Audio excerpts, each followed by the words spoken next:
Hey, sorry I'm late. I got, I always do get distracted, right? So I'm not being very punctual, and in the classroom we were definitely punctual, but we don't have that classroom now, so we don't need to try to pretend that. Um, well, I'm not to say who, if somebody wants to do all the things that were described in the classroom, uh, power to you. Power to you. I'm talking about not the major offenses and the lesser offense lists and the 17 steps. I'm talking about the document that's in the Heaven's Gate book that um, describes the lesson plan, and that this lesson plan isn't offered now. And they posted that in, I don't know when they actually made that document, but the whole book was put together in 1996. But who knows? They could have added things last minute, of course, or as they went. Um,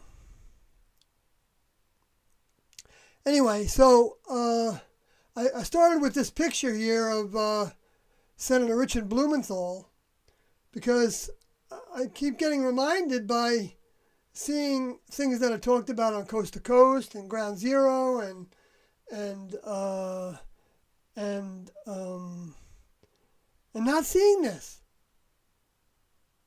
And now maybe they talked about it already, but you know there are some things that happen that go right over my head. And then I see him again. I see like a picture again of what, like a major event like this, and or I get reminded of it when I see. I saw the other day. I saw Senator Richard Blumenthal's name associated with another bill that he was going with Lindsey Graham. He was doing some kind of a surveillance kind of bill. Yeah, it was related to surveillance. I didn't write that all down right. I mean, I didn't prepare that ahead of time.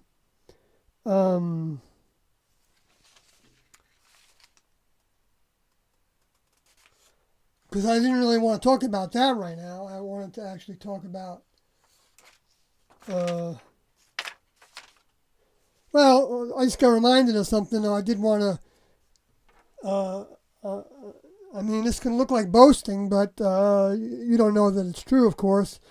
But I put on one of my Facebook pages that I thought the autonomous zone in Seattle would only last until there was some kind of a shooting there. And that I didn't know the shooting would be something that would be provoked. But if it was provoked, then I don't think it was. I don't feel like it was. But I mean, some of the violence there might have been provoked by.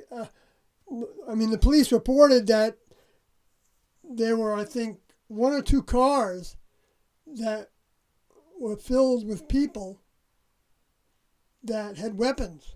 Now, they could have made that up, but at this point, there was nobody hurt during the removal of the autonomous zone in Seattle. So, I mean, or they didn't show the people that were hurt. There might have been people hurt, but they just didn't turn on their body cameras. But then again, I don't know if you're going to start seeing it, because it just happened, I think, Wednesday. So I guess it might be a while before we start seeing videos about it from the people that were on the ground. And, of course, in this day and age, you have to be prepared to see videos that are made up. Because, there's all kinds of forces going on here to keep everybody confused. Confusion is the rule. Now, how do you tell when something is confusing? I'm not saying that you all don't know this, but in my mind, you talk out of both sides of your mouth. You talk two different stories, two different sets of information or more, 2 or 3 sets of information. You put out all the interpretations, and then people get like worn out. I mean, I get worn out, and I also have to be. I get fooled. I wake up sometimes, fooled into thinking that the masks are 100% needed. I saw a report that said that Seattle or Washington State was going to require masks inside and outside. Now, I don't know if they were just talking about inside and outside restaurants. Maybe that's what it was. Instead of inside your house. And what if you're outside your house? Is that, maybe I only saw the extreme of that. Even though, when does that end? Does anybody ask that question? Well, I asked that question to myself today. And while I was listening to Vermont Public Radio, and they had an hour just talking about masks and wanting, and some of the people that owned restaurants wanted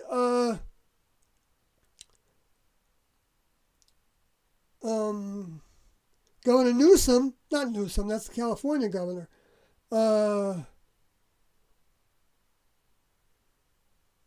What's his name now? I forgot his name because I was distracted.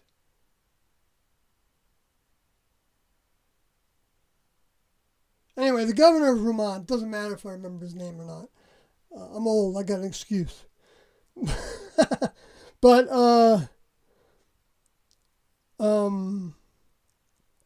what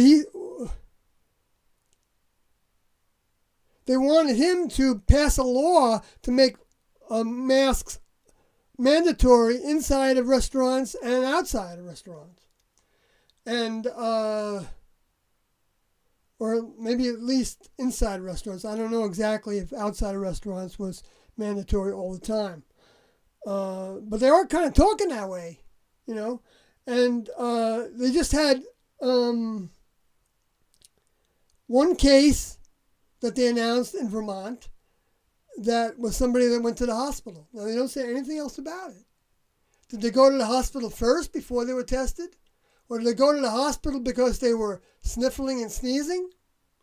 And so they were tested for that because wherever they were working or whatever, said, you better go get a test. And so they went and got a test, and it came back that they had antibodies for the virus. Is that what happened? Because they don't give any details.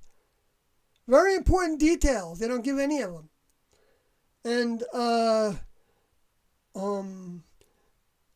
then they tested positive for the antibodies, which didn't mean that they had the virus. It means that they had it in the past and developed antibodies. It takes a while for antibodies to show up. It takes weeks, I think. I read that today, I think. I don't have any reason to doubt it. I haven't heard anything contrary to that. Of course, we got to be careful of everything we hear, but something like that, sounds like, wow, that's a long time to me. So if it takes weeks, then was this person observed for weeks? Did he or she still have residual from whatever they got before, flu, or, because there were 3 strains that went through that antibodies could have been developed for. And did he take the vaccinations? Because you can develop antibodies from the flu vac, and they were recommending that in the beginning for COVID. I know, I heard it. I don't have any reason to doubt that. That's typical for the way they think. And why not? I mean, in a sense, if it's just like the flu, then why not try it, right? If you don't think there's anything really wrong with the vaccination, and or you're used to them. Now, for somebody that's not used to vaccinations, to get any kind of vaccination might be dangerous.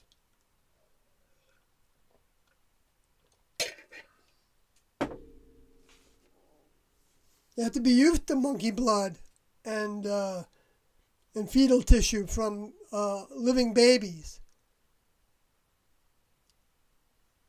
that are surgically removed parts from the parts of surgically removed the babies while they're living. It was reported on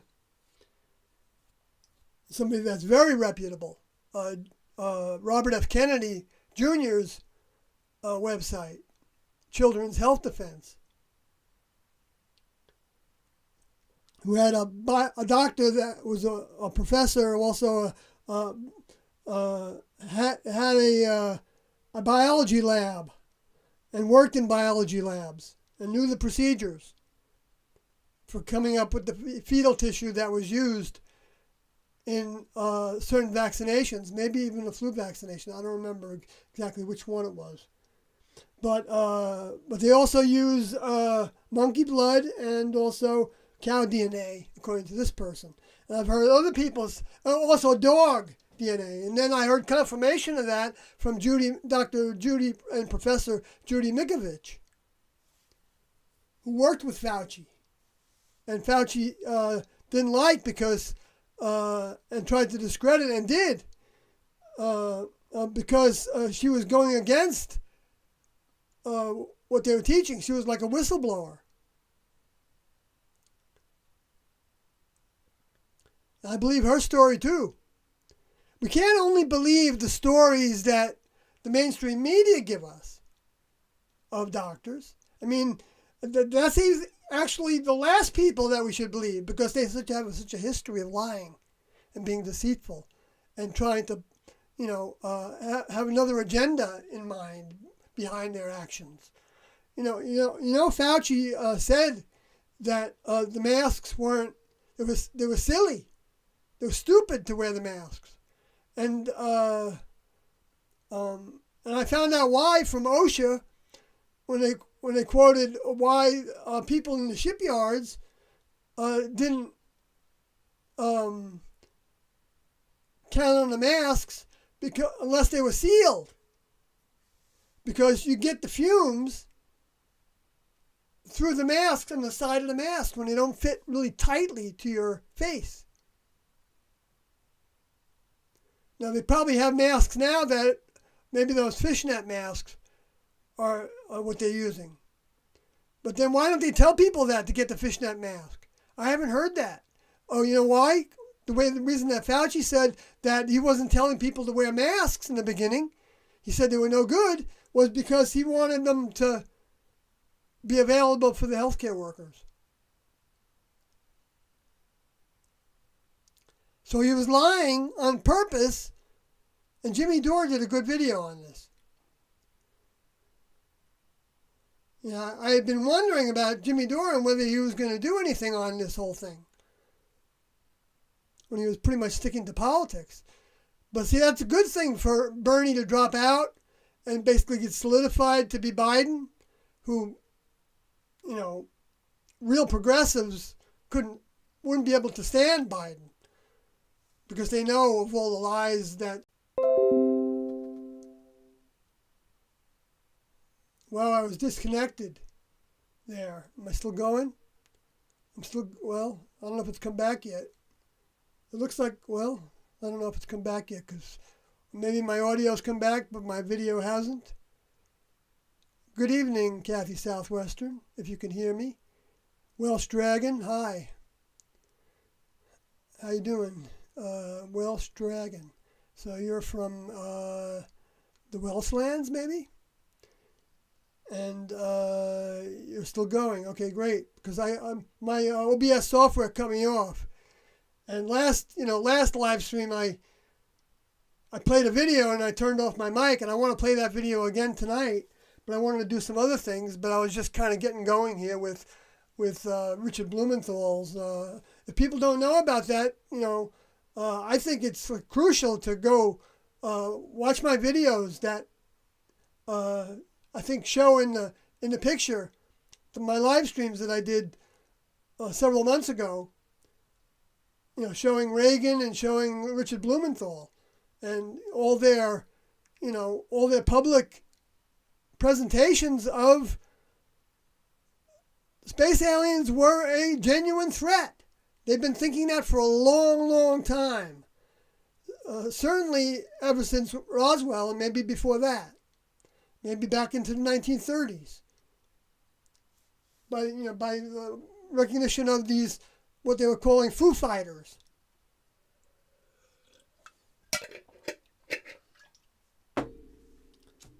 I guess that's when it was, they were released there, but maybe they weren't released here yet. Well, they were, because of, I think, I'm talking about the Luciferian space alien fallen angel souls. But I mean, the Next Level could have been doing that too.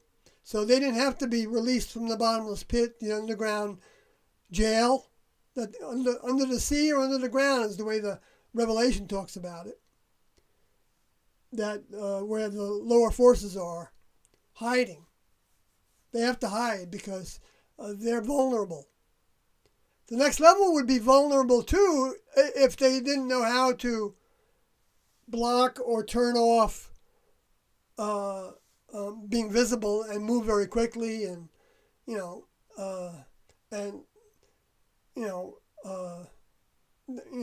sure the Next Level has amazing radar, and all different forms, and infrared light and whatever else they have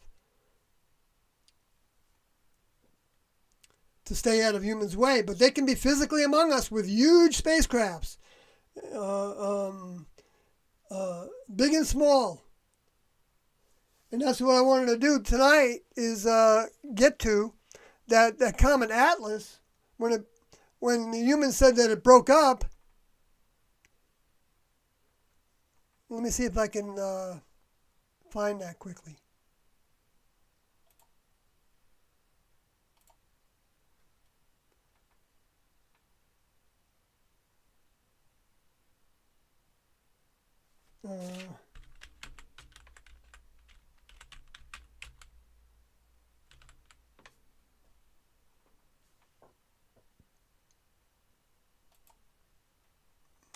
Comet Atlas breakup. Okay, let's see here. I don't think this will take me too long. Yep. And folders. Picks for live streams. All right.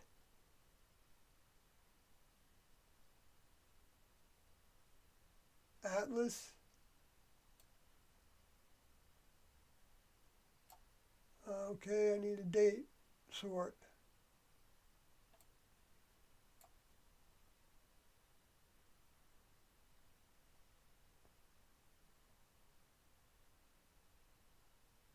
Let me just search for Atlas.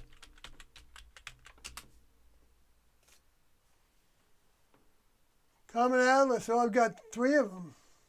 Sky map of Atlas.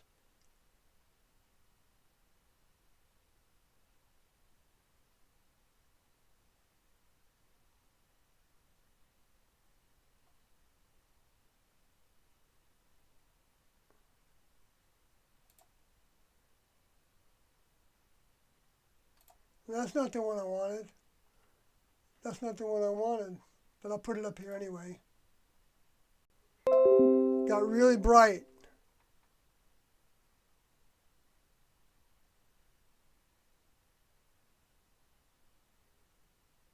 I don't know, I got disconnected again by my OBS software.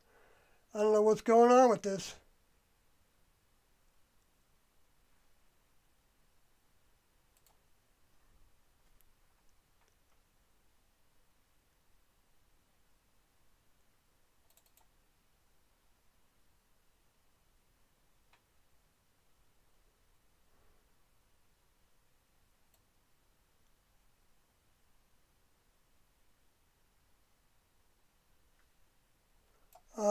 Let's see here. Am I still on here?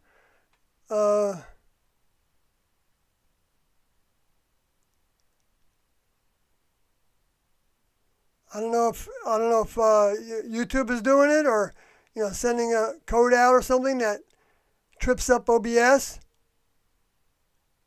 I don't know what's going on.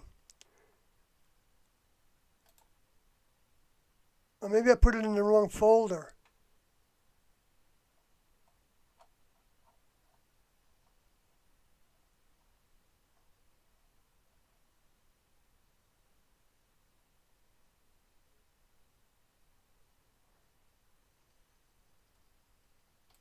Let me search for live stream.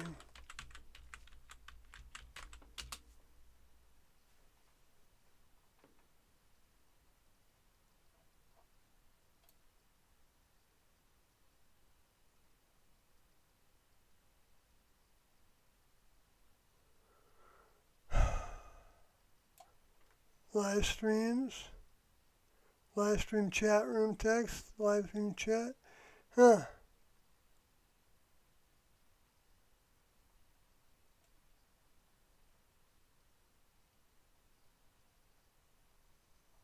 Sorry, you all. What did I do?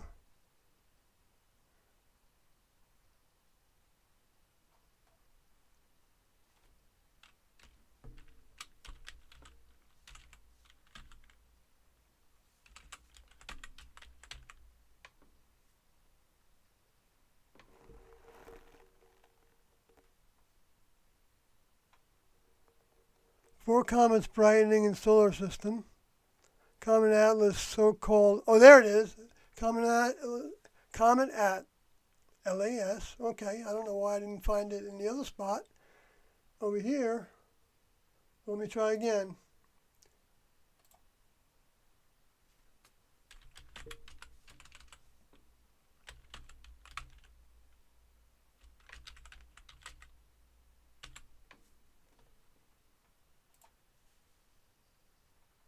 This is from spaceweather.com. Oh, yeah, maybe it was there the whole time and I just overlooked it. I'm sorry. But here it is.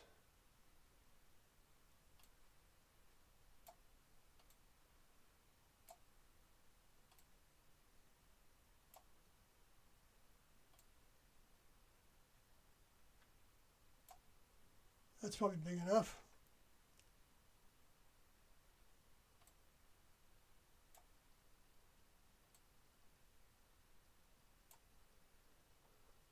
All right, so I don't know if that's going to come across. I hope it will soon. Oh, it's already there. Okay, cool. So that's what, I really should have blown that up even more. And for anybody that isn't able to see, I'm going to try to describe it. But it looks like, so a comet looks like a bright light with like a hazy tail streaming off the back of it. And so at one point, Comet Atlas looked like it really got bright fast.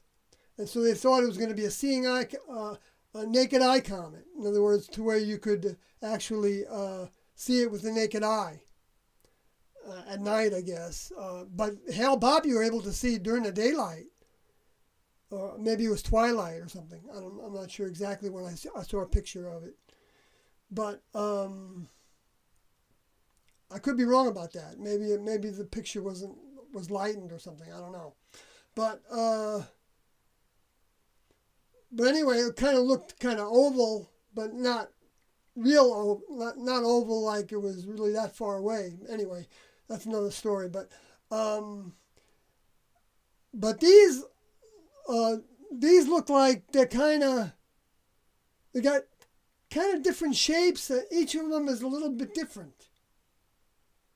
Like one is really bright and looks more defined in its shape, like a little rectangular shape, and it's got the angle of it is like up and down, of the rectangular kind of oval shape, and then the one above it is the same thing but slanted in a slightly different direction, And then to the right of that one, and a little bit bigger as well, the one above it. And then to the right of that is one that's very dim, and you can't see like a bright white core. It's just a dense haze that you can see, and and then and to the right of that, on the bottom of that, is just a dot that's brighter than all the other dots around. Then there's some other dots that are all different kinds of brightness. And so, I think it's possible that this is Doe showing his Armada. He called it an Armada at one point, and I can't find where that was. And for the war on the souls, it's not a war with military weapons, because there is no contest between humans and space aliens with the next level on that score. But there is a contest that the next level allows to happen for souls, because they're trying to grow strong souls that can take over their horse and become members on the crew. It's practical. It's functional. But it doesn't mean that practical and functional isn't with heart. Yes, plenty of heart. It's with joy that they do that, because they know what they have. It'd be like, you having a lot of fun on a computer and trying to describe it to somebody that never saw a computer, and try to describe the fun that you're having, or never saw a TV, or never had that. If that was possible in this day and age, I don't think it is really. But I'm not saying it's not possible. Somebody could have been sheltered their whole life from it. You see these stories of people that kidnap people and keep them in the basement for their whole life. Well, for a lot of years. Wow. Some of the things that humans do are definitely evil. And this whole evil empire that we're living under right now and within, they're capable of everything. Everything. There's nothing that they're not capable of. Anything that you heard about in the past that humans could do to other humans, they're capable of doing. Justifying it with what? Well, Richard Blumenthal talks about it. The threat from space is one big part of it. It's funny that that's the biggest threat to the Luciferian space alien fallen angel souls, because those are the only ones that the Luciferians are 100% afraid of, because they don't want to die. The souls don't want to die, just like we don't want to die. And when we're outside our bodies, we don't want to die either, even if we're dead. Because we still want to experience life, so we go and influence humans to do the things that we'd like to do when we had our own human vehicle.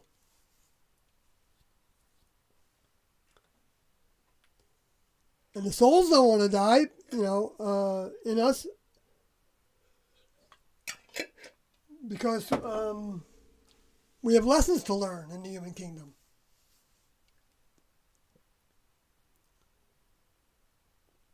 And this is an excellent time to learn a lot of stuff about us, ourselves, and and T and Doe. I'm not saying in that order, but it's always about ourselves, first, in a sense, in terms of learning, because that's the response to what T and Doe taught, I think. Maybe I'm not really expressing that clearly. Maybe it's not accurate to say it that way. But like Jesus said, the kingdom of God is within you. In other words, the next level has to give you something. Give the vehicle something for the vehicles to wake up. Otherwise, the vehicles don't wake up. They just go through the motions. They eat, they sleep, they play the flute. They drive down the freeway, That can all, they go to their jobs. They can memorize complicated scientific formulas. Everything. They can do everything. They don't need to have any next level mind in them to do that. Because they're based on like it or not, they're based on three different sources of mind: genetic mind, and environmental mind, or human mind, or human mind from growing up, and adapting and changing the genetic mind according to the choices made, and know it or not, and then the mind that's in the genetic mind, that's from the next level, that all of us have, because it's even in the genetic code. And the mind is the same thing as information, and it's synonymous with the word spirit, according to Tiendo. That really clarifies a lot, right? That mind is the mind that leaves the vehicle when our vehicles die. That three-part mind, me, myself, and I call it.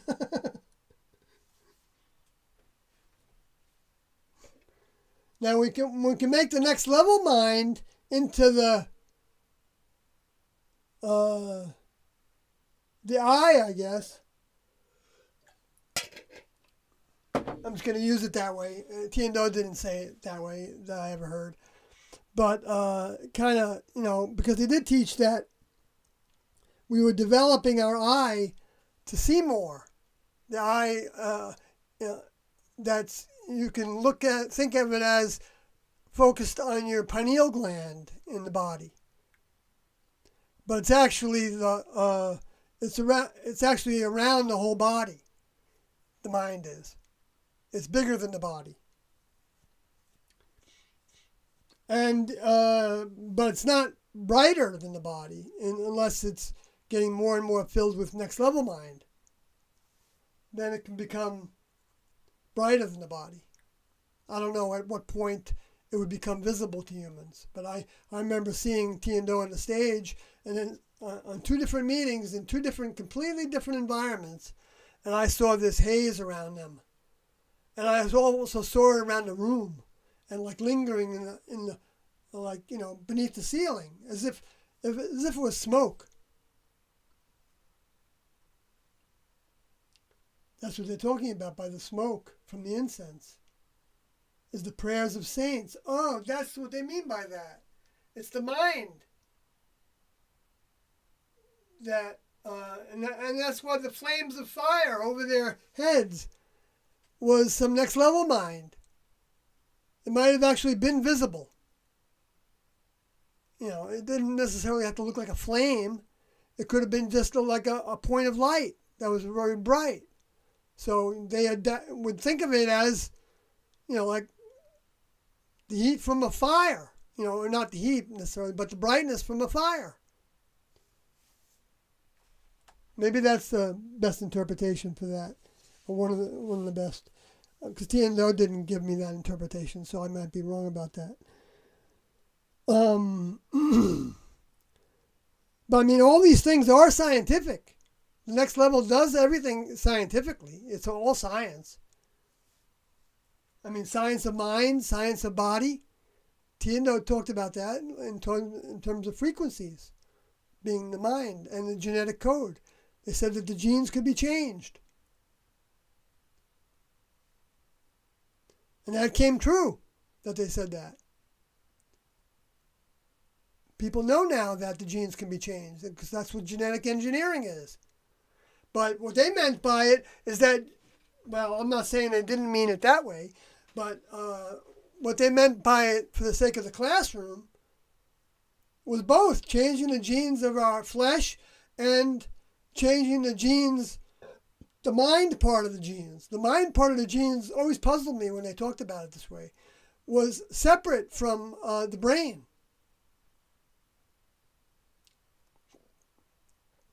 But it's through the brain that we interpret it. and recognize it. When we think about it, we think about, let's say you grew up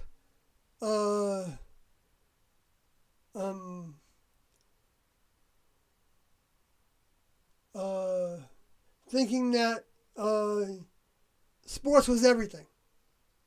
Okay, and you became a sports person, and you might have,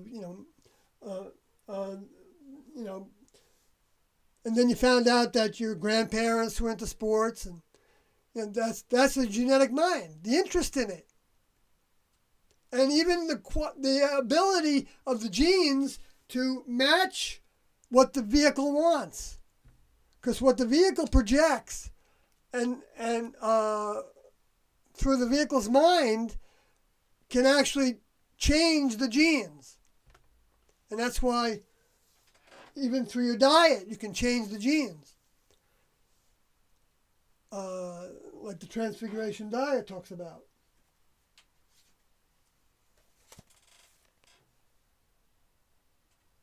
That's one of the covers of it. It's got another cover. This is the original, but, for the information, I still got to type that in. I'm so, I can't stay away from all the things that I can do on the web to learn and to be able to try to bring some clarity to for myself and for other people. And with all that's going on, like Welsh Dragon, we're talking about, so much of what's happening is ridiculous. I don't know how he meant it exactly, but it's ridiculously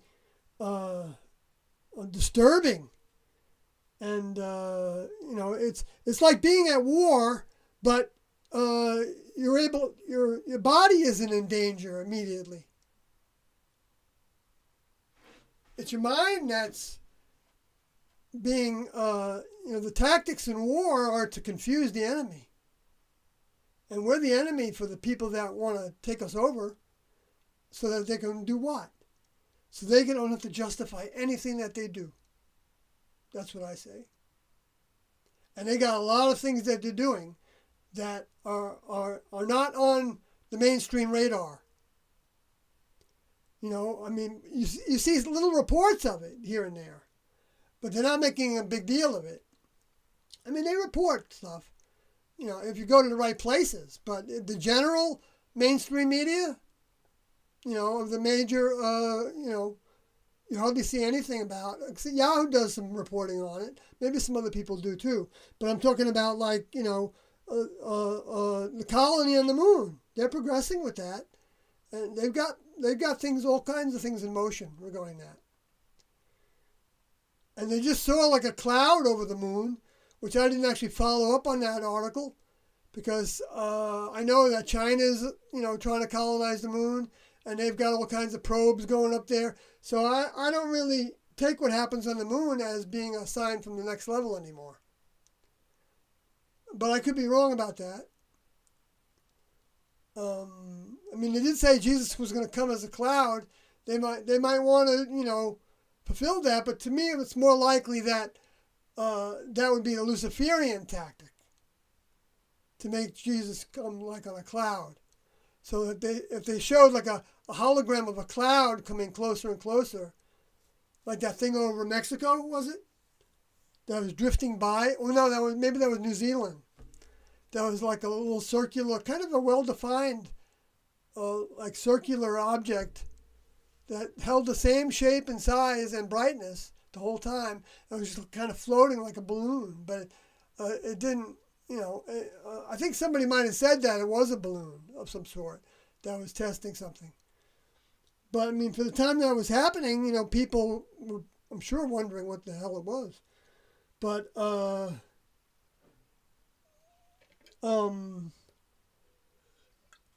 but TNO are the ones that taught that the Fatima event was a hologram, and so Doe talked about how he didn't think the next level was going to allow, if I remember this correctly, because I didn't hear it in person, the next level wasn't going to allow the Luciferians to do a hologram of Jesus with his robes and, looking like the depiction of Jesus, which is not the real depiction of the vehicle anyway. So maybe they'll do a black Jesus or a Middle Eastern Jesus, if they were allowed to do that.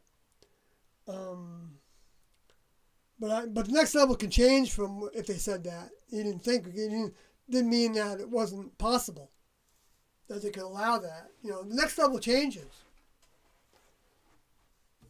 But if we saw that, anybody that's been paying attention to Tiando's teachings will know right away that it's either being done by humans or by the space aliens, who might have even given that technology to humans if they had it on board their spacecrafts that were in jail even before the current civilization. So, now Doe also said regarding this, what the humans are calling the breakup of Comet Atlas that happened in April.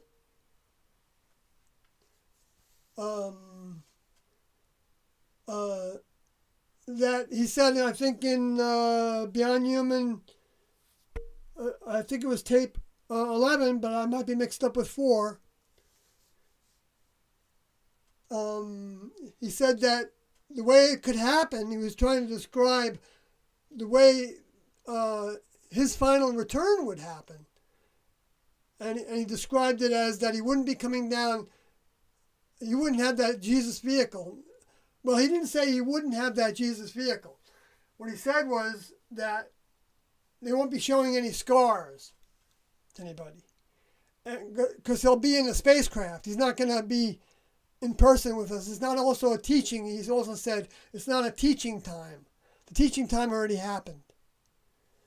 And so the only ones that are going to recognize him, the closer he gets, are the individuals that are attuned to what he taught, whether they believe it all or not. If they know about a lot of what he taught, then they're going to be more inclined to recognize him when he comes closer and closer. And part of that is where he said that it could come in shifts of thousands of spacecrafts.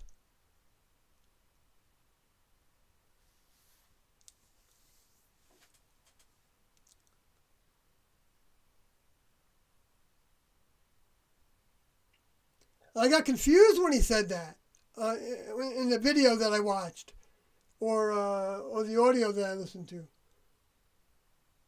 I think it's in a Beyond Human video. Anyway,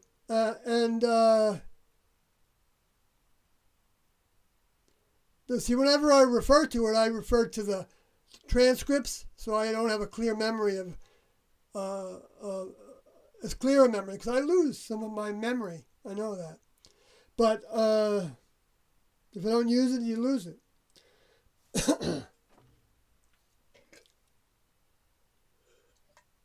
But I've had that condition all my life, that I can get into a kind of confusion like that, with things like that. With colors, with numbers, and with memories. Certain kinds of memories. I don't know if they're limited to anything. But I don't know if the first way I see it is accurate or not. But what happens is I see it another way from the first way I see it, and then I get confused on which way was the most accurate. Sometimes it could be that I'm seeing it's accurate in both ways, and that might be causing my brain to be a little confused. I don't know, I haven't really psychoanalyzed it. I have to go into the culty programmer, right? That's a laugh. I had people telling me I needed to go to a culty programmer. And I can understand why they would say that, because of what they were programmed to believe about Tiando's classroom. they didn't know how many things we questioned about everything. I question everything that comes to me nowadays, and I was like that before I joined with T&Os. It was just like part of my makeup. Maybe because T&O gave this vehicle that dose of a deposit, and so, what was reality to the next level didn't necessarily line up with what the humans were saying what reality was. That's why I asked my mother when I was like 7 years old. I said, "Where do babies come from?" And she didn't know how to answer. My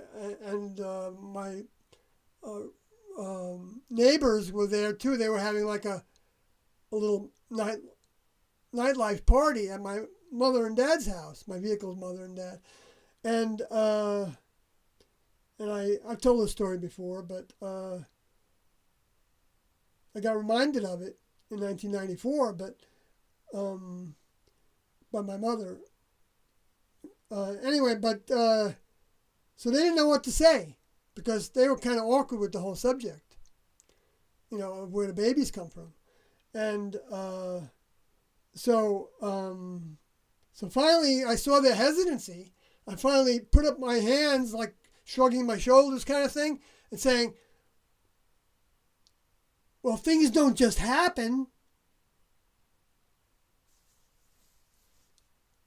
And they laughed about that.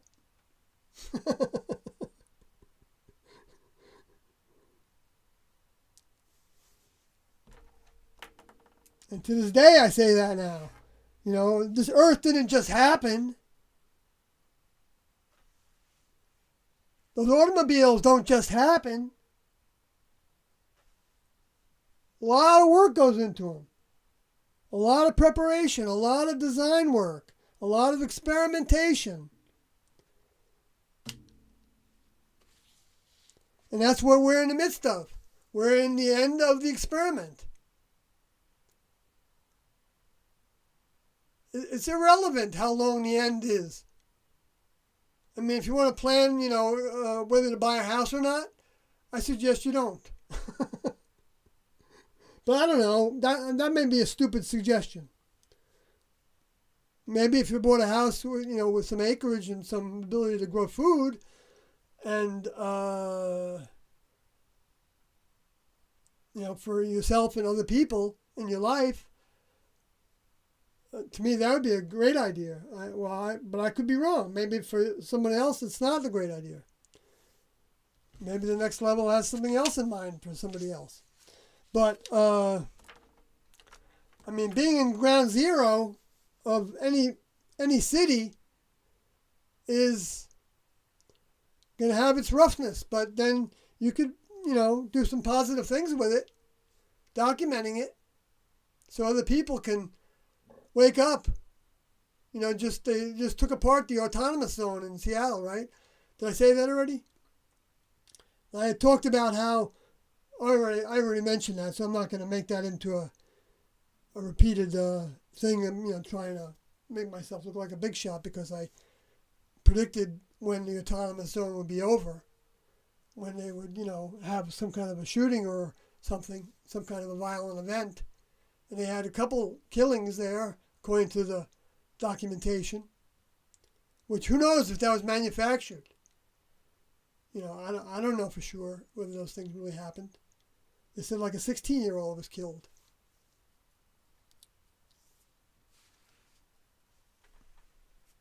And they said there were other things that happened. And I don't know what I said at the time was, when the autonomous zone was going on for a while in Seattle, I remember thinking that they could have provocateurs go in there, to stimulate something as a reason to go in there with, force and change it.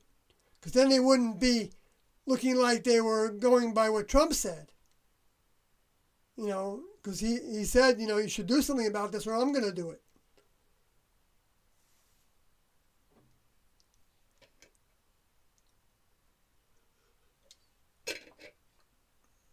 They said a bunch of people were arrested.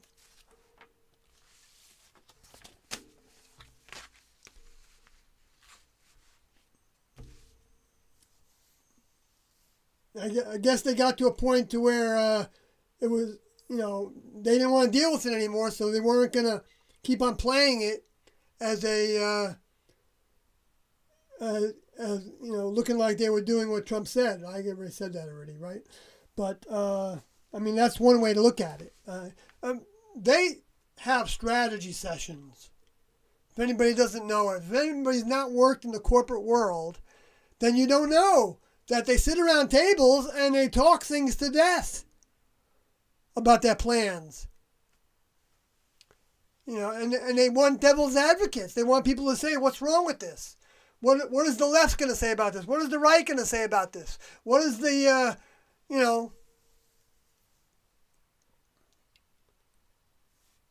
what's going to come out on YouTube? And how are you going to handle it? And then they change when they evaluate how much they're going to let out of YouTube. They're actually letting us talk about all this now. I'm not sure me, because I don't have probably enough subscribers.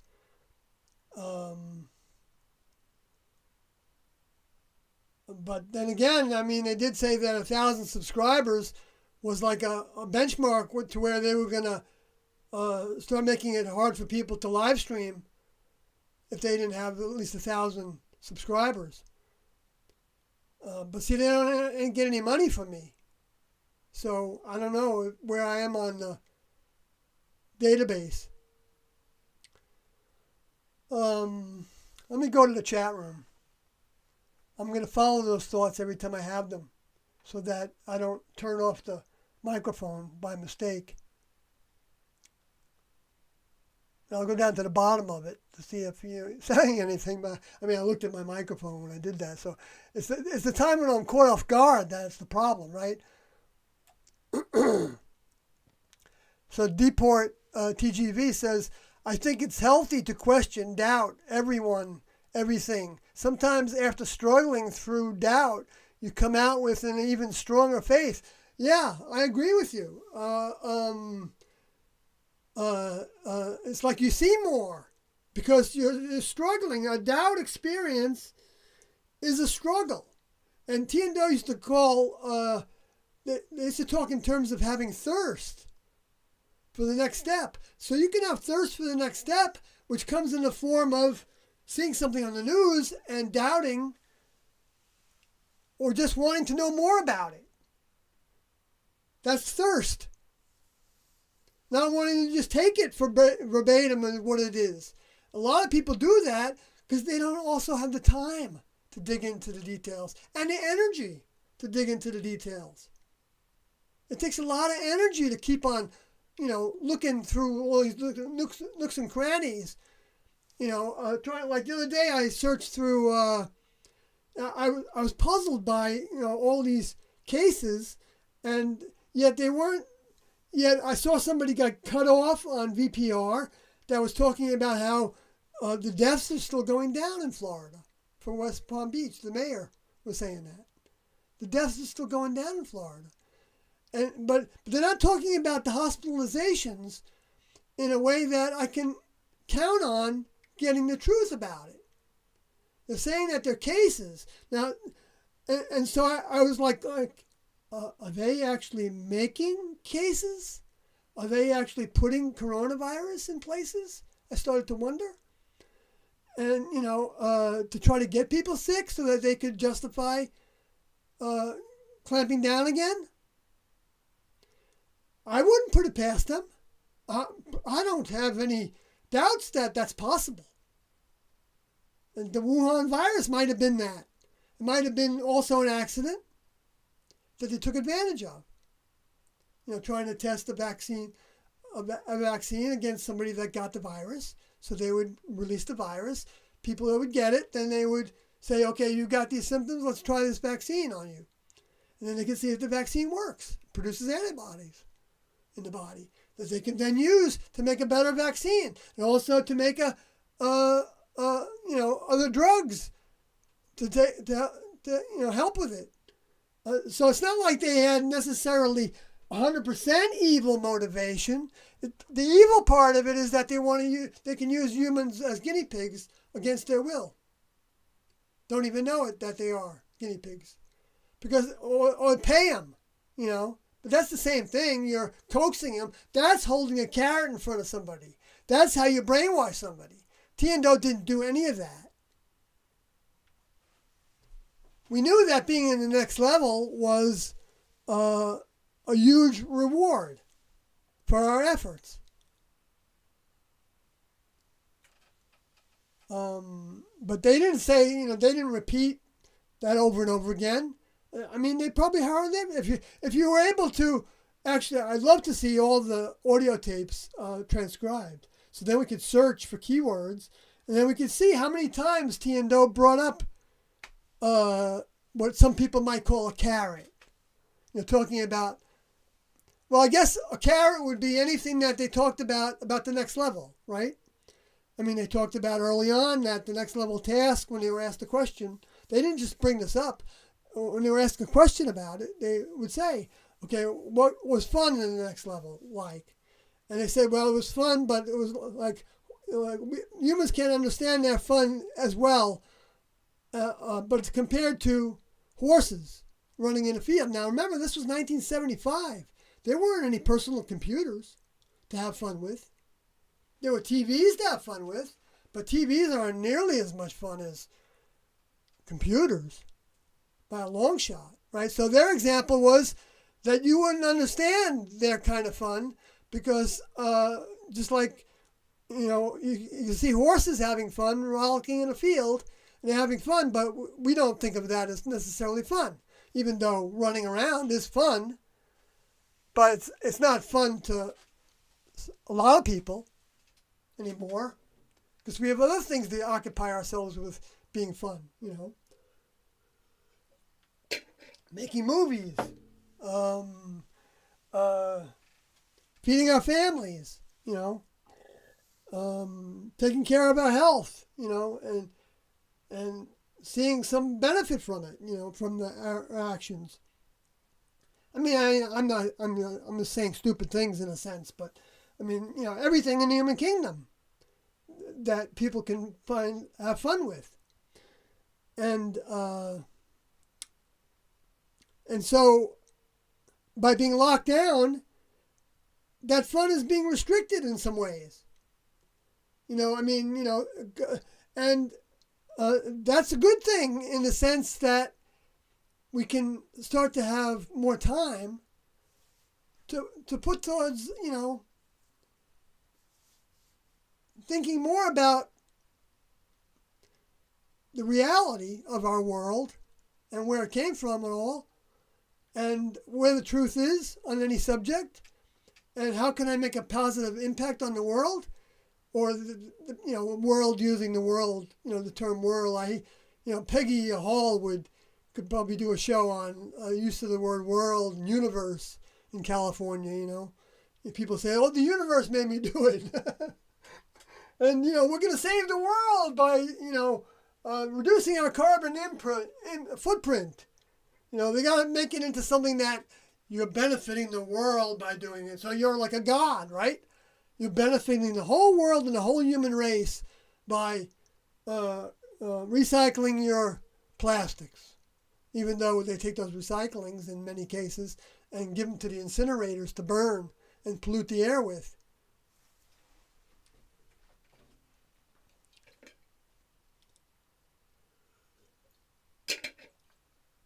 They're doing hardly anything to get rid of the toxins in the environment that they put there.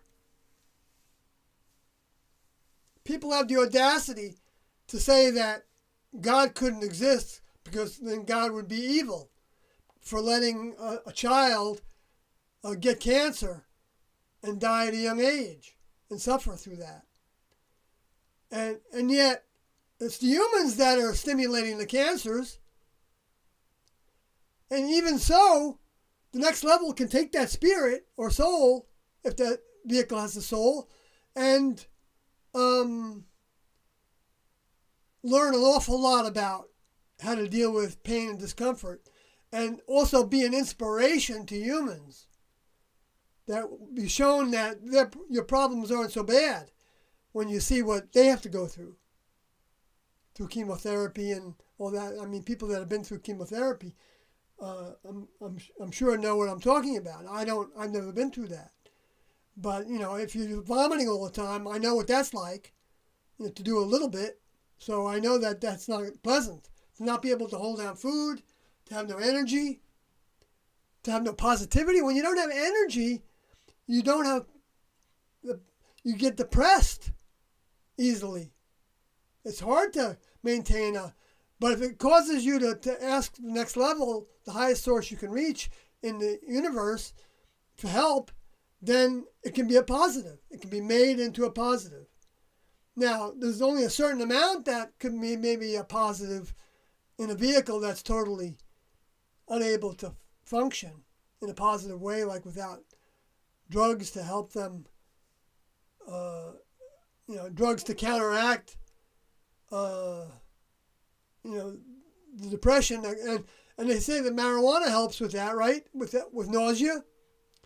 But it also helps you take your mind off of it because it makes you more interested in what you're thinking than you are about what you're feeling with your body.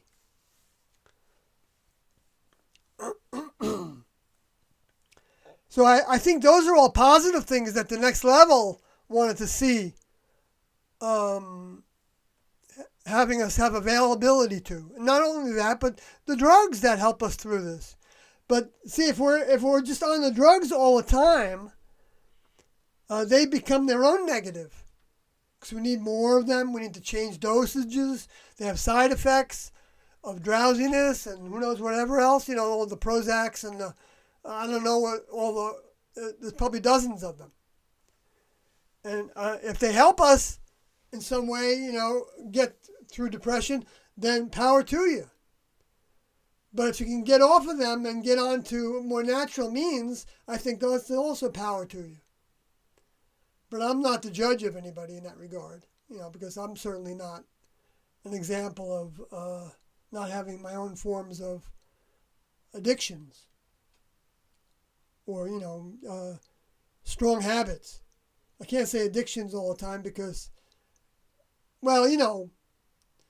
addictions, yeah, it's addictions.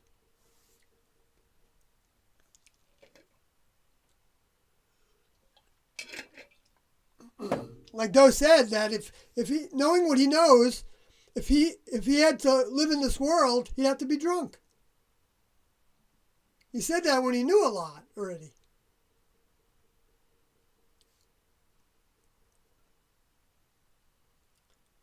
Might have said that in the Beyond Human tapes.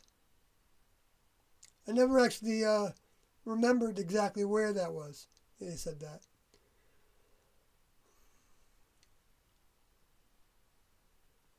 And, I didn't know what he was talking about when he would say things like that.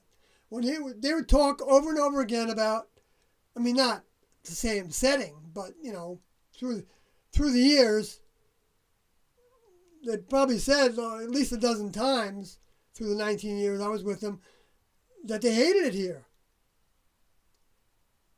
And that this was, like he said early on, in the 80s, she said that it's like being in a snake pit. I didn't relate to what she was talking about. I didn't think it was that bad here. And they also said that to get to the next level, you're gonna get to the point to where you feel like you're hanging onto the cliff with your fingertips. And I would sit there and think, it doesn't seem that hard to me. Well, it didn't seem that hard to me because I wasn't at that point. I was on the top of the cliff. I didn't realize how bad it could get, how hard it could get, because I wasn't putting into motion the degree of discipline over my vehicle that they were giving me the tools to do. I didn't even realize I was doing it. I justified it. I thought it wasn't that bad, I could let my eyes linger on the female vehicle a little bit longer.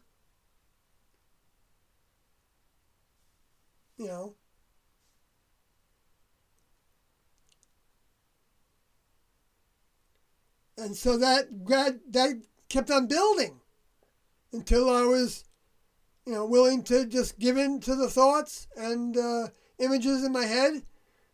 I had images because T&O sent us to the movies sometimes, and they told us ahead of time, well, there's a nude scene in this, so you can just block it out, put up a blank card, or close your eyes, and or put your, distract yourself from it, and have a sense of when to open up your eyes again, and but that you would grow.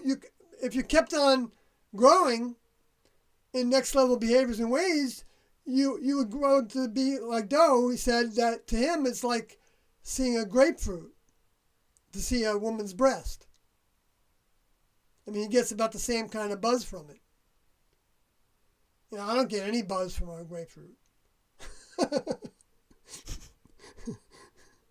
mean, I like grapefruits, but and I think they're beautiful fruits, but I don't get any kind of buzz from them.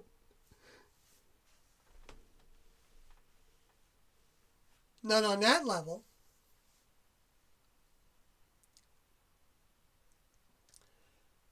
So maybe that is Doe showing us a part of the Armada. Maybe each of those points of light can break up more. Well, I kind of wonder if you could count how many there are. I'm going to make this as big as I can make it for you all to see if that helps.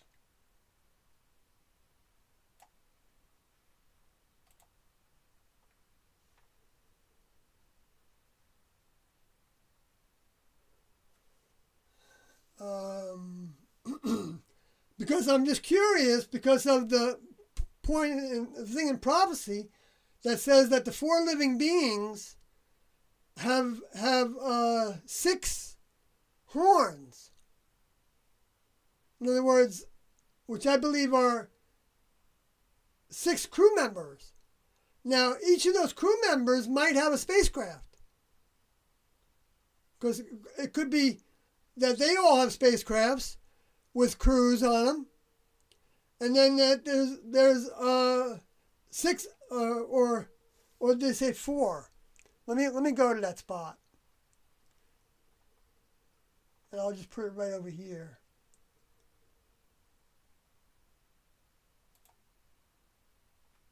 And then I'll put this up here. Oh no, actually I want to. Now let me just see if there's another one over here.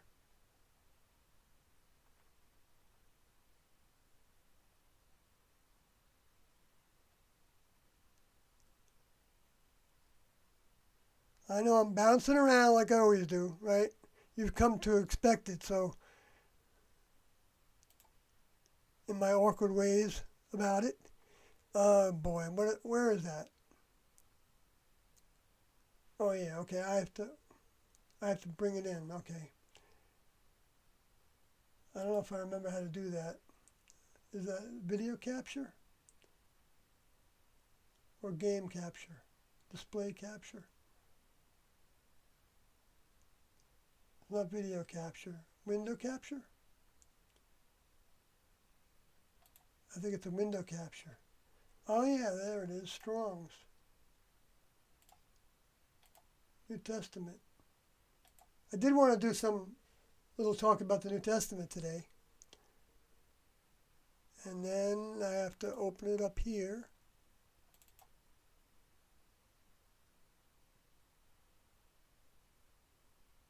Oh no, not there.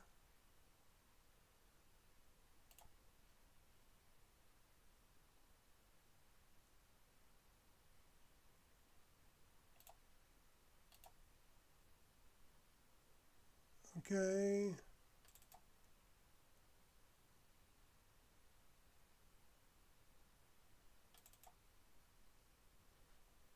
Okay, there we go.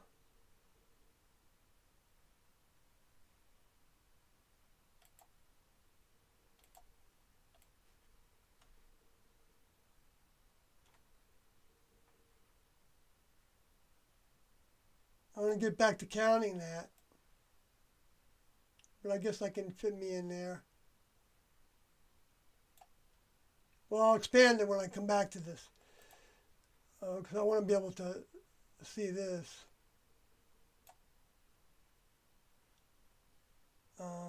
To look for Revelation. I think 4 maybe.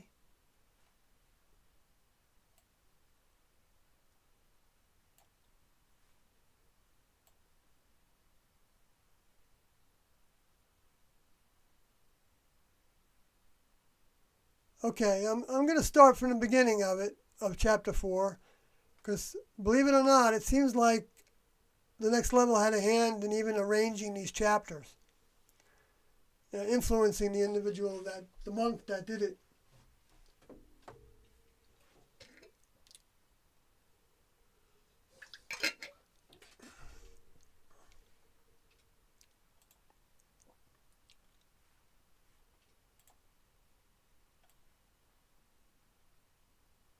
I want that to be there at the same time.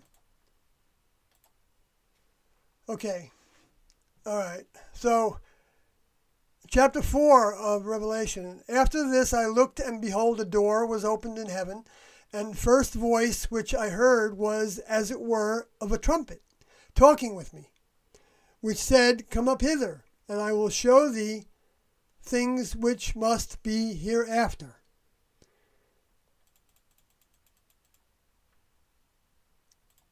Okay, I'm not going to go through all the details about this, like, trying to, but the voice means actually comes from the word phone. So in other words, he received a communication, but doesn't mean that, but he heard it. So the next level can do that, but it might have been in his dream that he heard it. But the next level could do it even if it wasn't in a dream. But I suspect that these were dreams. But anyway, trumpet is a quavering. It's a vibration. It's an idea. The idea of quavering. Through the idea of quavering, a quavering trump, salpig. And talking with me. So it was actually L-A-L-E-O. A prolonged form of the obsolete verb to talk, utter words, preach, say, speak, talk, tell, utter. So he's being communicated with, okay? And now the door, I said I wasn't going to do this, but I can't help myself. Compare door, a portal, an entrance. Interesting, a portal, an entrance, the opening or the closure. Literally or figuratively, door or a gate. A gate was opened in heaven. Wow. And the first voice which I heard,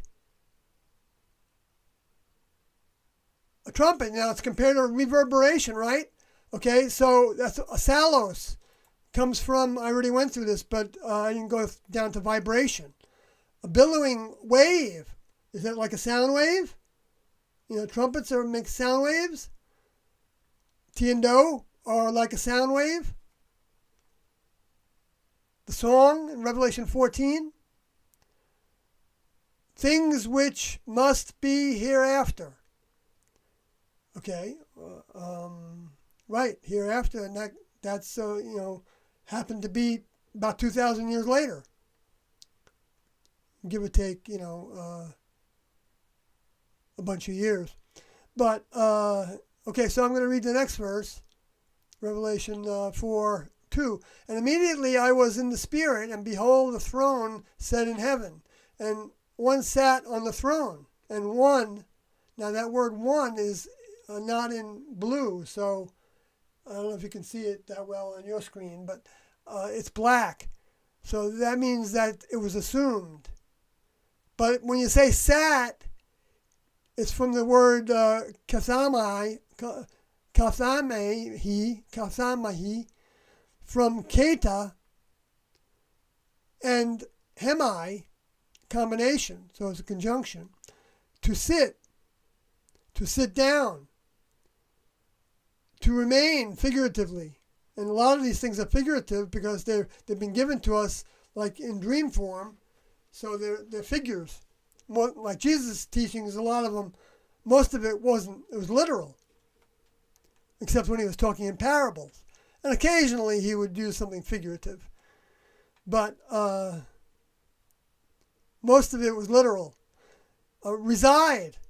So to sit means to reside, dwell. And that goes back to John 14, where it says that we're going to, my Father and I are going to, well, he says, oh, we will make our abode with you. And that word abode is actually used only in 2 places in the New Testament, that Greek word. And it means residence. It means dwell with. And the other place that it's used, he says, in my Father's house are many mansions, and if it was not true, I would not tell you so. No.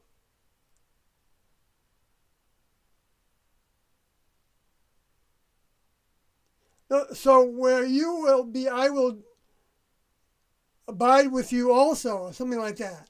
But it also means the word dwell, that he was going to be with them in those mansions, in one of those mansions, in his Father's universe, in his Father's solar system, in his Father's spacecraft, system of spacecrafts. And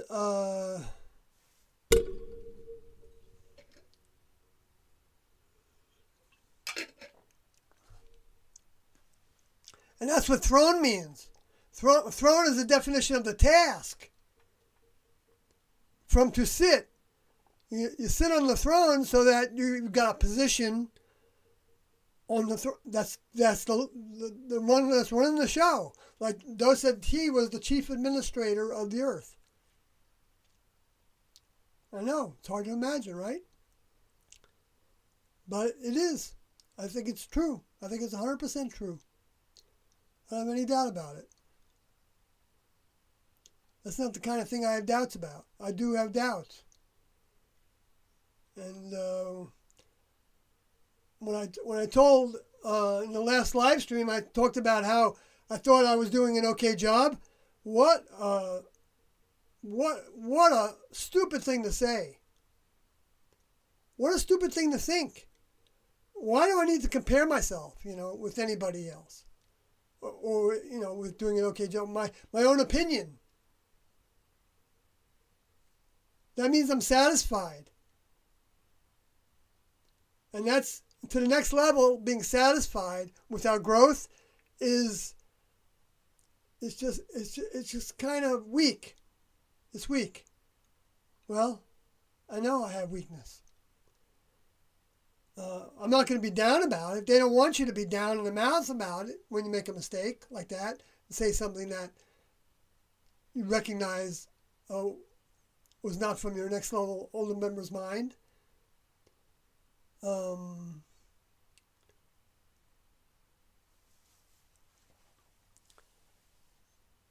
I got reminded by Doe when I watched a little bit of Planet About to be Recycled. Your only chance to survive is to leave with us video.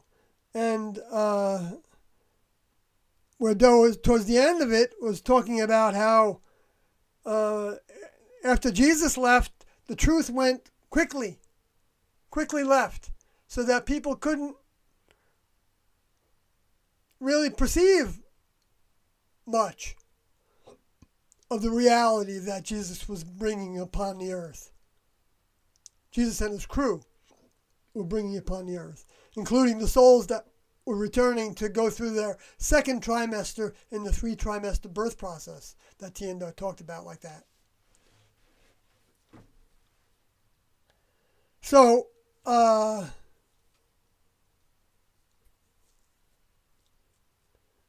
that would happen after he left. I remember I had the thought that, no, that's not what happened to me. I'm able to still recognize you. And it's like, I knew that it was an influence. I knew it was like, a discarnate, but I didn't treat it that way right away. I was like, I kind of lingered on believing that a little bit. I mean, I'm talking about for seconds, but I don't even know if it was a minute. But before I recognized that, that I'm just not comprehending how much I've lost in from recognition of who he is and who they are. And or I wouldn't have doubted that. I wouldn't have doubted that. That I wouldn't have doubted what he said, that it was going to go away, And he said it in other ways as well. He said if you stayed back very long, you stood a chance of losing sight of what you have.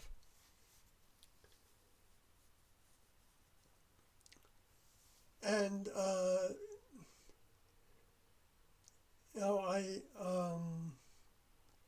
I think the only thing that's keeping me hanging on is that I constantly talk about it,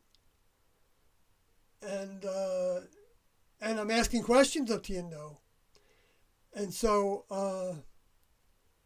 they're not going to turn anybody away. They're not going to give us more than we can handle.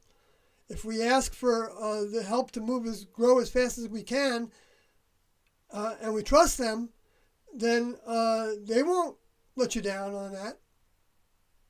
And they won't give you more than you can handle. But if you feel like you're getting too much, it's too overwhelming, I can't comprehend all these ideas as all being real right now. It's like the way I was responding to what Doe was saying in those same tapes when in 2002 when I was coming back into, or maybe it was 2001, I'm not sure. Well, it's probably 2002. Yeah, more likely. When I was coming back into, listening to those tapes, because from 1994 when I left till 2002, I hadn't done anything related to reading their materials on the website or no, I went right into full score human behaviors and ways.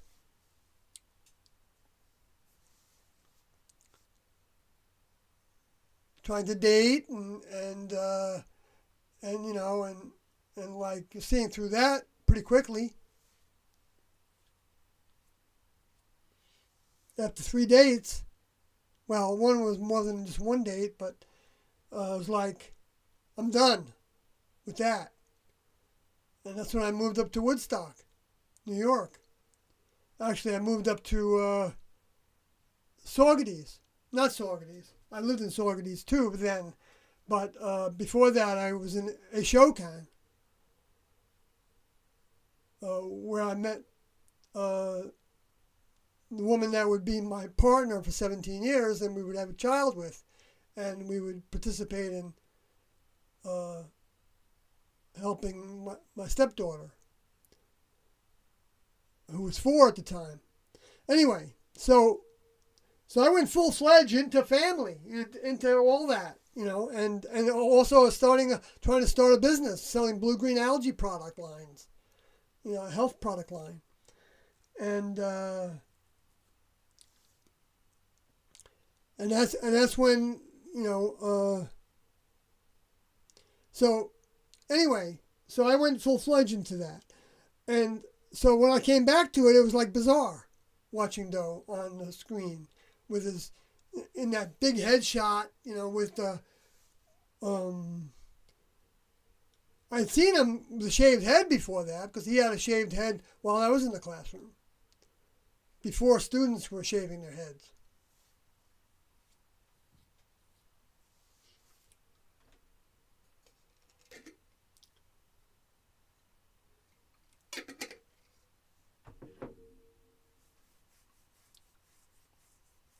he told us that that wasn't showing.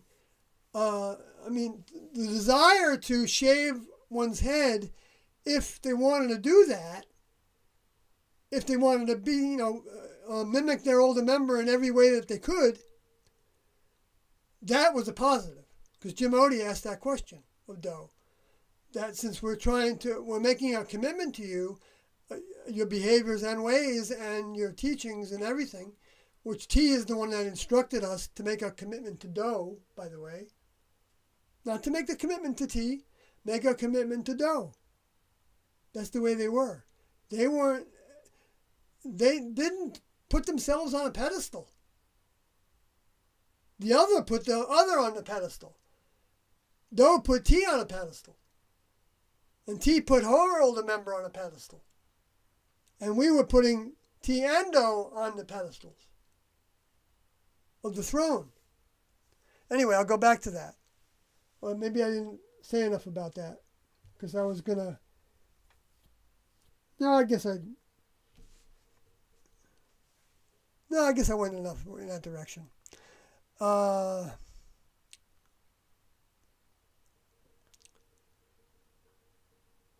then they're describing that the one that was sat upon was to look like jasper and sardine and stone, which is descriptions of I'm not sure who at this point. The one on the throne at this point in Revelation 14:4 is I think before the graduation in time-wise. And so this might have been talking about T.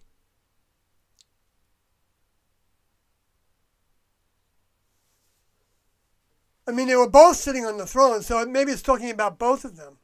Oh, because they look upon like jasper and sardine stone. That's interesting that they had two different stones there. I wonder if they have different colors associated with them. Because that could be talking about T and Doe right there. And there was a rainbow round about the throne, in sight like emerald green.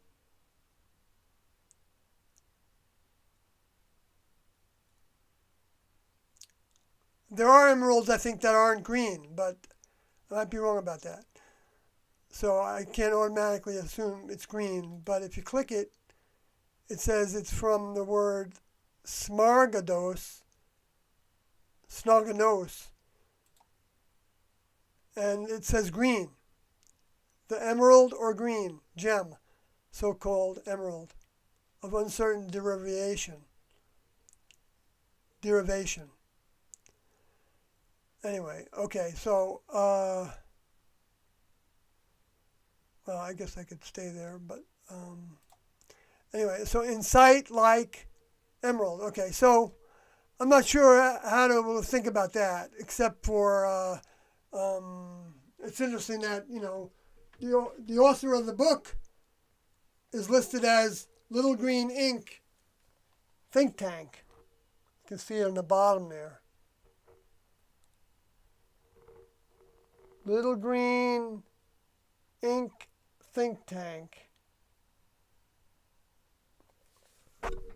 And so that's how I was introduced to the word green.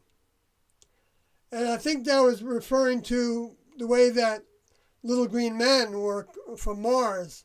That idea came. So maybe the next level put that idea out there. To think about Martians, people from outer space, from Mars, in those early movies that they used to make. The Jetsons and whatever else, the cartoon movies and the sci-fi, those ideas, So it seems like maybe that's the next level, was preparing them for that, to identify them as being. That's like in a way of, saying that there's extraterrestrials that exist, right? When you talk about people from outer space. And that needed to be given to the environment because of how the religions and the spirit and the paranormal people and the people that were considered to be pagans and that had the Egyptians and the Romans and the with their mythological depictions of gods, and they also thought of their kings as gods and their queens as goddesses, I guess, and princes probably as well. But anyway, those are all depicted as people, right? And so that's going along with taking away from the idea of spiritualizing everything to death, so to speak, so that everything looks like it's a big guy in the sky and he's floating in the clouds and he's playing harps and they've got little babies floating in the clouds playing harps, and that's the images we have. And our images actually translate to what our perception of reality is. So if we have images that are false, then our perception of reality is false.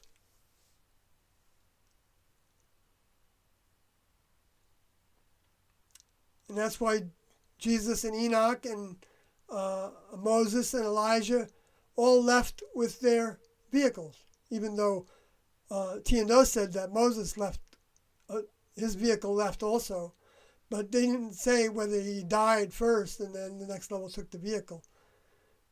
Didn't say how that happened, because it doesn't describe it that way in the writings. But somebody other than Moses wrote those writings, I think, even though it's ascribed to Moses. Unless he got the idea ahead of time that was going to be what happened. He was going to walk into the wilderness and die. But then I think the way it's described, it's like he's describing that he's doing it. I'll have to go back and look at that maybe sometime. But you all, if you come upon it, want to help clarify that in my mind, that I'd appreciate it. But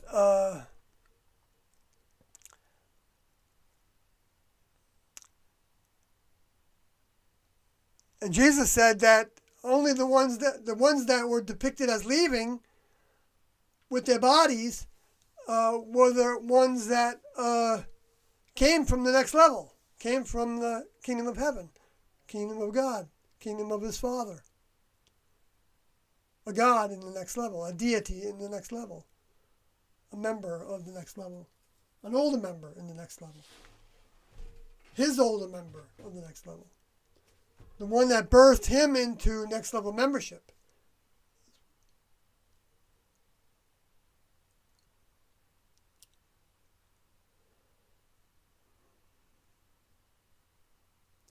That he recognized not by being told, but by seeing that she would see through making certain options and certain choices. And she would do things fast, but you wouldn't know that she was doing them fast because she would skip steps that other people would take in doing things, that he would take in doing things. I know about that. I'm the one that takes too many steps to do things. I don't skip the steps that aren't necessary. How far to go? Like if you're hammering in a nail, no, that's not a good example. If you're sanding a block of wood, for something, but it doesn't have to be for for people to touch, then there's only so much sanding you need to do to it. Or even to touch, only a certain amount of sanding you need to do to it. But you can get into a frame of mind where you make it into like an art piece of sanding, right? That's not an example of something I have a problem with, but we saw that example in the classroom a lot.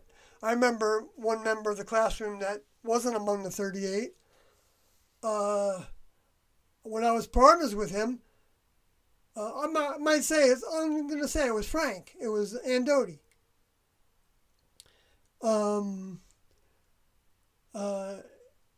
He wanted to do things more thoroughly than I wanted to do them. So it was a challenge for me to have patience. Well, I don't know if it's patience is the word, because I'm not judging it as that he was on the wrong. So I had to have patience with him, It wasn't that.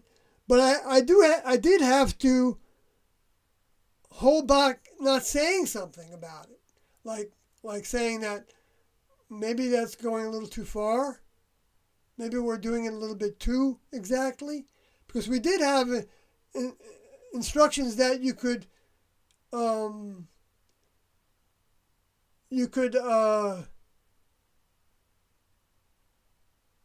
be nitpicky about things and overdo things that don't require that much thought about or action about. Okay, and so that interesting that Jesus taught that people that swing in a gnat swallow a camel, and that why do you try to remove the twig that's in your neighbor's eye, and then while you have a log in your own eye. So that's like this. So Tiendo demonstrated all the things that I shouldn't say all, because I haven't actually tried to line them up like a scientist would do. Line up everything Jesus said with something that Tiendo said. I did do a little bit of that in my book. Well, I did a lot of it in my book, but I'm sure I could have done more of it. Oh, wrong one.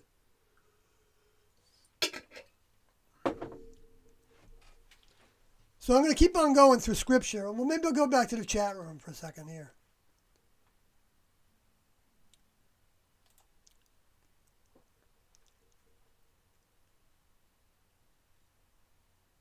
So Ryan Harder says, I gave blood last week, waiting for my antibody test to show up. Pretty sure I had the virus in March. Well, yeah, that's a good point.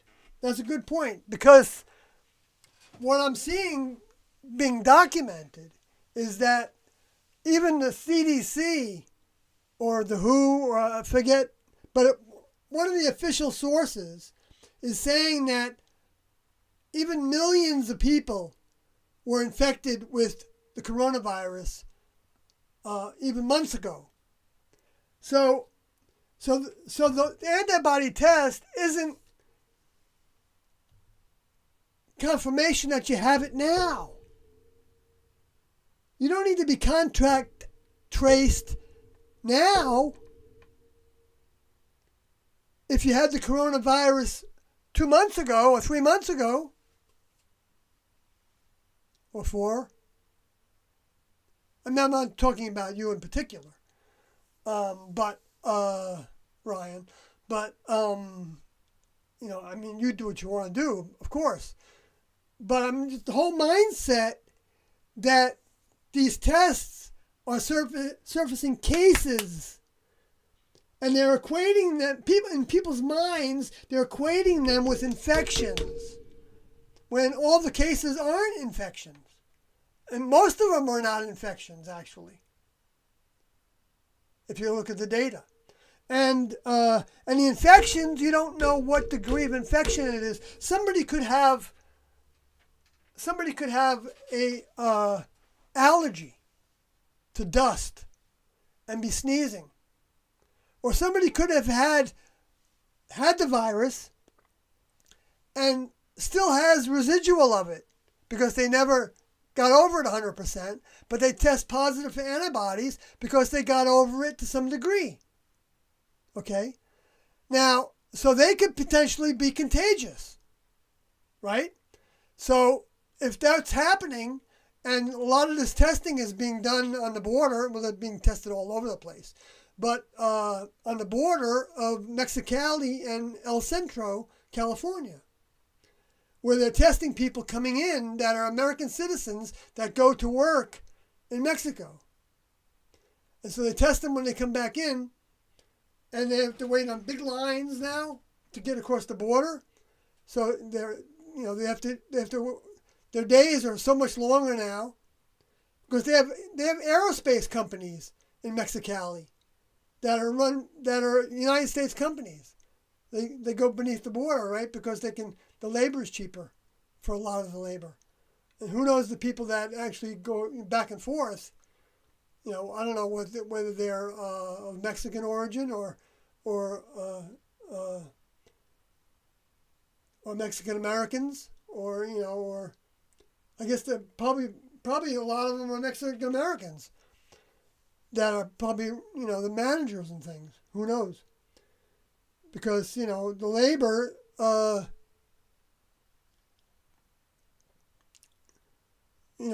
the people that are filing the metal edges of things when they're cutting them at Boeing or something, whoever it is, they don't need a lot of experience to do some of that.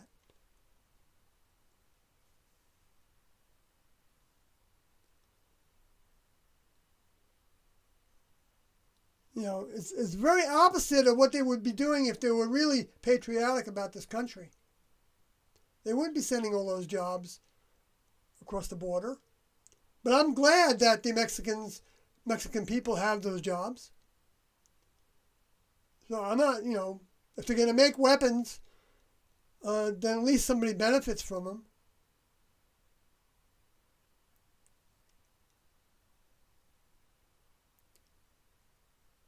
We know how many jobs were taken away from Mexico by NAFTA. Anyway, I don't want to get into all of that because I'm not that educated on it entirely anyway. So, but I know a little bit about it. I know about Tyson Chicken in Haiti, where they went into Haiti and they started selling chicken for dirt cheap, and they basically captured the market and they put all the chicken farmers out of business. And then they raised their prices. That's the cutthroat minds, the people that use people and abuse people.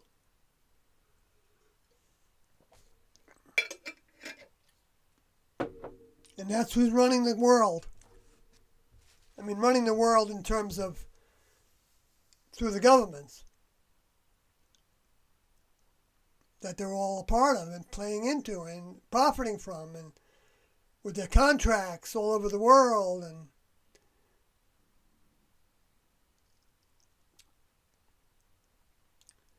it's totally corrupt. And we're being played and played and played.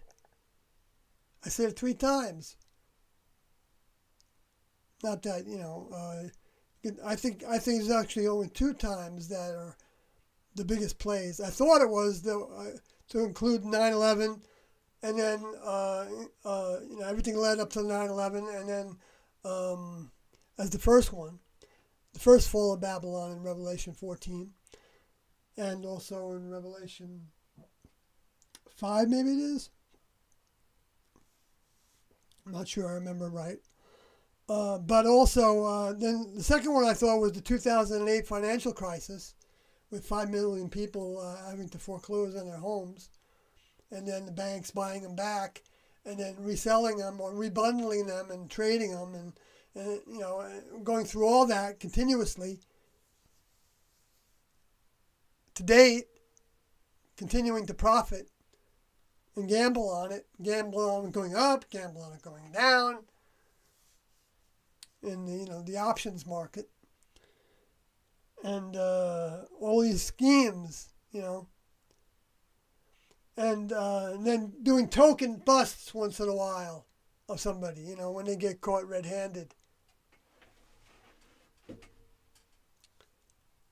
But then if you got a health business like blue-green algae, selling it through network marketing, then they're on the news saying, I remember this in New York, where I lived in Carmel, New York, while I was trying to do this health business in 1997.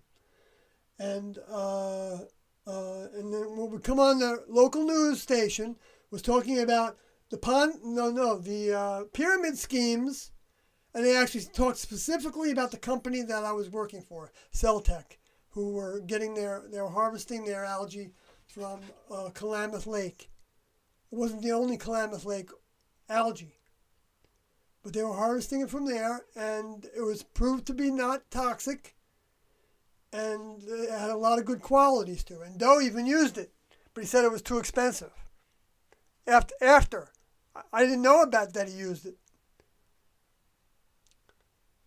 I just so happened to connect with somebody that connected me to it. And that ended up being the ex-brother-in-law of the partner that I met in 1995.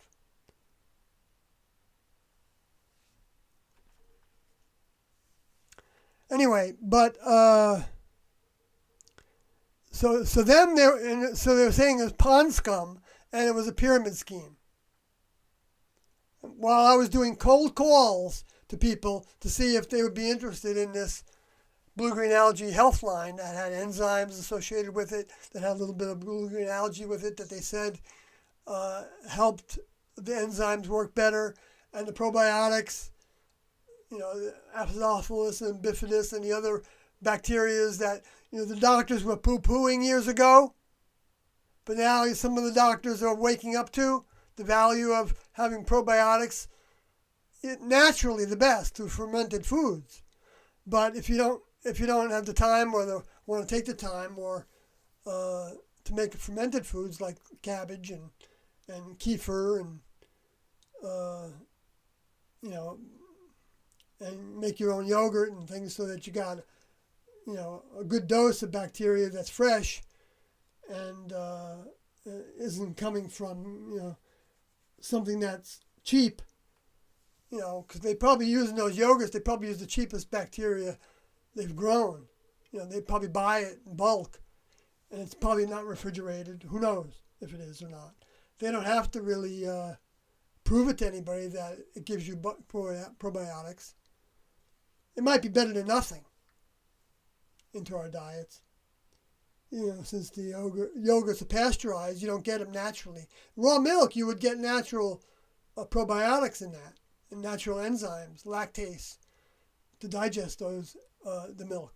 But that's taken out, and then by heating it to death and homogenizing it also changes its chemical consistency or makeup.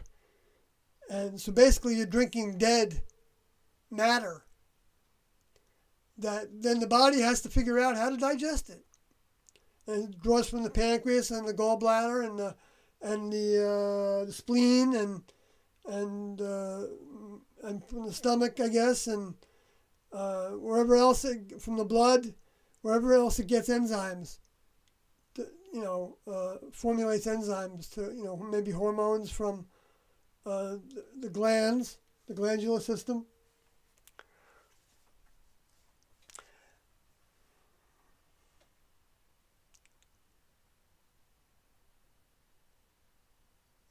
So they, I got way off the track there. I'll go back to the chat room before I go back to the scripture.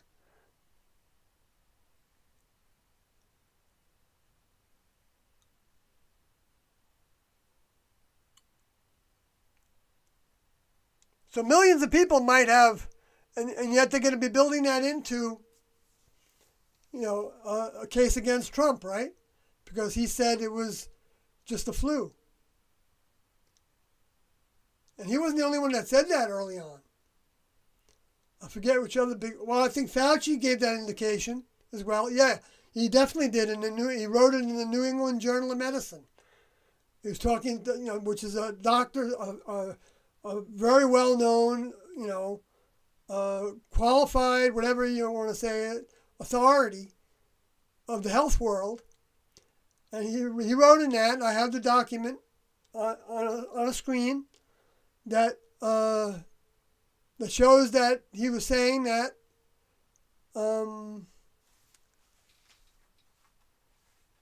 this may turn out to be even less than no, and he didn't say it that way. Well, maybe I should find it. No, I don't want to go there now. If somebody wants to see it, let me know, and I'll send you to it. I'll send you to it, or I'll send you to the video that I got it from. Probably from The Last American Vagabond, but he's got so many hours of videos that he's done, and they're all excellent. I mean, I get too filled up. I know why people don't stay with me for very long, because it gets hard. It gets such a monotone. I'm not. And the information, for a lot of people is still foreign in their heads, so it can become challenging to. And the same with what Ryan with the Last American Vagabond, on YouTube. He talks so fast, and he's got so much to say and show in articles and things, that it's so much documentation. That masks weren't, ever considered to be something that was going to keep you away from getting the virus, because they don't seal on the face. I already said that. And they were meant for a health environment, not to be, because we need to be exposed to bacteria and viruses in order to have herd immunity. Otherwise, we just got to stay in the house all the time. If we're not going to get any herd immunity from being out, then we're going to stay in the house all the time, and then when we do get exposed to it, we're going to have a major response to it. And there were people talking about that as happening because of the current lockdown. The amount of time that people were locked down might have depleted their immune system of the ability to fight off those viruses. Because you don't just get one particle of virus and get symptoms. You have to get a lot. I don't know what the number is, but I think it's probably a real lot. Now, I don't know how many you get in any goblet of moisture.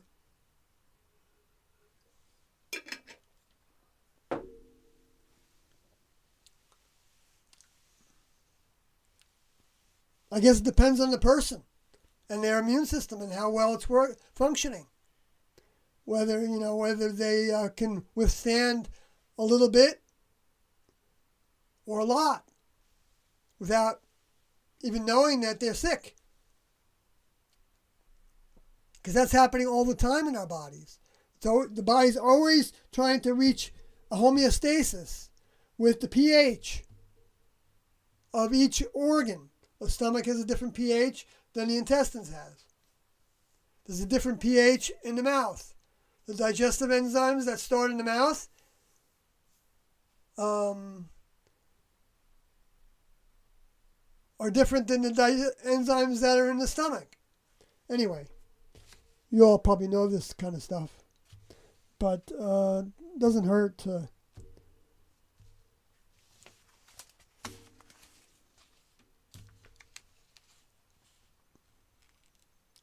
go over it a little bit in case there's somebody that hasn't studied that kind of information.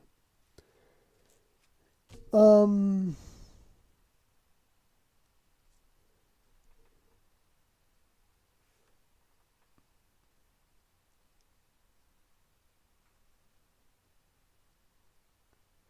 Welsh Dragon says, "Oh yeah, I know you were there already. I've been seeing your." If you're still around. Hello. And Jeff says, yes, we hear you. You are still going. It's Richard Thrift. Yes, I know. I remember that your Welsh Dragon is Richard. And that Richard wants to try to proceed on, as far as I know, he hasn't changed his mind, making a documentary, I hope, with mostly T&O information. I'm not against going through the things that were said against them and to try to show, but I want to be able to show why those things are inaccurate and not true. And I want to bring evidence to that if we do things like that, things like that. So I'm not against, debates even, with scripture or whatever. if you want to, stage it or somehow or whatever. But, or even, get some live ones going and film it.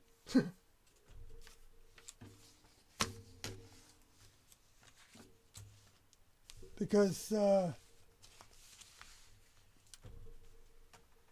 want to give everybody as much ammunition as we can get to help people that are waking up at this time. Help them be at least curious.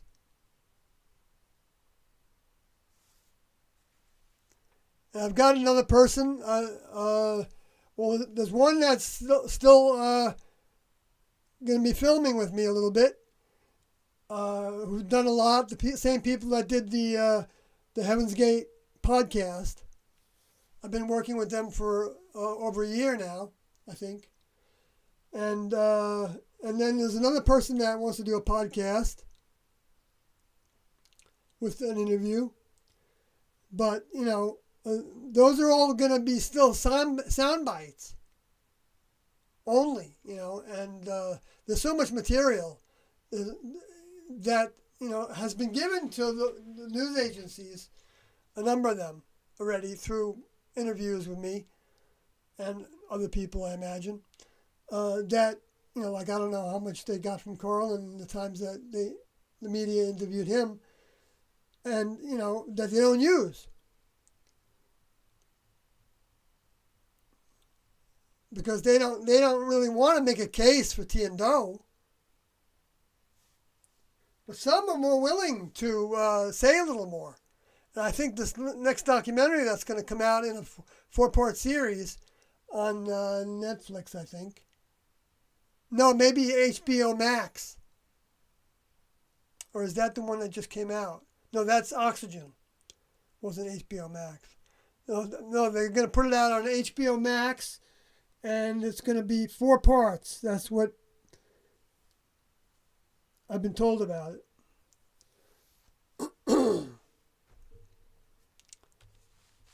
And I think they put out the biggest effort so far of giving me opportunities to make my case for Tian-Do. I mean, they had me take all the books that were related to Tian-Do that I had and put them on a table, and then they filmed me talking about each one, including Tian-Do's book, and including my book, and including the Transfiguration Diet.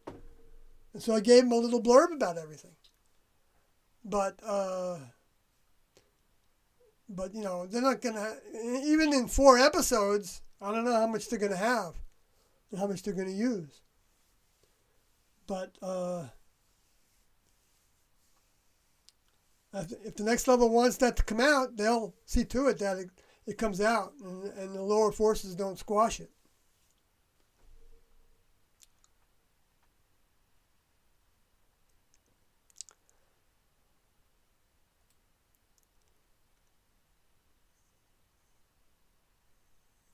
Thanks, Jeff. I didn't go down, to see when I was asking that second time. The Welsh Dragon says, you are still connected. Thank you. Yes, you are still on. Cool. Jeff Barnes, yes. Welsh Dragon says, Windows has a new update, and it probably wants you to update. Oh, you think that's the reason why my OBS software cut out a couple times there? And now it's going on okay. All right, well, I'm always hesitant to do updates. But I guess if they wanted to infiltrate me by now, I guess it would have happened, right?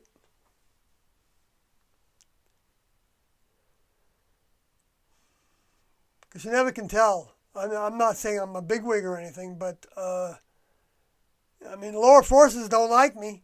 I know that. And they're real. I'm talking about spirits and Luciferian, space alien, fallen angel souls, and certain humans.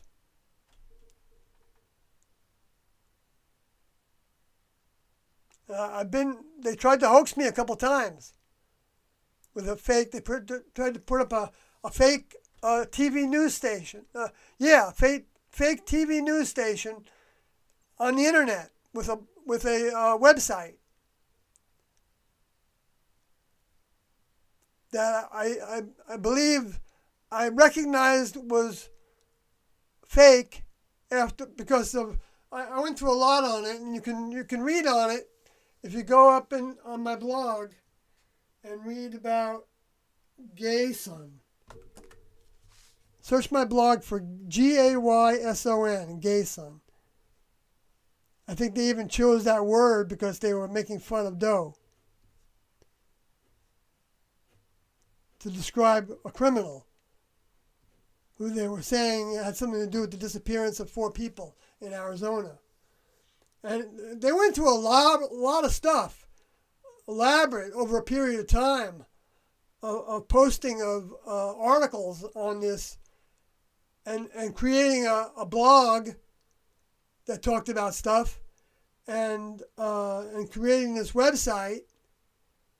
And then while I was trying to figure this out, and I wrote about it, when I figured it out,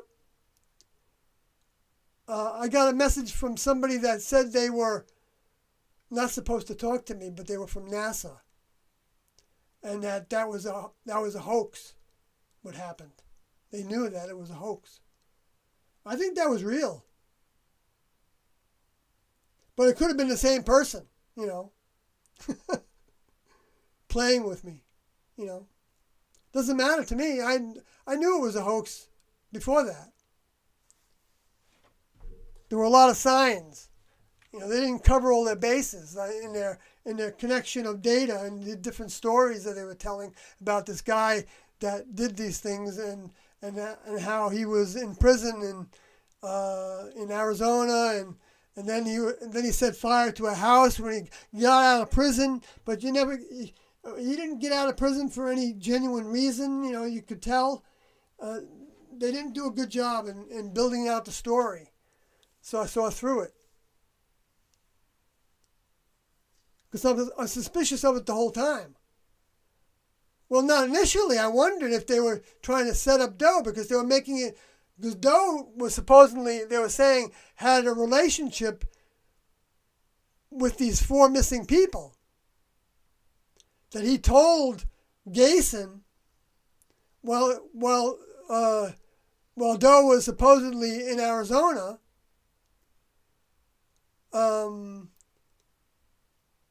something about the next level or something. And then, and so Gayson was telling the story of that in relationship, that it might have some relationship with the disappearance of these 4 people. But he ended up, according to the story, he ended up going to jail for it. Now, it might have been the story of somebody that was real, for all I know. And that there were 4 missing hikers in Arizona back in the time when Doe was still in his vehicle. Now, Doe did, I think, I'm not positive about this, but I suspect he did go to Mexico, or he went to live someplace in the States and then arranged for a doctor in Mexico maybe to do the castration on his vehicle. Or he knew somebody in Arizona or New Mexico or California, I guess. I don't know exactly where. Or Colorado, because I think Alex Odie and Vern Odie went to Colorado. I have some evidence of that. But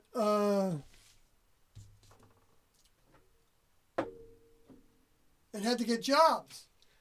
And there was somebody that, I was on the set, behind the stage of the set for Geraldo in 1997, towards the fall of 1997. And it was a show about UFOs. And so he had a whole bunch of guests. And I was in the back with those guests. before we went on to stage, ahead of the show, and then afterwards as well. And one of them was Lee Shargal, I think it was. And he said to me, I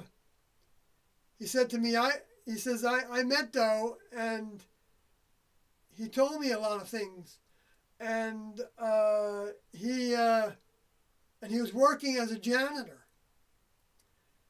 Now, at the time,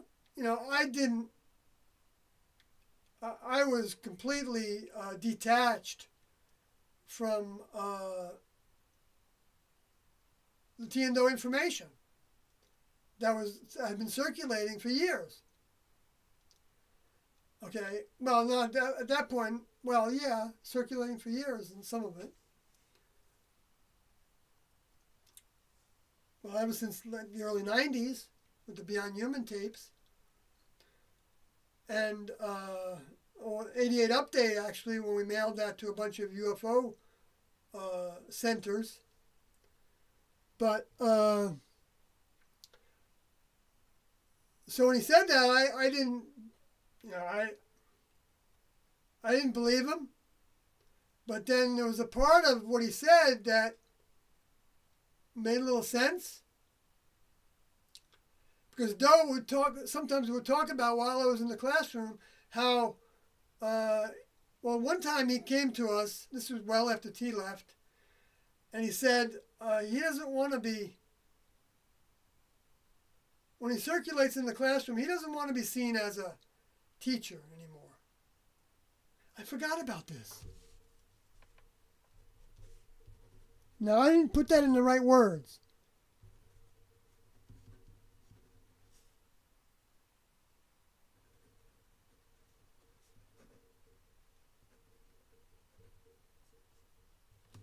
What was the word he used? It's the same word that's related to a professor that is no longer teaching the class, but is there as a consultant. The same kind of relationship. I forgot what you call it in universities. Maybe you all can. Not sabbatical. No, I almost had it. But anyway, that's what he wanted. He wanted to change his relationship with us. And people say that he freaked out and went, downhill towards, suicide and depression because of his sexuality and all that baloney, and which none of it's true. And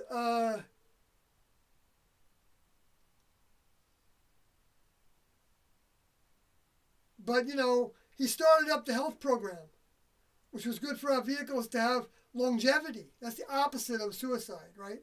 To want longevity. So, I'm sorry I was a little sarcastic there. With you all, I certainly shouldn't ever be sarcastic. But I think I'm talking, when I do that, I'm talking about all the negative that's have come out. That's who I'm talking to then. I'm not talking to you all. Unless there's somebody that's in the audience, or if you want to call it an audience, in the live stream. I don't think of this as a show, so I don't think of it as an audience. I'm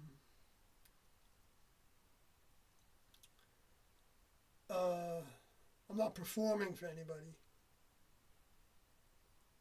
That's pretty obvious, right? Right? Because if this was a performance, then nobody would buy tickets to it.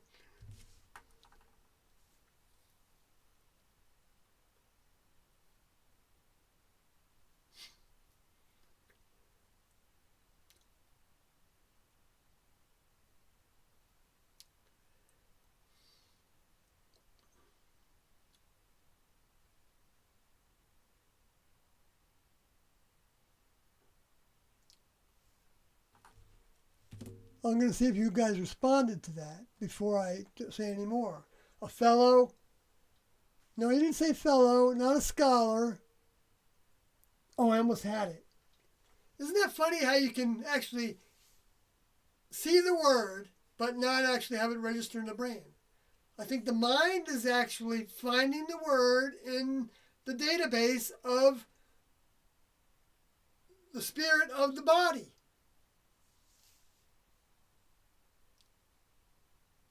Or if it's a piece of next level information in the soul of the body.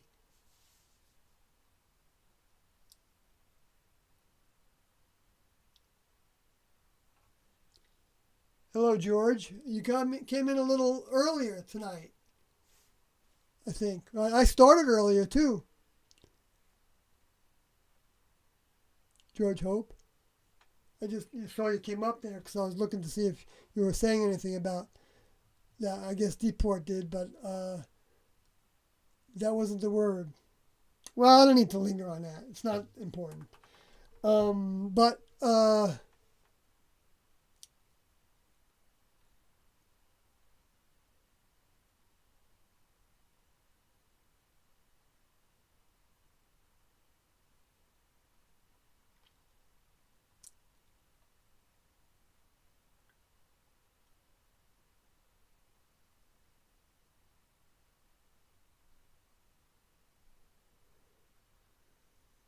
okay, I'm going up in the chat room. Okay, 55 Porter says there's a famous YouTuber right now doing a 40-day water-only fast and live streaming every second of it to prove he's not eating. Right now, he's on day 18. He's down 23 pounds. Yeah, he's going to lose a lot of weight. And he could actually kill himself by doing that. We fasted on water for 13 days. Well, the first day was on air. The next morning we woke up and Doe added water. I mean, air meaning we didn't do anything. Because he was curious whether, people could survive on just air. But then he broke the fast, and then after that, the only fast we did were on lemonade, the Burroughs cleanser, the ounce of lemon juice fresh squeezed, and an ounce of grade B maple syrup, and an ounce of and 8 ounces of water and a pinch of cayenne pepper. Or for the people that were losing weight too fast, Doe added maple syrup. Yeah, I got down to 100 and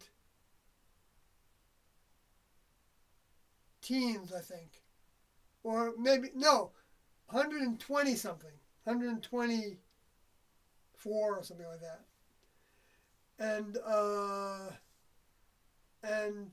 right now I'm at probably about 145 pounds for my, little frame of 6'8.5" Maybe I've shrunk though from that.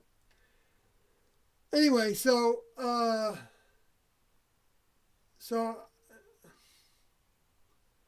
what is he doing? He's trying to do 40 days? Well, Jesus didn't fast for 40 days. He was eating.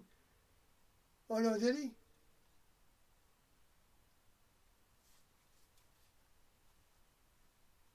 Is that what it says? But was that in Jesus' words? Because if it's not in his words, you can't count on it 100%.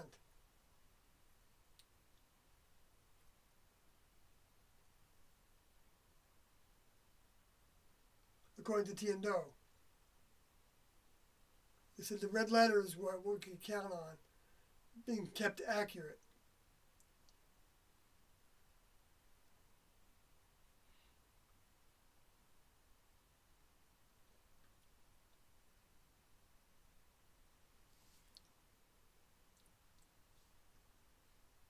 Now, I don't doubt that the next level could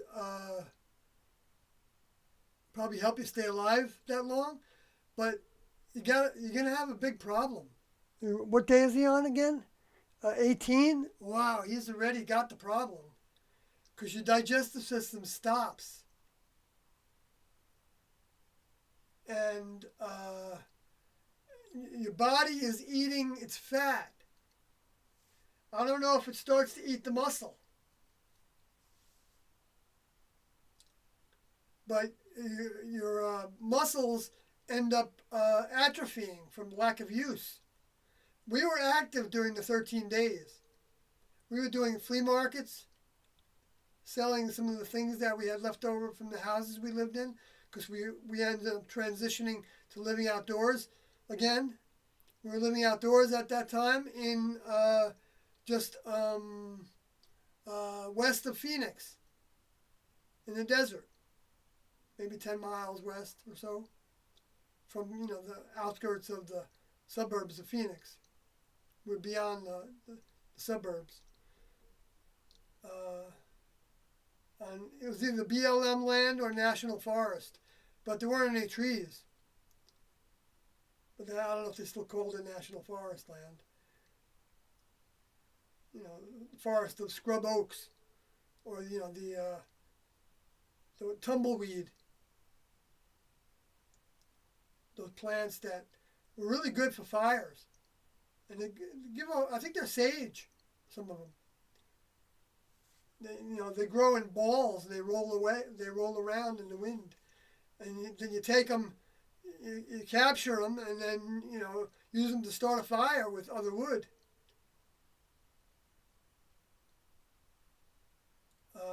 They grow up really fast. I mean, you don't even have to have paper to light them up, and they burst like a ball of flames. They're kind of cool. Anyway, but see, when we broke the fast, he should break the fast on liquids.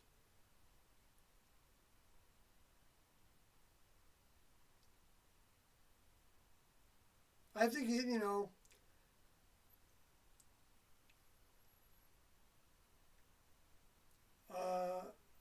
I don't think it's a good idea.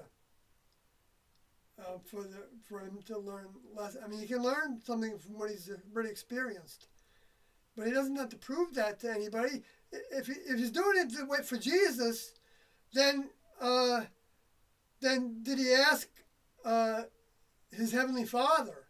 Because Jesus taught us to ask our heavenly Father in the heavens, in the elevated areas, among the stars and the moon and the sun. Way out there, where the influences that think they're Jesus and love to try to be Jesus to people can't interfere with that communication. And then the next level will help them if they ask. But if they don't ask, the next level is not going to probably help them. He's probably going to die.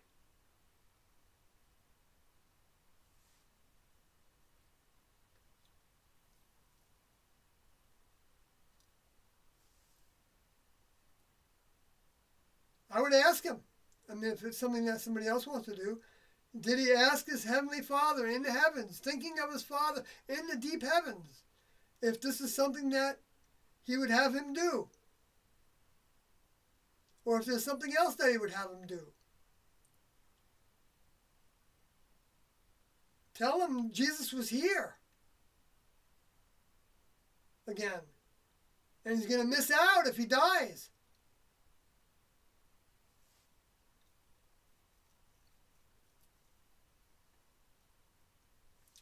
Maybe I'll find him.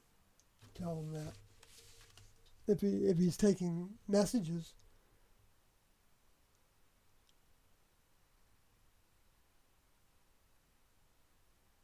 A famous YouTuber?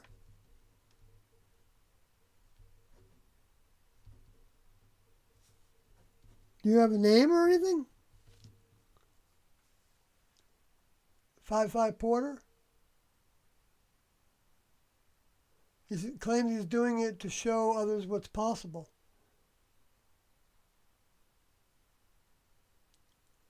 So what? So if it's possible. Maybe it is possible. I don't know.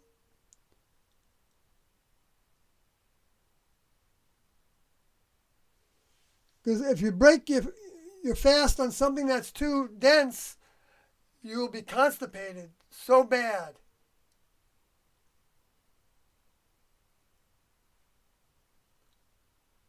Because your body has to be taught. You might have to take laxatives, you might have to take enemas to try to keep. You should have been doing that the whole time to get rid of any of the material that's still in your body that didn't come out. And that was part of it too for us. But I couldn't. We broke the fast on these beautiful, sweet in Yuma, Arizona, on these tangelos, or they were like a cross between oranges and tangerines, and they were so sweet, and Doe felt like that was a mistake. And it was, but we survived it. And Doe might have been led to take that mistake because of how students would have a problem, and maybe it could be a reason that they could doubt that Doe was their older member. I didn't have to deal with doubts about that. Well, I was clogged up bad. I mean, X-Lax, nothing worked. Cascara Sagrada, Naturalax, all it did was make cramps. It was terrible for a couple of days until it finally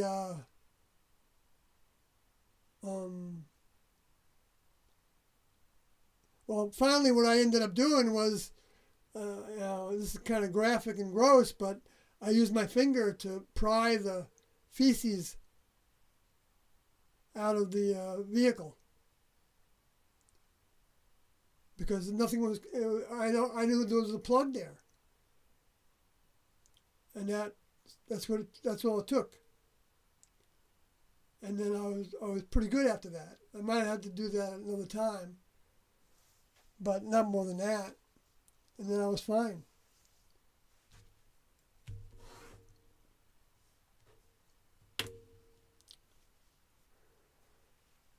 Thanks for that information. Luke Oz's message retracted. And then Welsh Dragon says, definitely want to chat about their teachings. Great. It's and Jeff Barnes says, what does your daughter think when you do these interviews? I don't really ask her what she thinks about them. So, I don't know if she hears much of what I'm doing. She's not home right now. I don't know if she hears much of what when I do when she is home. She has been home for a lot. Sometimes her boyfriend or gentleman or man friend, or she doesn't have too many girlfriends, but she does have a few, but they rarely come to the house. But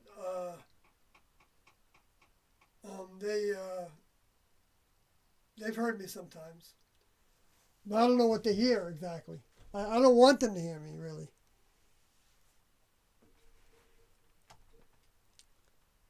I don't mind if she hears me.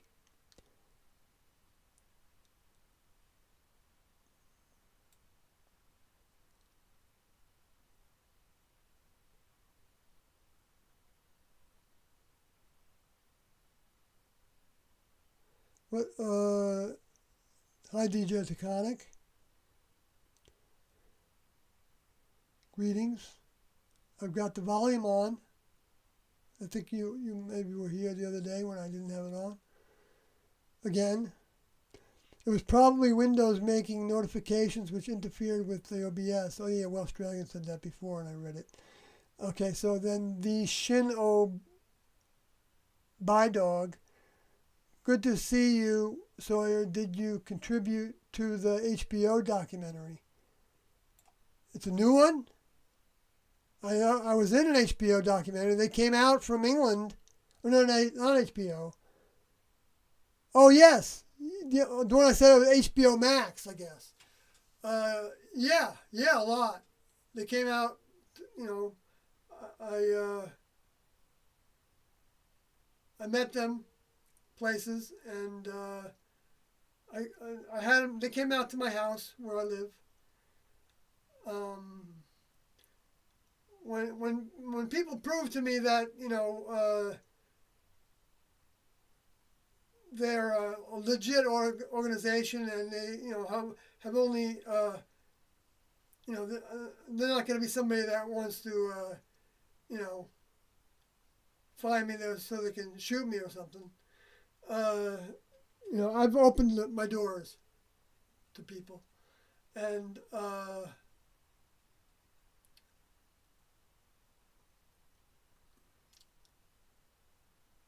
so they came out to the house and they did a lot of filming, and then we did some filming around a campfire, uh, and they did some filming of some of my recent music that I do, and riding in the car, and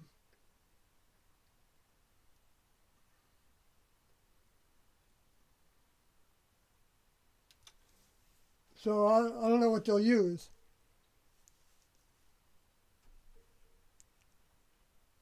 And interviews as well, of course, with it, in the midst of all that.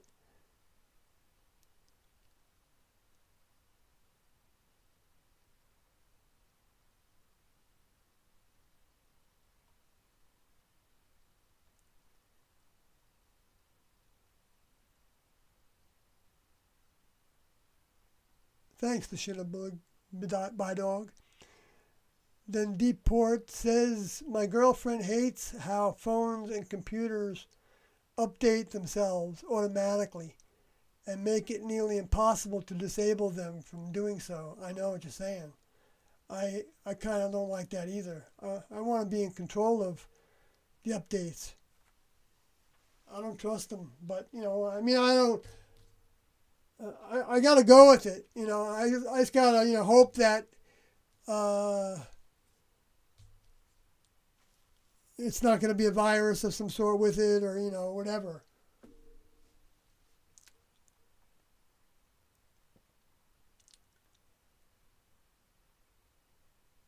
George Hope says run Linux Mint. Windows is Luciferian software. I think it's all Luciferian software, to be honest with you, in my opinion. I think Doe's opinion also, because the Next Level didn't design the software. And there's only two kinds of information. But the Next Level came up with, the ideas on how to make computers. So, but I can see how you would say that, because of the way that Gates is such a that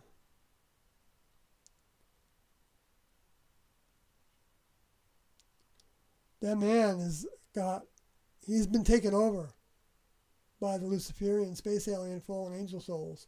I mean, Tiendo taught that the leaders that become famous or rich and attract a lot of attention, and people believe in what they say, and they have influence over, are all being run by Luciferian space alien fallen angel souls. And Linux is a free operating system, right? And isn't it common code, or common I forgot what you call it. I should do that. I should at least think about buying one that's not so corruptible.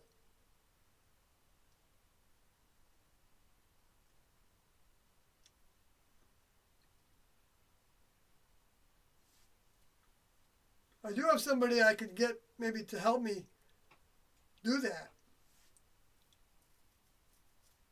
Maybe I'll have to go to where they are, see if they'll help me install a Linux operating system on a new laptop. I could afford it.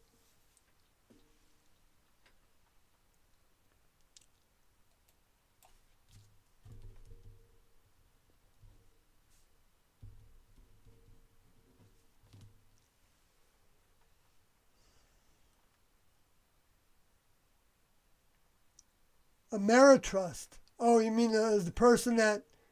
Oh, emeritus. Right, emeritus. That's right. That's what it was. A professor emeritus or a... Yeah, that's what he wanted to be. Thanks.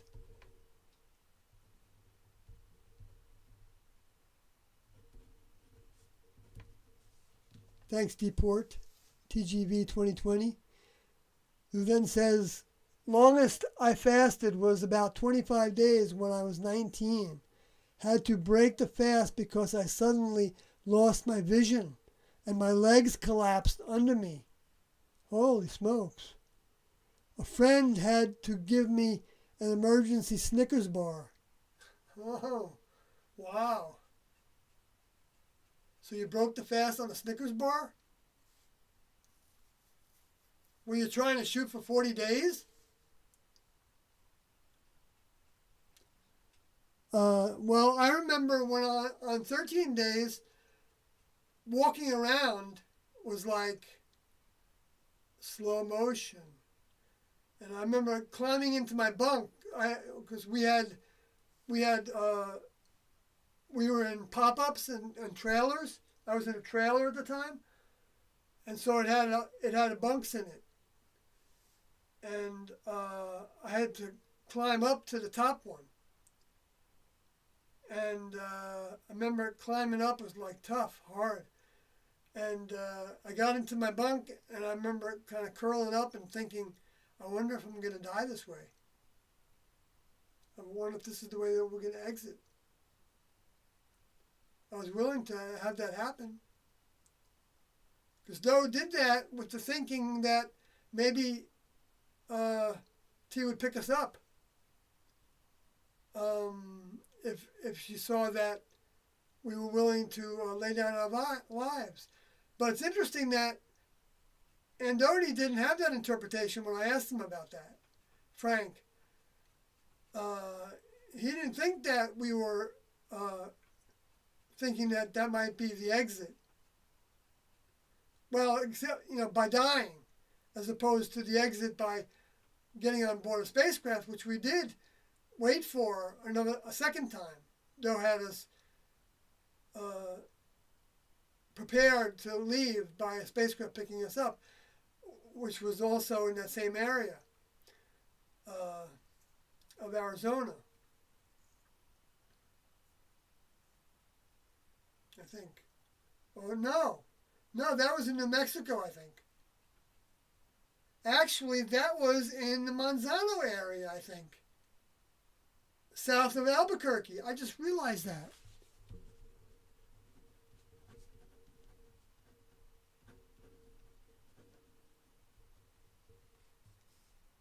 I just realized that.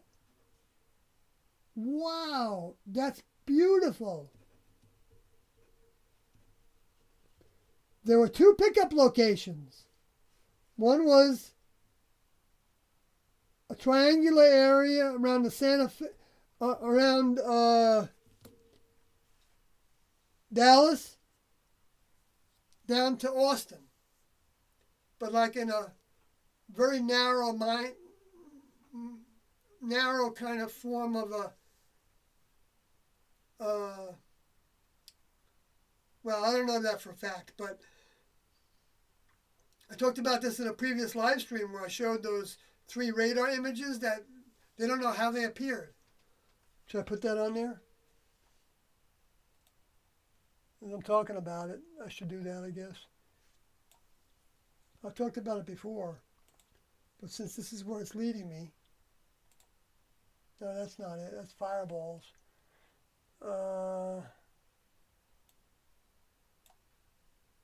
Space Force? No.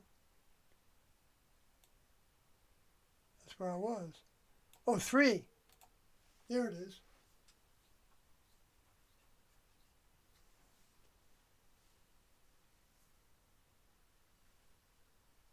See, there was this 3 up here in the top right.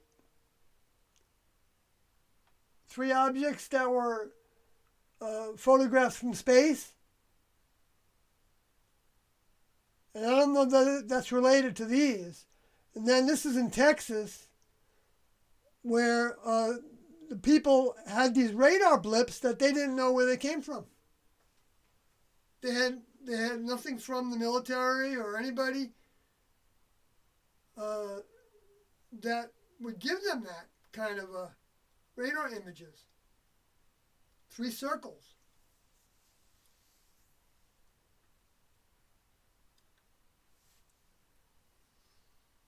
That could be standing for a 3rd trimester. Or that could be talking about the area in which was that triangle. See, I was drawing a line and it was going from like the middle of DFW right down to the middle of Austin. So it's just slightly off to, I don't know if that's even amount. I don't think it is. Over to San Antonio. No, wait. San Antonio to Austin, right, like a triad.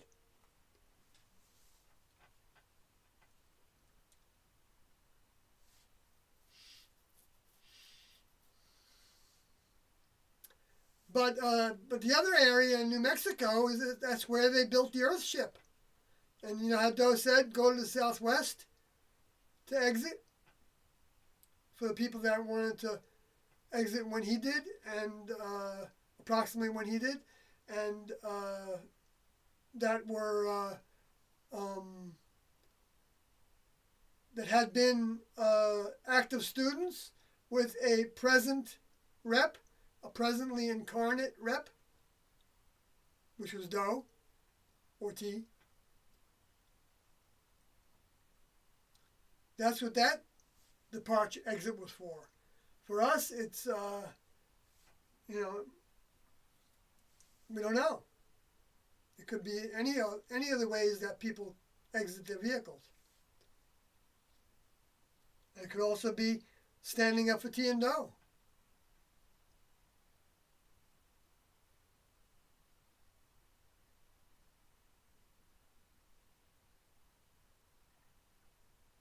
Working for them. That's the meaning of, Doe said the meaning of worship was work for. So when I see the churches around here that are still closed, they have a sign that says closed for worship. And I think, well, what you all were doing in there wasn't necessarily working for the next level. God wasn't necessarily. I'm not saying they weren't, because I don't know them individually. That's not for me to judge.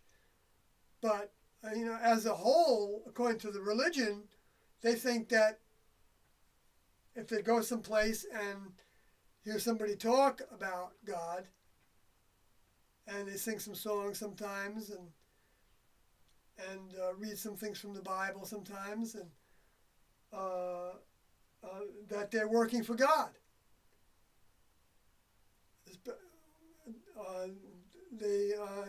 Now, if they're talking to somebody else about that, that's new to that,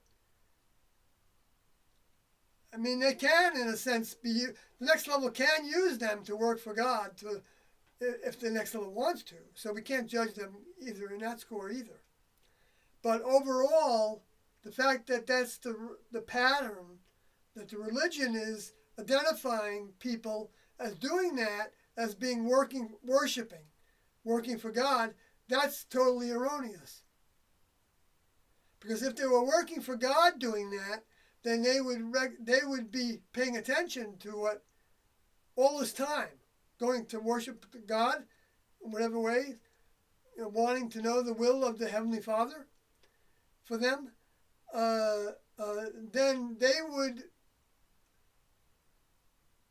be more in observance of how that will response can be given to them, so that we can do the will of our Father in heaven.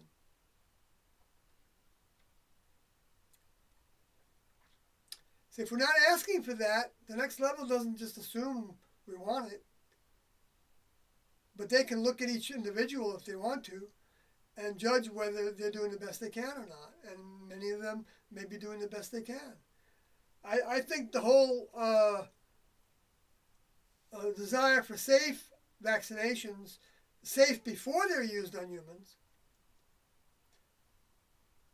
or worked really hard on fixing the things, or even dealing with the limitations from a vaccine program. I think that's the people that are against that. A lot of times they're Christians.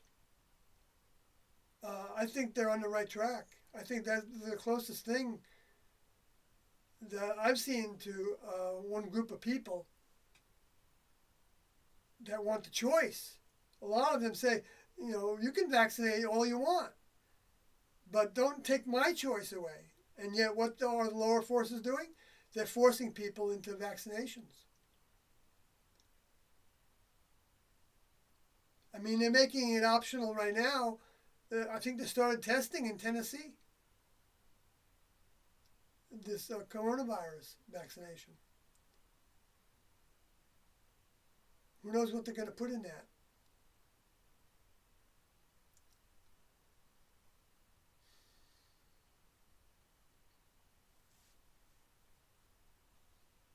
Maybe they genuinely want to see it, but they also want to be able to trace it. Well, maybe see if it works.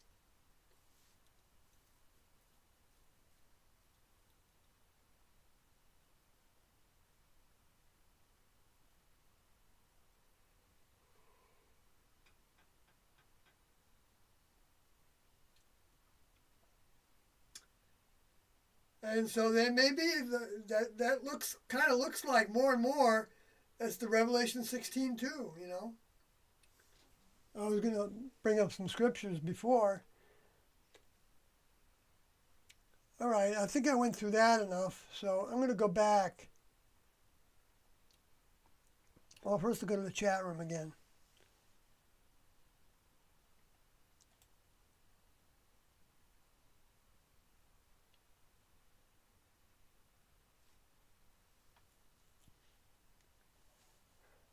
So George Hope says, I do a 48-hour fast once a week. Oh, really? Wow, that's more than the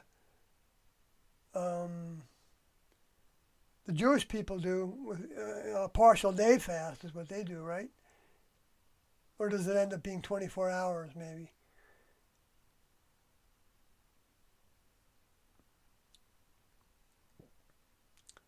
Then George says, longest recorded fast was 382 days by some Scottish bloke? Really?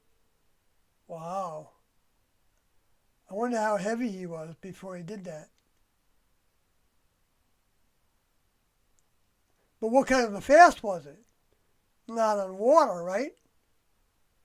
Because, a big difference if it's on water or juice or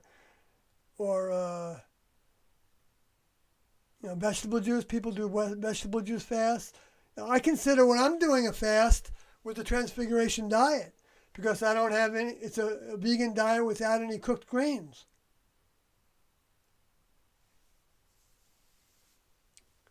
Oh, and without any sugar, except for honey and maple syrup, which I use very little of, and without any fats except for extra virgin cold pressed olive oil. And with plenty of raw garlic that I put into the olive oil. I prick it with a fork and put it in the olive oil, and then I use it on big salads that I have every day and vegetables. Occasionally I cheat, like I cheated today with a quarter of not even a quarter of a sandwich that had a piece of bread and some tuna on it with mayonnaise and mustard. I find that if I just have a couple bites, my vehicle's happy.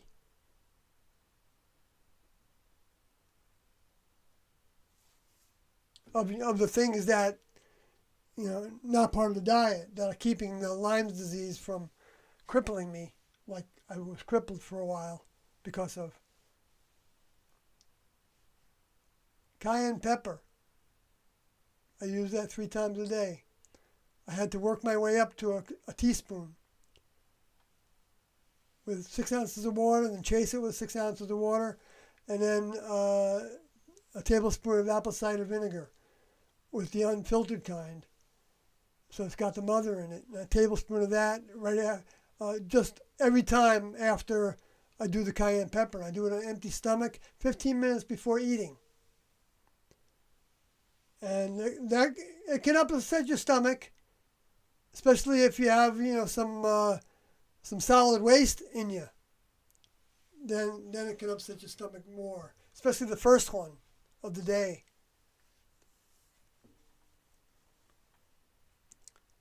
But people should work their way up to it, and consult their doctor if they're gonna combine it with medications and things first, because because we didn't do it with medications. We weren't taking any pharmaceuticals. Well, Branody might have, but actually, she might not have been on the entire fast. No, she was. She was on it.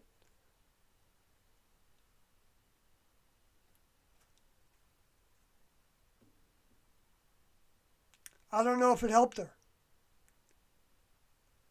I didn't see her, when she rejoined, and after that, I think she was still in a wheelchair. So I think, it went pretty far with her. The swelling. Her legs were all swelled up, the whole leg and foot. Both of them. And crooked as well. Yes, I was inspired by Jesus to fast for 40 days. Haven't accomplished it yet.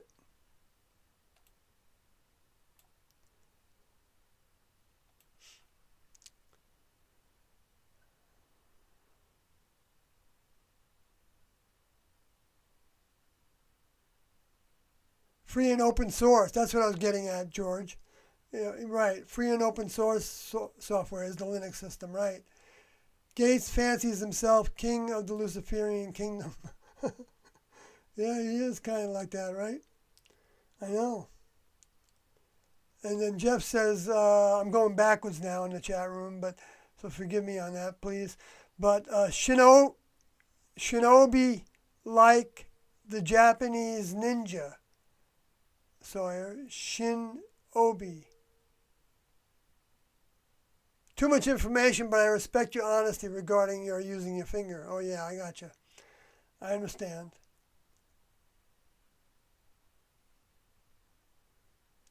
It worked.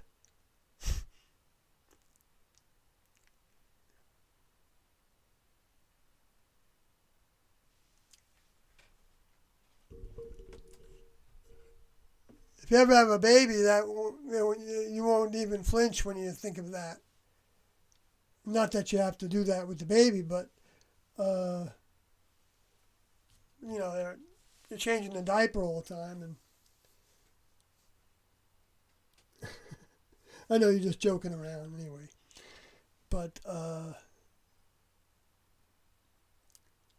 it's funny that you bring that up, though. I'm going to tell you a little story. And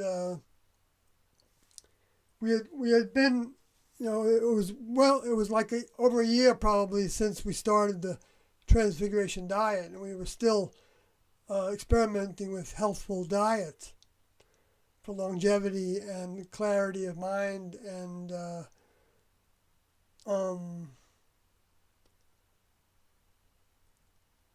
energy in the body. And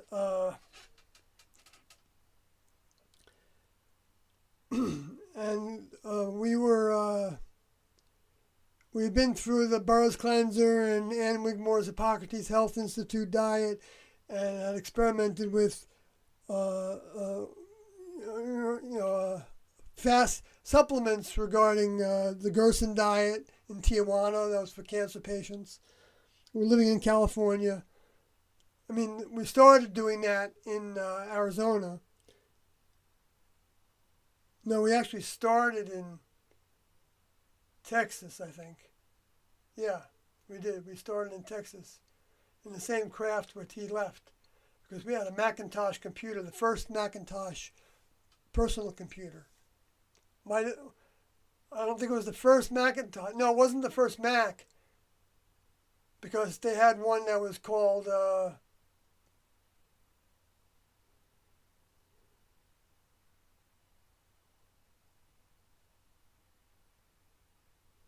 maybe I'm misremembering that. Maybe that was a DOS machine. I forgot that first one that we had.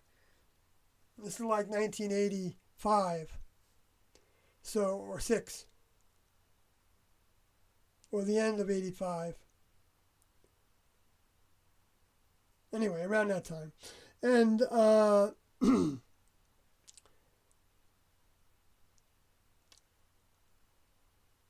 and we probably went to into an all-American kind of diet, or not an all-American diet, but a like a Pritikin kind of diet where you were very low on meats, and only a couple times a week you would have like some kind of meat in a small quantity. We went back and forth that, and then we went back into a fasting mode with Burroughs cleanser, and then we went into the Hippocrates diet, and then back into the other diet, and then back into growing our own food for a live food diet, to where we were living off of wheatgrass that we were growing ourselves in the house. We had racks and racks all over the house with trays on them. And the trays were planted sunflower seeds and buckwheat sprouts, and also other kinds of sprouts that were in the jars, and then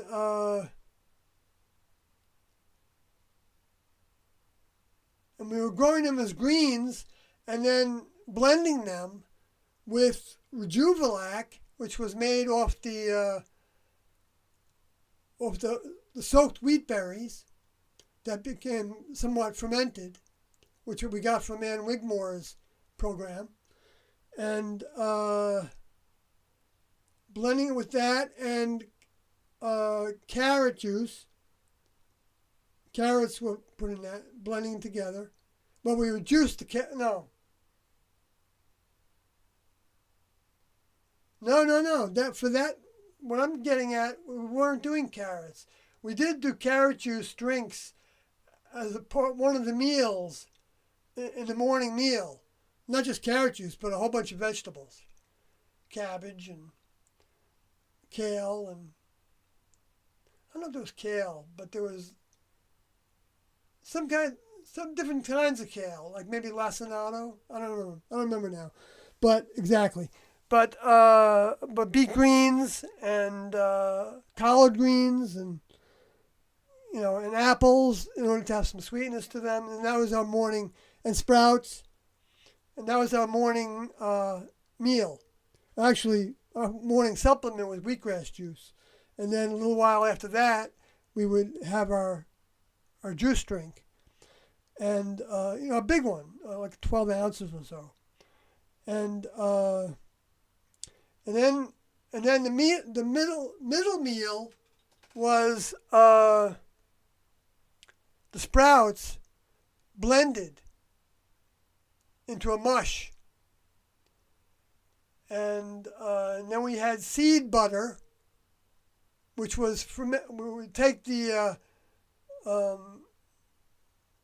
Cuisinart and we'd use it to blend up sunflower seeds, and then kind of form them into like a flat ball, and put them in a dehydrator, and they would be like a cheese substitute. and then we were drinking Rejuvelac, the wheat berry juice that you poured off and let ferment out in the open air for a few days. If you went too far, then it got really putrefied, and Doe couldn't stand it, so we would throw it out. But I mean, we tried it a few times, but as an experiment. But that's what gives you your bacteria in your colon and your small intestines in order to digest things. And in this program, and then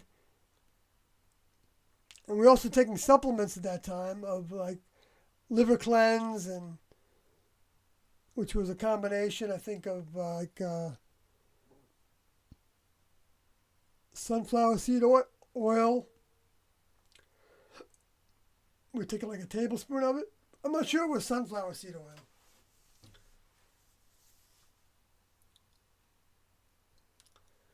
But I forget what that meant. Wheat germ oil. That's what it was. Wheat germ oil, and maybe honey. Like a combination of that, and garlic. I think that was a liver cleanse, and the bile would come out of you.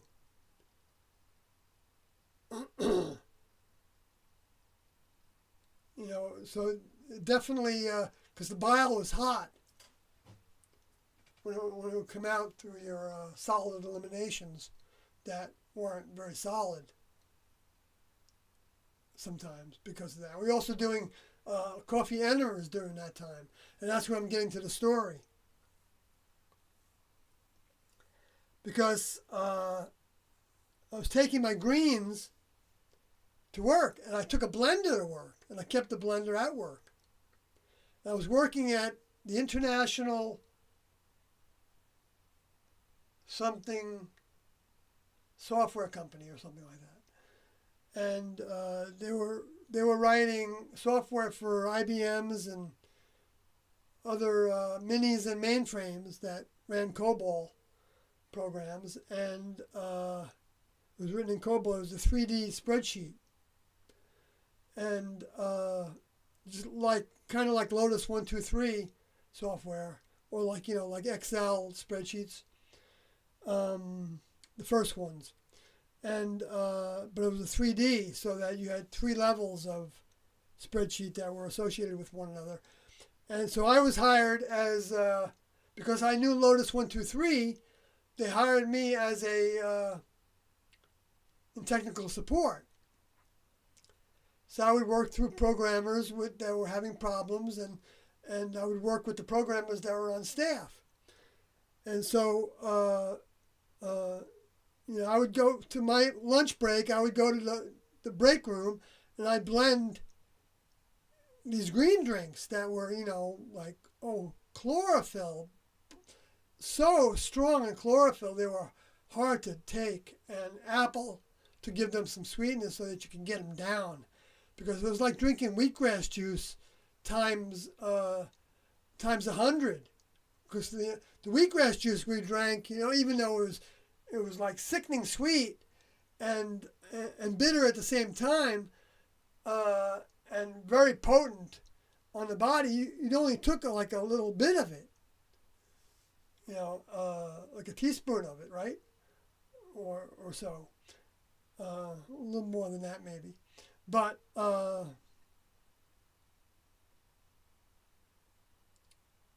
because we did drink it in a little shot glass, but the shot glass was only about half full, the wheatgrass juice. So I guess it was about a half ounce. So anyway, so then the end of the story, which I'm probably going to want to. Well, I still got to go back to that thing. I want to put a finish on that thing that I was talking about in prophecy. And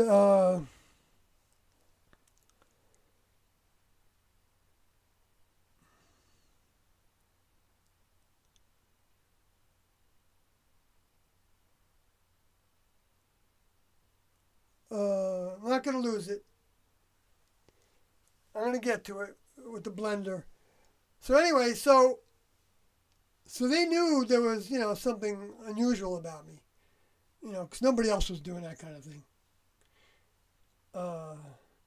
And so one time I was working with the programmers because I had a programmer that called tech support because he had a certain kind of a bug, and we didn't know if it was hardware or software related. In other words, he needed to reinstall an operating system or something. And I learned a lot in that job because, about that. But I would sit down with the programmers to tell them about the problem so they could try to troubleshoot it.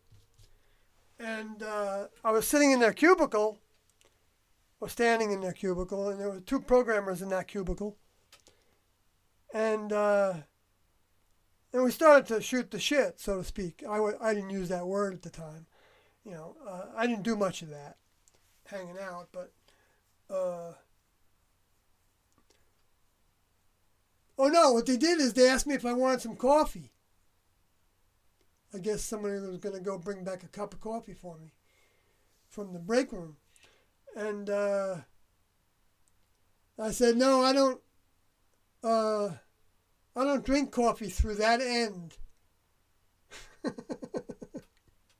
And they looked at me and said, I think that's all we want to know about you.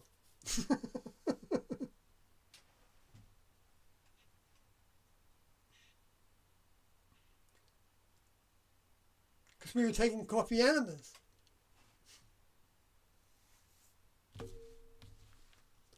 I don't know if T and Doe would have approved, or Doe would have approved of me saying that. I never reported it.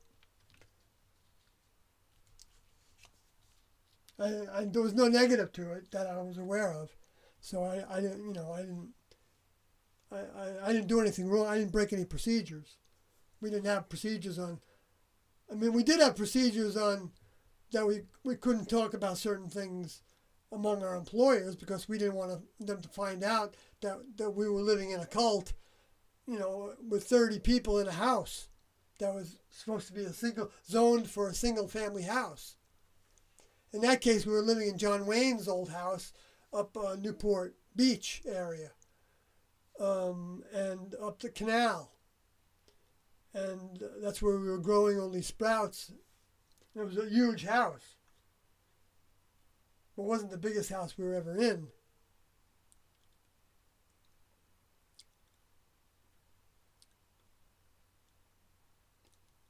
It was when we were there that Doe considered inviting families of the vehicles to visit us if they wanted to, so that they could see how we were living, and that there was nobody was being abused or held against their will, or because we didn't have locks, and the windows and doors weren't locked. We locked it from the inside once we were inside. Now the keys to the cars were locked up because you never knew when somebody was going to want to leave in the middle of the night. That happened a lot of times. Rick Odie did that one time. And they didn't want to take a chance on losing a car. But if somebody told them that they were leaving, they would help them leave and give them money. And they gave Mark and Sarah, they gave them a car.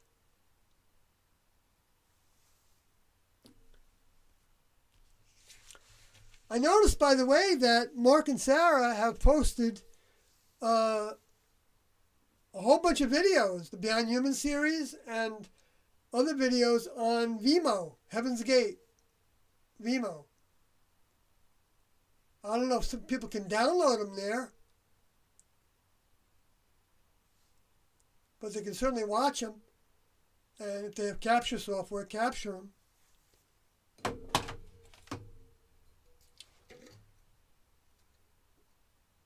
Well, I don't know that for a fact that you can capture them, because I know they have software now that can stop people from capturing videos. But then there's probably software that can, negate that software. I don't know. All right.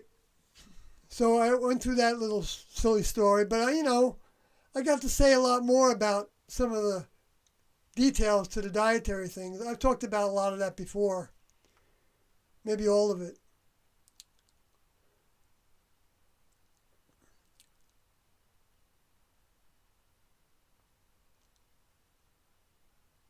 Then Jeff says, NP Oshinobobi, he just struggles every time. Laughing out loud. Oh, that's the name of that person? I guess you're saying. NP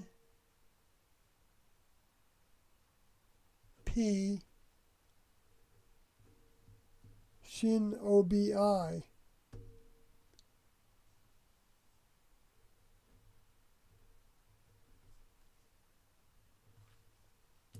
Did you ever eat a steak in the classroom?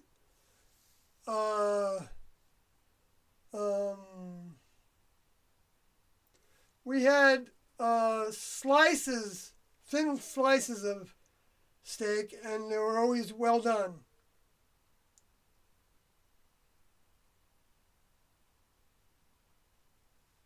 And the hamburgers were well done when we had hamburgers. But we didn't, we had that, the steak we might have had one time after T left her vehicle. The hamburgers we had a number of times while T was in her vehicle. Because we were on like a Pritikin diet then. And we would have bacon sometimes. Like we'd have bacon one week as the meat item. The heavy, they call them heavy proteins. And then we would have like meat in a dinner or chicken in a dinner the next week as the one time that we had meat for that week. We did that for a while.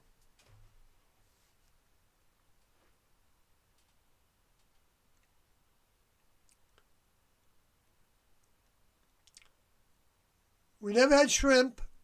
I don't remember where I heard this, but I don't think it was in person from Doe. I can't picture it that way. And I don't remember reading it. But I thought that Doe said somewhere, so you can take this with a, some reserve on it. I'm pretty sure I heard him say that. Maybe it was one of the 94 audios. He said that there were two foods that he doesn't think are good for humans to eat, that humans do eat. And one of them was shrimp, and one of them was mushrooms. He said that regarding mushrooms, he said that people haven't figured out what was wrong with mushrooms yet. They haven't discovered the problem with mushrooms. That's all I remember him saying. So I do stay away from mushrooms and shrimp.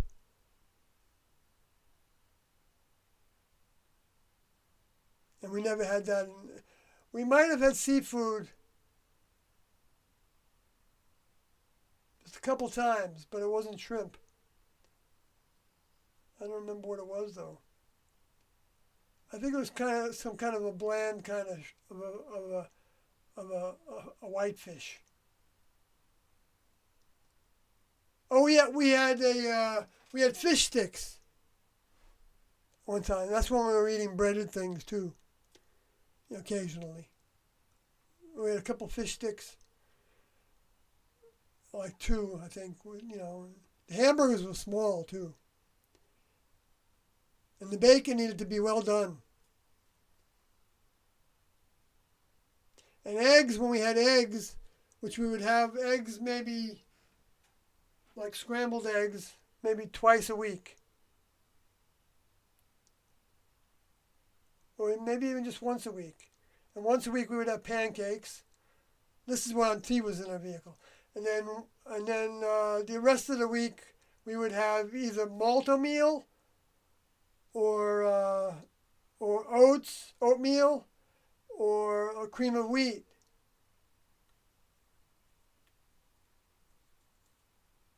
With sugar or with maple syrup on those cereals. I don't think we ever had the cold cereals. Oh no, we did. We originally had grape nuts was a cold cereal that we had. But we had that with dough too, grape nuts, and I think flakes, frosted. Maybe it was frosted flakes. I don't remember. But no, they were kind of a bran flake. I think that we had. I'm not sure. I mean, when we first joined, we had anything we wanted because we bought our own food. They gave us money. We went to town and bought food, and they didn't tell us what to buy and what not to buy. They just told us to not get things that were perishable because we didn't want to buy a whole bunch of ice. But some people did buy ice for themselves, but that was their choice, so that they could buy things that were more perishable. But see, that was before the 19 were sent out of the classroom, which was 1976. What kind of cult gets a bunch of people together and then tells 19 of them that they didn't make the first cut because they weren't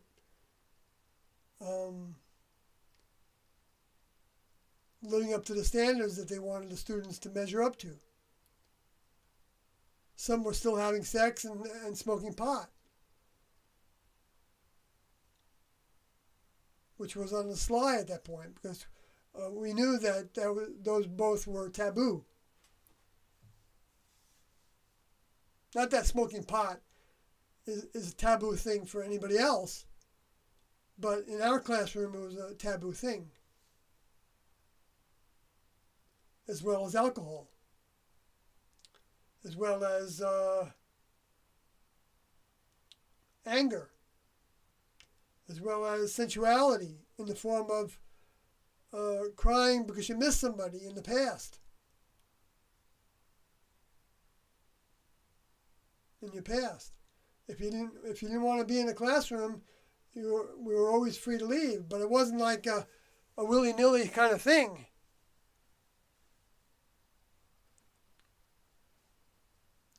And they made us think about. They gave us instruction to think about leaving sometimes, so that we could be faced with it. Because the discipline. Some, got to be pretty good to where they were keeping out all thoughts about the past.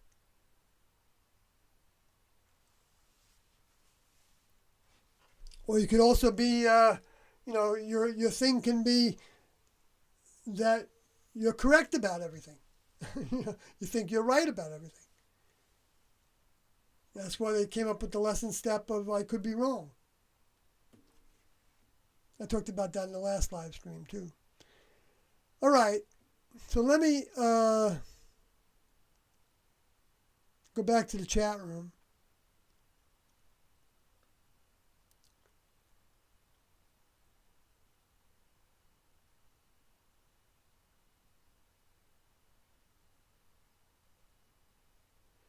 So Deport says, is it fair that Wikipedia states that there are only members of Heaven's Gate post 1997? That's what they say? That's so weird. Oh, well then they're probably referring to Mark and Sarah, who they think are members of Heaven's Gate. So that's another way that they're twisting and turning it. Yeah, I don't know how to keep up with that. I've tried to change things on Wikipedia several times, and they either don't let me do it or they botch it. In other words, I do my editing, I put it in there the way I think it should be, and I try to put the footnote in there, to where I got it from. 88 update, Heaven's Gate book, for instance. And then I go back to it sometime later, and it's gone, or it's they changed it to make nonsense out of it. Maybe I just wasn't clear about some of the things. I don't know. We've got university people monitoring those things, and they get awful full of themselves, and they're only going to accept. They're not going to accept what a dropout that hasn't published anything says about it. Luciferians certainly don't want to see what I say about it in the mainstream media. So they blind them.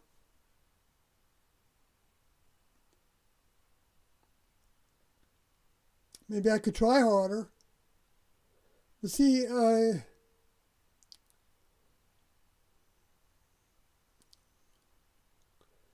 there's a lot of people that know that Wikipedia is very undependable for a lot of things. They're pushing the party line. If you look up global warming and things like that related to that, you're not going to get people talking about how the sun is heating up, how the solar storms are being buffered coming to the Earth by the cosmic rays, and that the solar storms are heating up the magma underneath the Earth, and that can be heating up the ocean to melt the ice. I mean, they even had a incidents where they saw that there was a volcano underneath an iceberg. That was reported about 6 months ago. I remember seeing it. Or they found an underground lake. Maybe that's what it was. That was warm. Underneath in the North Pole. When I saw that, I thought, oh, wow, look at that. I've been asking the next level, for help to try to bring things to the attention of people like that. But they'll ignore it. They won't pay any attention to it. And even if I say it to people that believe that humans are causing global warming from CO2 output, even if I say it to them, they can get so ingrained in it, so believing in it, that they don't want to see anything else that challenges, and they think that's misinformation. Because they think it's from Trump. Because they don't want to give money to the Paris Accords. Well, I agree with Trump in that score. That's a worthless organization, in my opinion. I think it's a front. I think the whole thing that humans are causing global warming is a front. To try to direct monies so that people can have monies to develop clean energy systems, which is a good thing, so that they can use them in their underground bases or on a colony on Mars.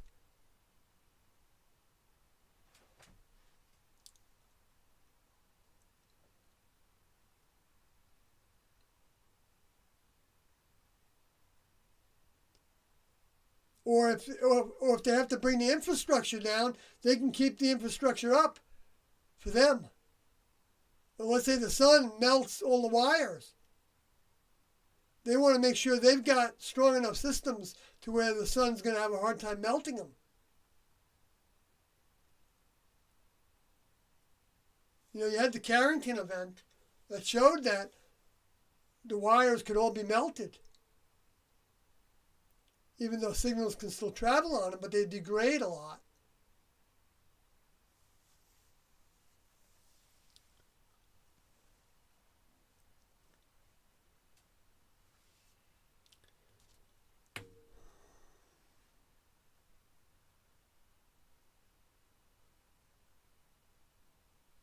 So it's not fair.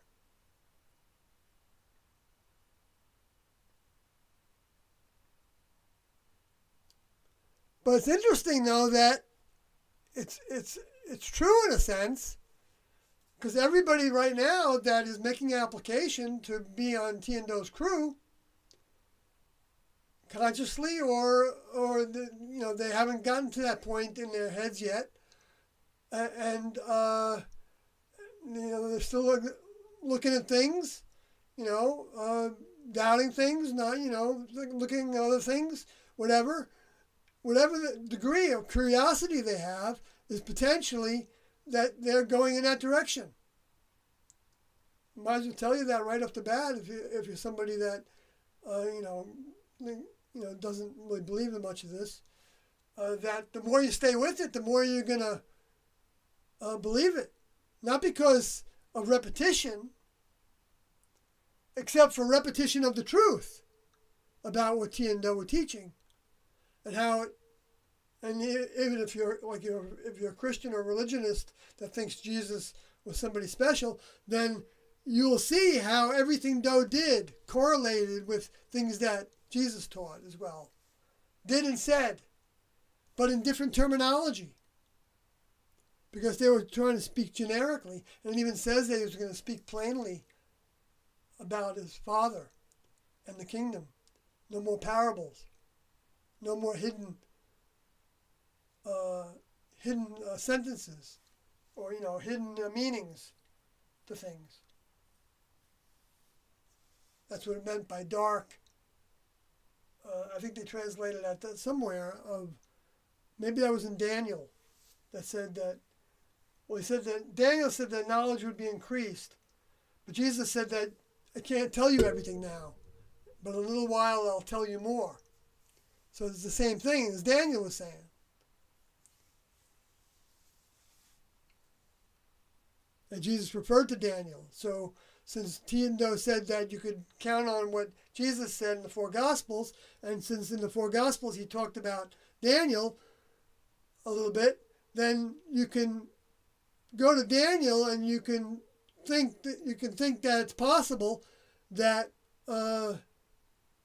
some of that material can be of value as relating to the truth. And Daniel talks about describing, the four living beings and the two on the different sides of the river, on the river, and it talks about a lot of things. I wrote about a lot of it in my book. In chapters 7, 8, 9, 10, 11, and 12 the most. Well, 12 and 7 the most. Or 9 also had a lot. 11 I had a lot of problems with 11, really making much sense out of it relative to T and Do's teachings and the current events now. But, what Daniel was talking about also has applications at other times, like during, of course, in the earlier verses, in the earlier chapters, I think he was foretelling more of the Jesus return. But I can't say, I'm not like a Daniel theologian. I'm not a theologian at all. But I think I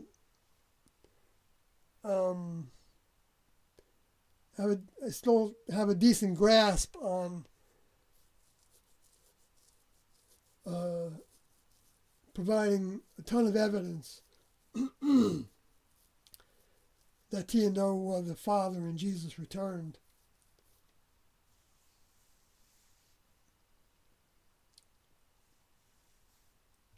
And an interpretation of what Jesus gave as prophecies and what's in most of the book of Revelation. That T and Do said all the events would be fulfilled in the book of Revelation. And that Jesus would come back as the seventh closeness. Now, I don't know if the seventh closeness was the Hale-Bopp comet with, but no, Do talked about having an armada coming back, or the thousands coming back in ships with thousands of spacecrafts. So I believe that Revelation 19 is referring to the final return. That's not a teaching return. So if you don't know about T and Do being the Father and Jesus and accept that, you're not going to recognize him if you're alive when he comes back in the seventh closeness. during the seventh seal opening. That ends with the beast being put into the lake of fire. The G7 and the G10 end up being consumed by fire in who knows how many different ways. War, drought, and fires from drought, volcanic activity, I think is going to be a big one. I suspect Etna is definitely going to go off big time. I suspect Yellowstone's going to go off big time. I suspect any volcanoes that have been periodically going off all along, I think you can count on going off, because I think the next level was showing people over the decades, even the recent decades, like with Etna, it's had a number of even lava flows a little bit, but it's always been like kind of small. But I think that's like saying, okay, here we are, lake of fire. We might make this Mediterranean into a lake of fire, killing everything in it because of Etna or whatever other ones. It does say that the Pacific Ocean, well, no, he does say that in Revelation that the sea is going to be killed, that all the life and all the living souls in the sea will die. And that's like the second angel pouring out his vial. I think the first one was started with the vaccination causing sores of the brain and the body. With all the brain disease that we have, that's escalated, autism, that's now 1 in 34 children that are born are autistic spectrum disorder. And all the HD and the ADHD and ADD, whatever the different names are for everything.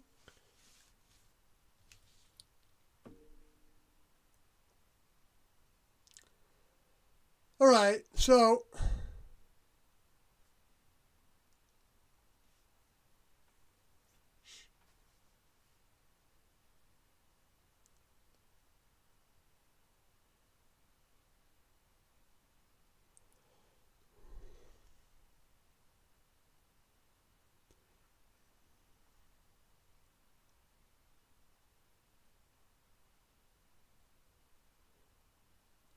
sorry for, Deport says, sorry for my confusing typo.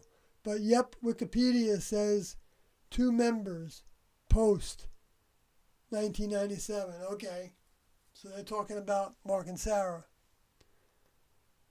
Well, Doe didn't intend for there to be another group. He said that in the Planet About to Be Recycled video. And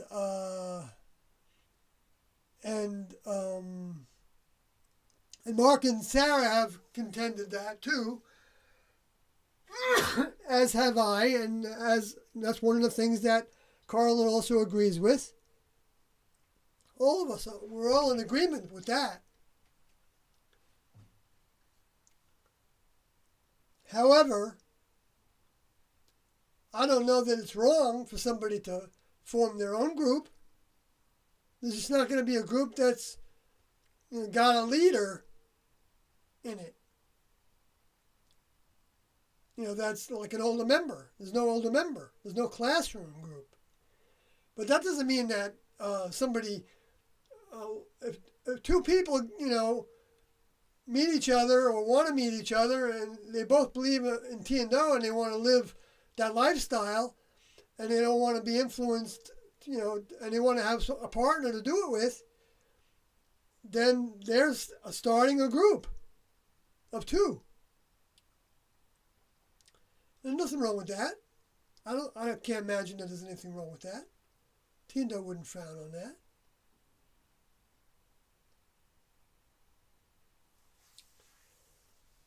So if that ends up growing to more in different locations, so be it. so be it. It's not like you could go over to them. Now, see, now if you were inflexible in your interpretation of Tiando's teachings, then you would go, you would see that, and you would say, go over to those people and say, Do said not to form groups. See, here's the scripture right here. It's written down right here. But that wouldn't be getting his intention. He meant that there was not to be another classroom like he had. And that's why he didn't talk about the diet as being instructions to follow.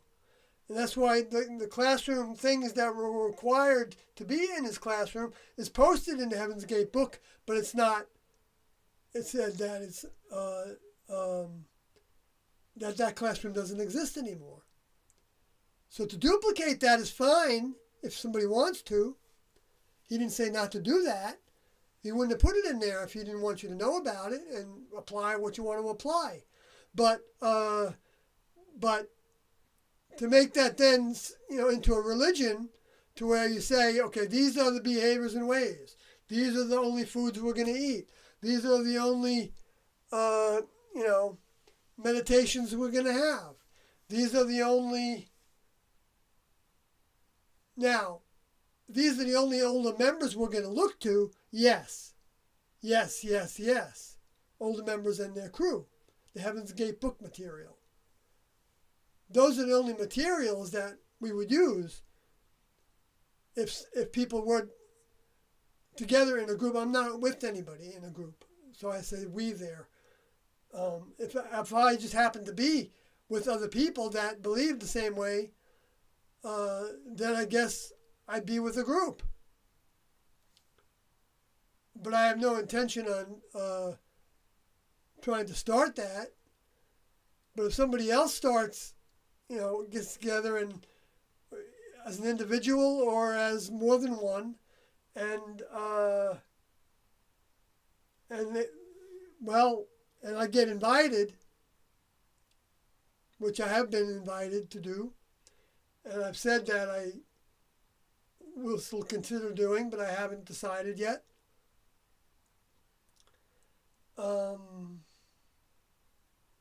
If I feel like Tiando are leading me to it, then I'll follow through with it. And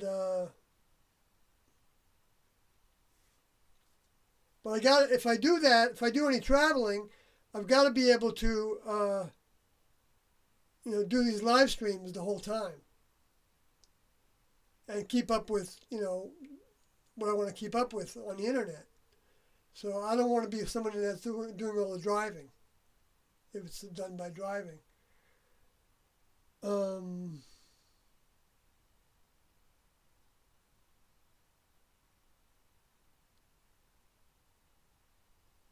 But the reason I was getting into that was because I'd be willing to meet up with people that have expressed to me that they want to be, they would like a visit from.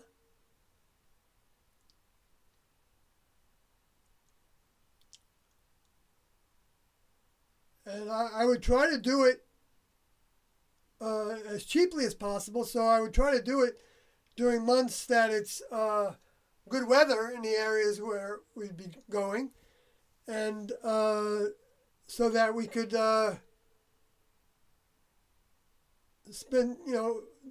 stop at campsites.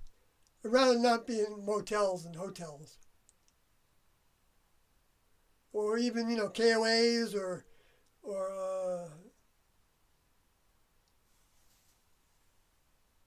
because it's better that way anyway.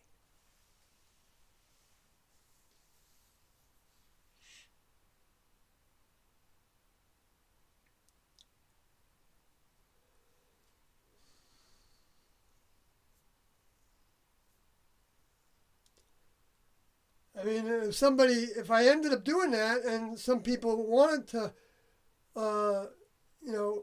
meet up and they wanted to also travel together, I I wouldn't do that as a convoy, but I would pick a place to head to meet at ahead of time. That would be decided upon at that moment. Because I also would want to keep from allowing people that don't like me or want to stop me, which I have been told that. Fortunately, only a couple times so far. But from knowing where I am at any given moment until I'm actually doing a live stream about it. And then, even then, maybe not.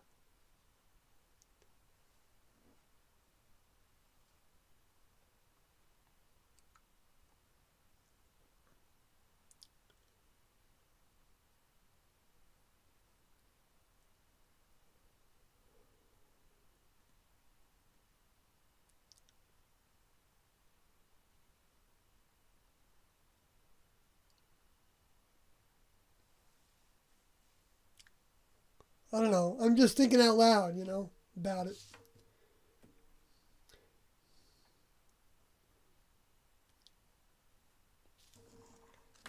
Because actually, I have a friend that has a mobile home that I can actually afford to buy, and I think I could afford to actually. But I know mobile homes are the one thing about them I don't like is that if they break down, then I mean, if a car breaks down, you can get it fixed, or you can rent a car, or you can, as long as you got the money, and I do have credit, so I can generally do that anytime I want to. But so I guess if the mobile home broke down, you got to be stranded in the auto parts place, whatever. It was the way to get it fixed. I don't know. It might be worth it, though. Doe traveled in a motorhome with helpers, and with also another time with Liberty and January a number of times, and then with Junody and Logody, I think, as helpers sometimes. And sometimes they traveled with Parcody and I'm not sure who. Might have been Jan Odie or might have been Liv Odie and Park Odie. Park Odie was not among the 38 of all the ones I mentioned. And his vehicle, he dropped out in 1990 something. And then he later died of cancer. I think after Doe and the crew left.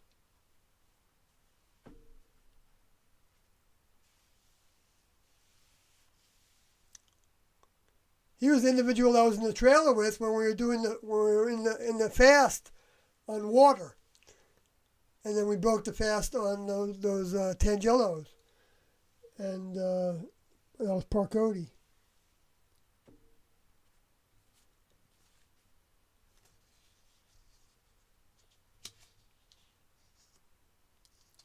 He was also the third individual that told Doe on the same day that he wanted to, if he became available as an option, he wanted to go through with the castration.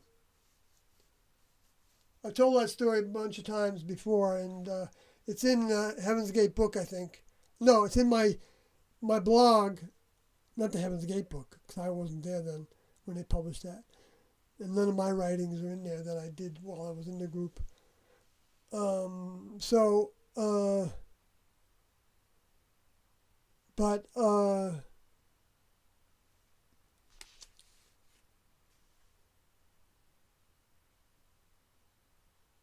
But that was about 1989 when that happened.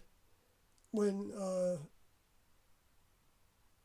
when the three of us, were interested in doing that, Doe told me. And I forgot why I got off on that, because there was something else there. I'm getting tired, folks. What are your thoughts on Russia's new avant-garde miss? Russia's new avant-garde miss. I don't know about that one. That's from Kelly Lannister. I'll look for it.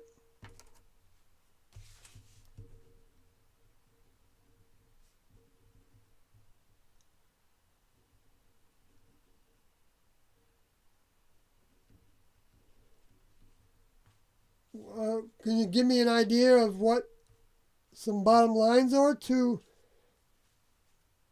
what this person is saying or teaching, or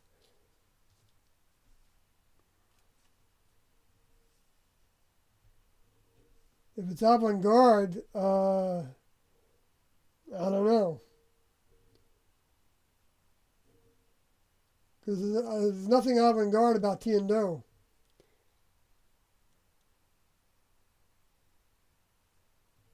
I mean, except for the way that, people are using the term next level a lot, and Heaven's Gate, they're naming all their animals after that, and bands, and related to that, or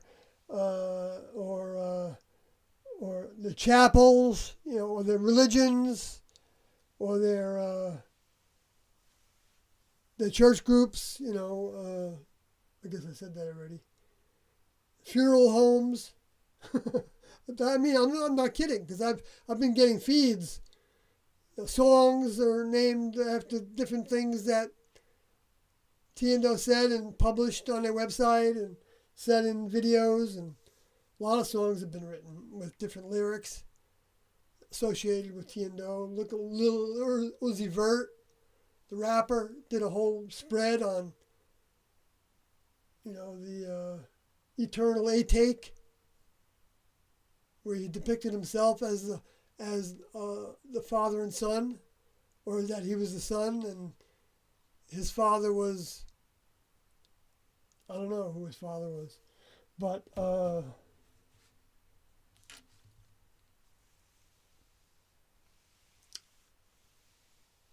so I'll look for it, Kelly. My eyes start to get blurrier when I'm tired. I noticed that. Look up Russia's Satan.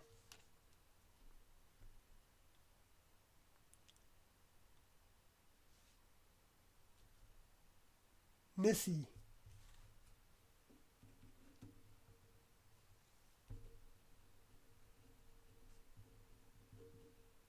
Russia's Satan. Okay. Oh, Russia's Satan missile.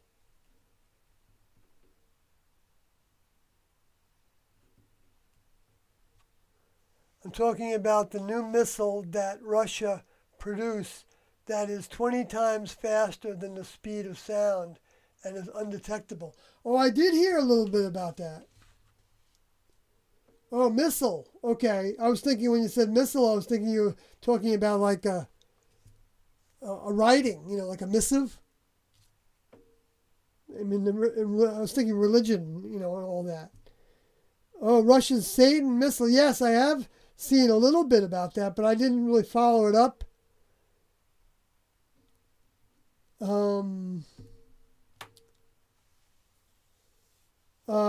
don't doubt it that, they can have something that's that fast. I don't know if that breaks any records. I'm not sure if it does or not. I just haven't looked into it. But well,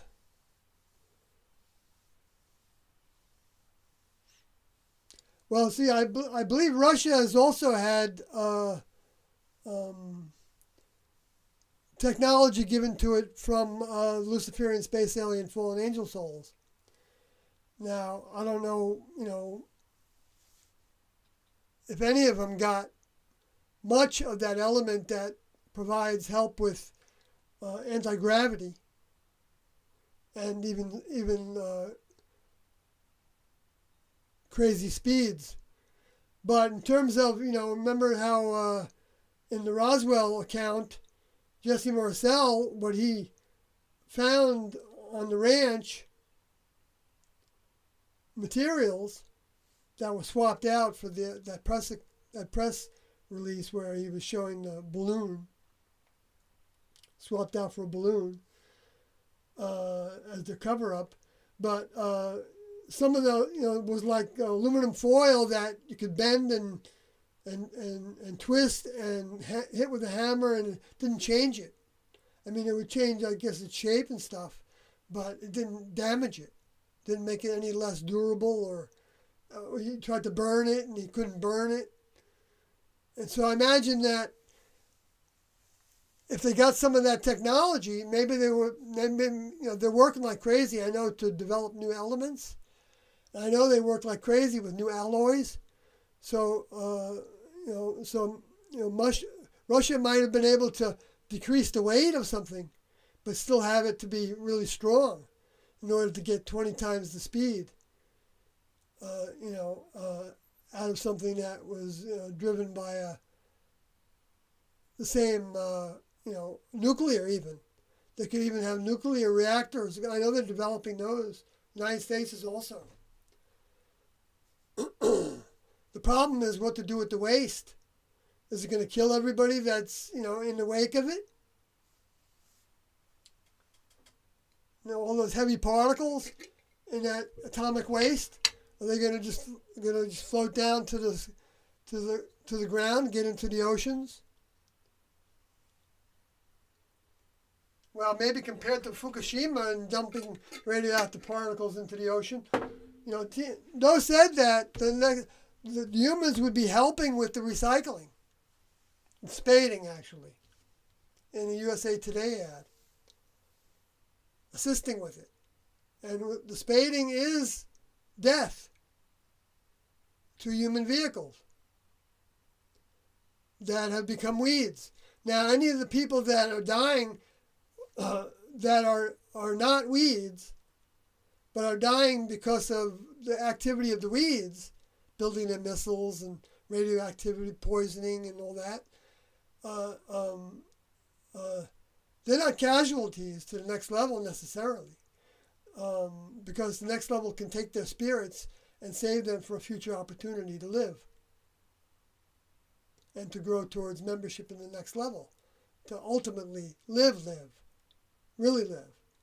Because life on the earth is not really life from the next level's perspective. It's because it's so temporary. It's just like looking at a bug, and knowing that kind of bug only lives for hours. So you don't really think of them as, you're not losing much to squash them. And that's why the space aliens have that attitude, that humans are collateral damage, and that's why they give that to humans. That thinking becomes part of the thinking of the humans that are trying to put into effect what the space aliens want them to do, and that they then in turn want to do. Let's get off the planet. Find another planet they can populate and make their own kingdom there. And all the technology that it takes to do that, and also to be in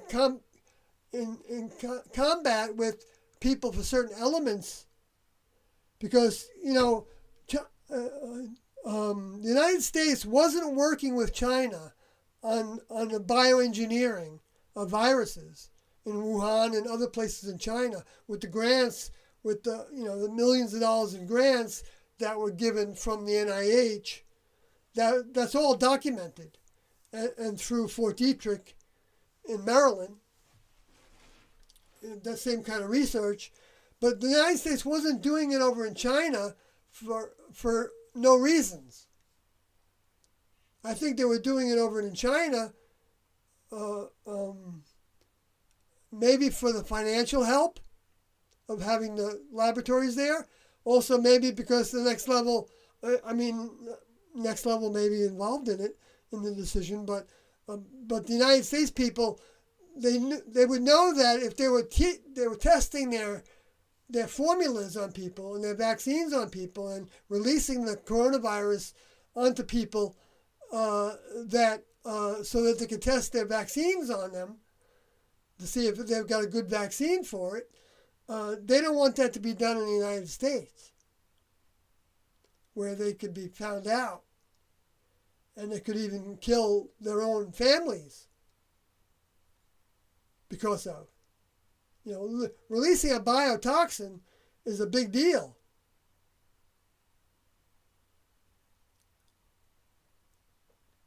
But we know they do all those things. That's no conspiracy. All those things have been done for years and years and years and years and years. Experimenting with people, with humans, with concoctions that they make in the laboratories. That's where that word sorcery actually comes from, the word pharmacology or pharmacological or something like that in the Greek. I forget how to pronounce it exactly, but it's translated as sorcery sometimes in the book of Revelations and maybe some other places too. Okay, let me see. Kelly's been talking up a storm.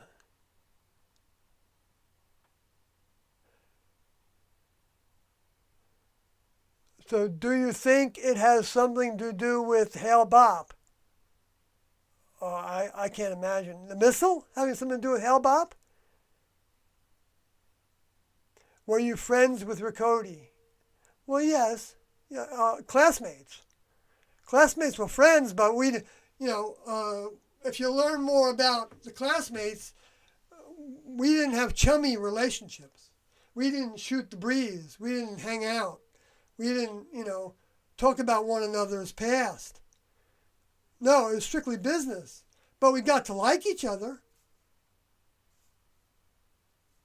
And we got to trust each other.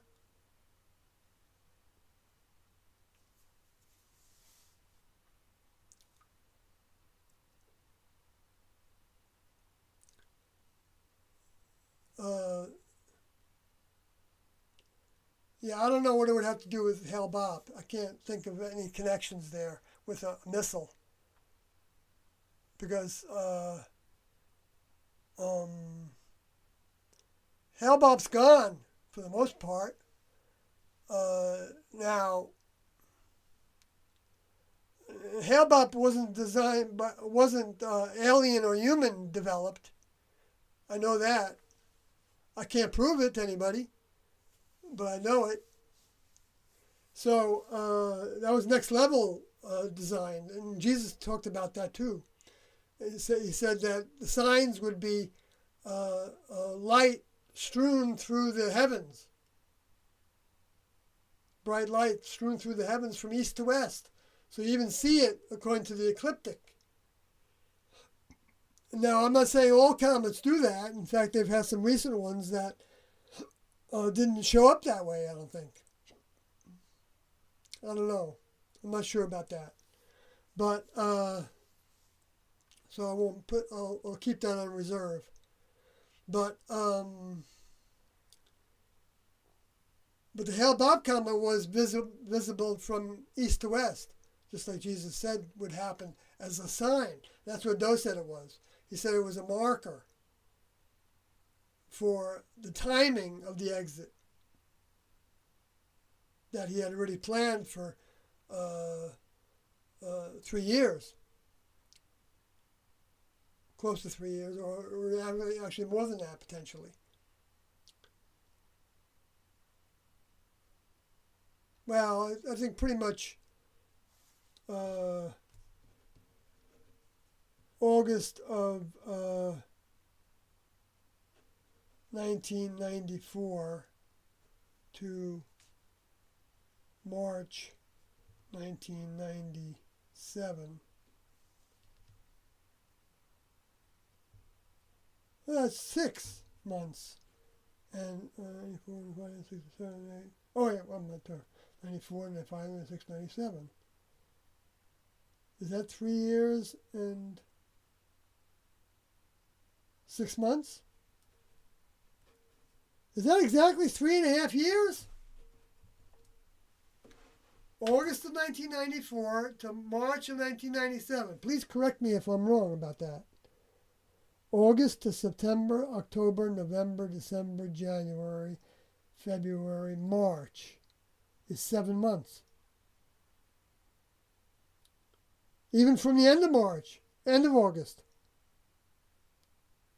It might be exactly from when they came out with the poster that suggested that we might have to take it upon ourselves to lay down our lives. That poster is in the Heaven's Gate book, and it was used for the last meeting, because I remember talking to people about it a little bit, and I was the speaker in most of the meetings, primary speaker, not the only primary speaker, because sometimes that doesn't matter. I just want to try to be accurate about it. I'm not trying to. Being a speaker doesn't mean necessarily anything about someone's growth. So, August 1994 to August 1995, 97.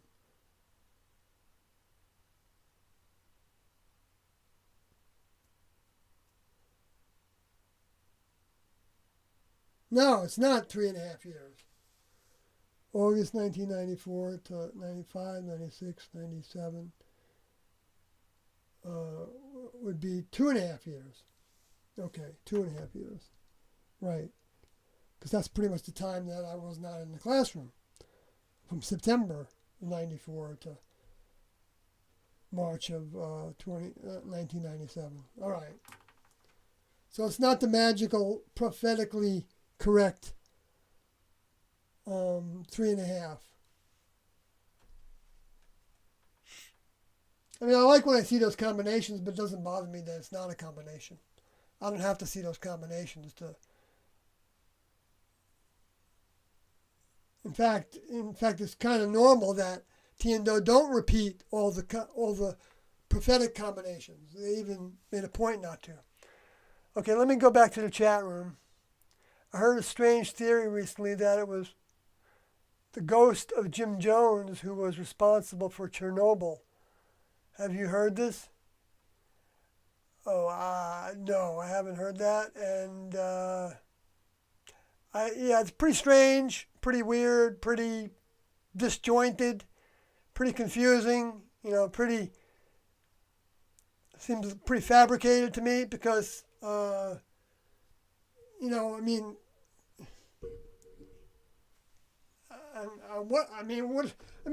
people make connections.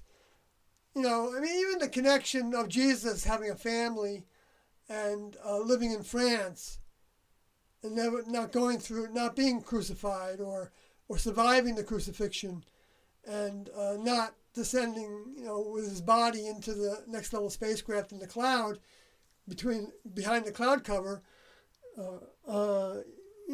People they pick these little couple words here and there in the scripture that kind of can potentially give that little inference, and then based on that they come up with this theory. I know Jim Jones had association with the Russians. I do know that. I know Jim Jones was basing his beliefs on Russian government. He was a communist. I don't talk about communists as like all bad, by the way. If it takes away people's choices, then it's bad. If the government, pays for everything so people don't have choices to improve and to change what they do in their life, that's what they're moving towards now. That's what our government wants to happen. It seems like there's some indication of. With the UBI, the Universal, no,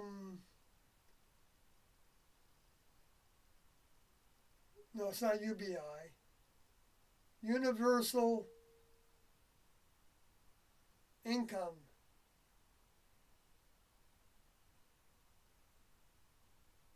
UMI? Universal minimum income? No, or universal income. But whatever it is, it means the government gives you enough income to pay for your bills. For the basics. Food, shelter, I guess clothing.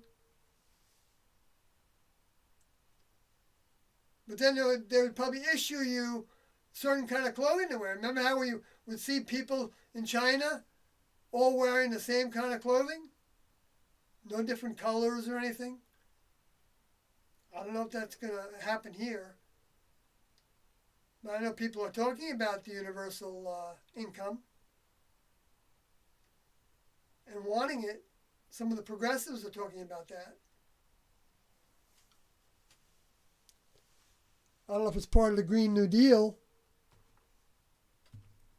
which has a tiny few things good in it, but the whole thing about humans causing global warming is a bunch of baloney.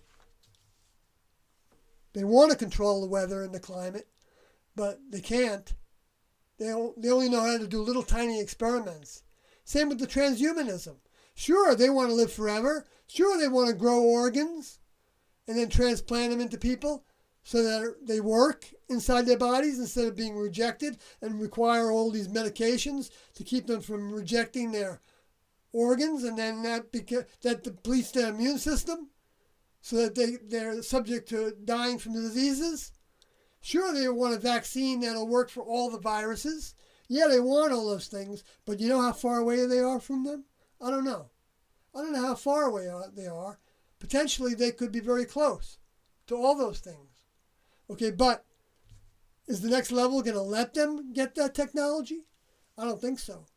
Because the next level doesn't have an interest in the humans succeeding. Because if the humans succeed, then the next level, then humans are going to continue to be brainwashed to think that's the ultimate truth. To follow the science that the humans come up with.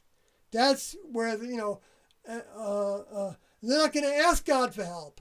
They're going to, whatever God means to them, could mean nothing to them. That word can mean nothing.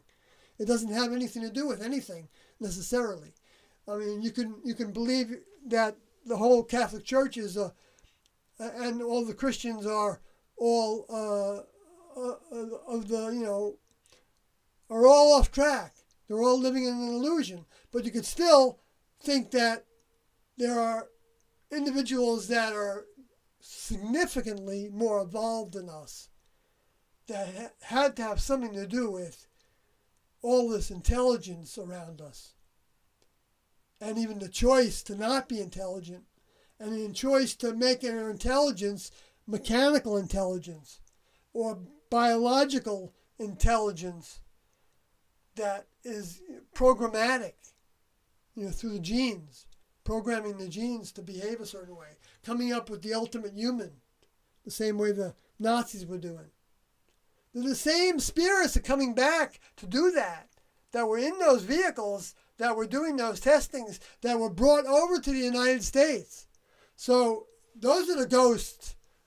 Now,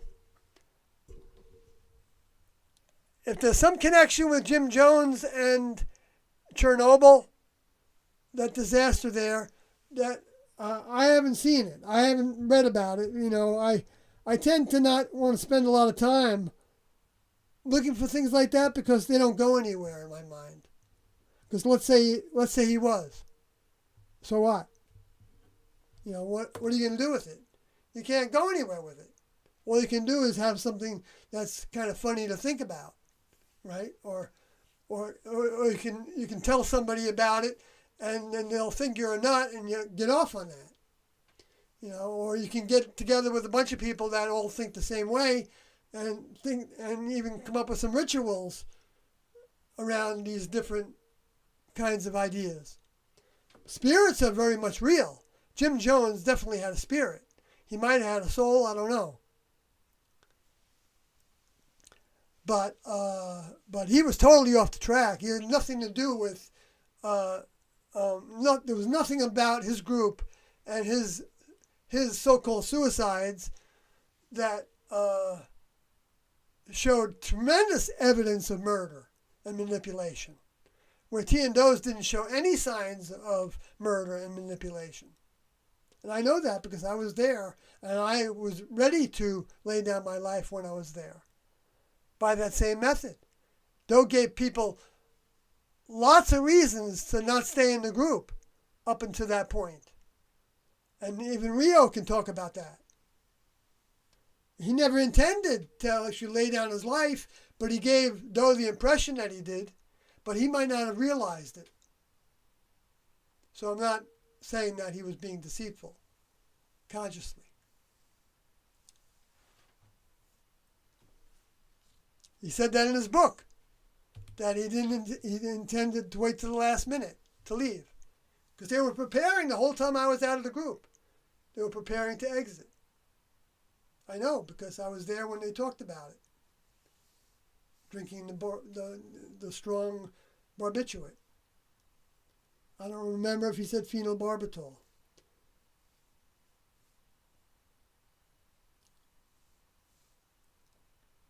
That's not a casual choice for Doe. He'd been looking for the exit method right from the beginning, from 1975, when they were talking about being picked up by a spacecraft. Well, they were picked up by a spacecraft. We just couldn't see it. And we couldn't see the soul bodies that departed from those vehicles. But they were bodies. They were bodies. They're plasma-based bodies, but not the same thing as spirits of humans. They're frequency-based, according to T&Do. Where the vehicles, the bodies that are called souls, are plasma, kind like a plasma, Doe said in 1994 audio tape that is available to everybody to listen to for free, because it was provided by Rick Cody,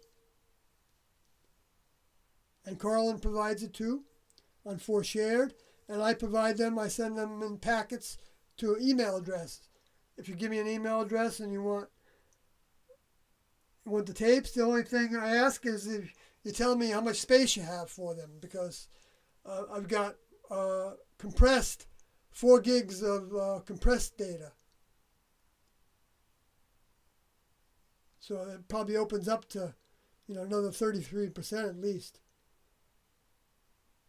I don't know how well they compress the audio tapes and the videotapes signals and the digitized parts of that. So I don't know what they actually come out to be when you add up everything when they're uncompressed.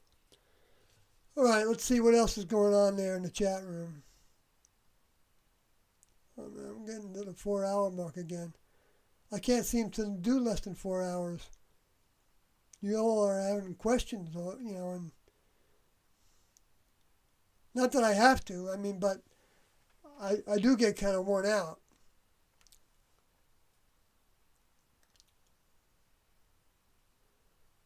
Okay, so Kelly says, in your opinion, who do you think is following in Ragnar's footsteps more? Bjorn or Ubi or Ivar? I don't, those sound like Russian names to me, and I don't know much about Russia. I do know that when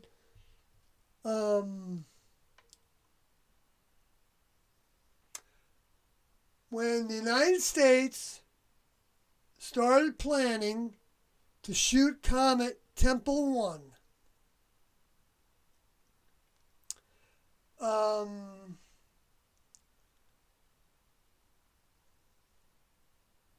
which was the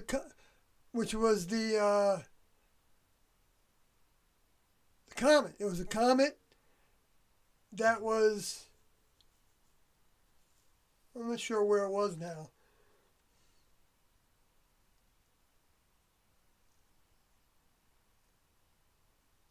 Anyway, they launched a spacecraft that went up there, and it had the ability to shoot a missile at Temple 1, Comet Temple 1. And this was, so on July 4th, they shot that comet of maybe 2003, maybe, or 4, or something like that. And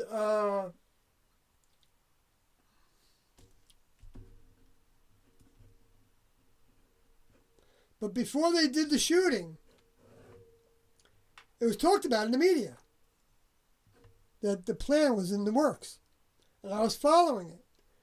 And there was I saw a message somehow from somebody in Russia that was a woman, I believe, that was an astrologer that filed a complaint against the United States. I don't know if it was with who it was with, the complaint, maybe in the International Criminal Court or something, to try to stop them from shooting the comet on the grounds that they don't know what that's going to do. And I was thinking exactly the same way. And I was thinking, wow, T was an astrologer. And T taught us astrology, but she said to use it as a game and not to do your own charts. And because those charts don't apply to you anymore, because you're leaving the human world. And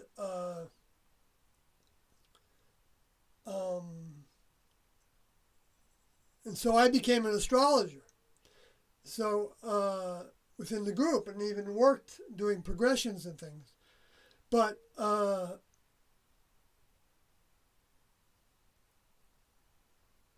that's one person from Russia that I admire a great deal. Not the only person, but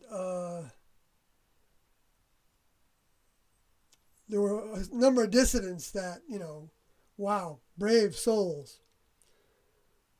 And but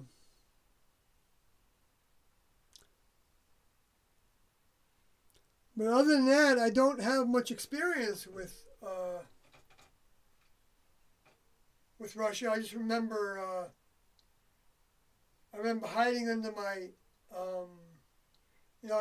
when I was growing up, I was born, my vehicle was born in 1951. So that was, the beginning of the Cold War, I guess. And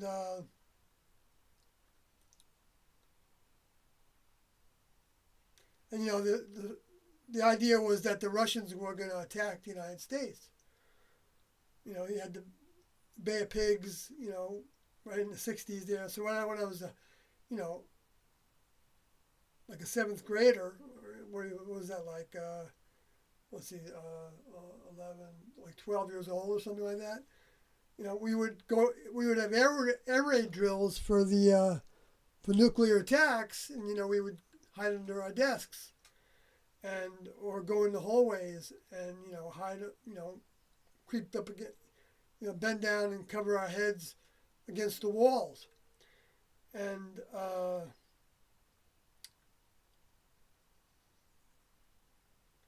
then I saw that movie that the Russians are coming, which was like a comedy. But no, the Red Dawn, about the Russians coming to the United States and conquering a lot of the United States. And I never, really tuned into that. Okay, I don't even know why I brought it up just now. I can't think of anything T and Do talked about regarding Russia.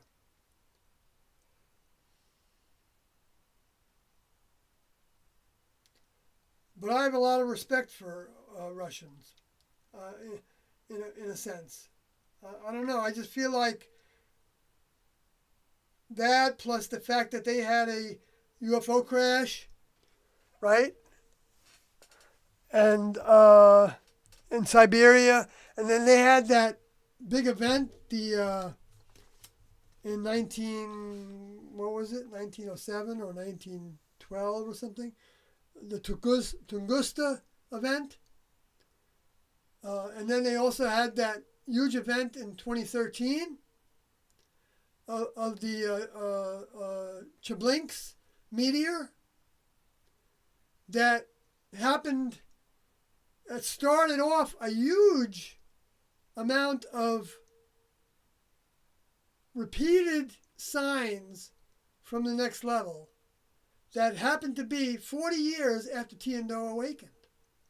So an hour in next level time is 40 years in the human kingdom, like a day is to 1,000 years. And Doe talked about using that kind of time frame in thinking about the relationship between the two in terms of time. Even though there is no time in the next level, they go by events. They don't have clocks. But events can be, a cycle of a planet. And that's what they taught to the Jews. The children of Israel, the children of Jacob.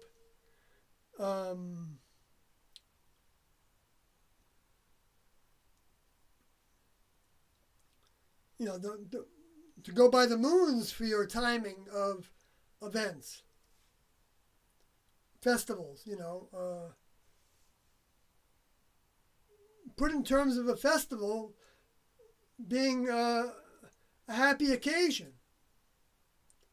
But the happy occasion was that they would get growth from that.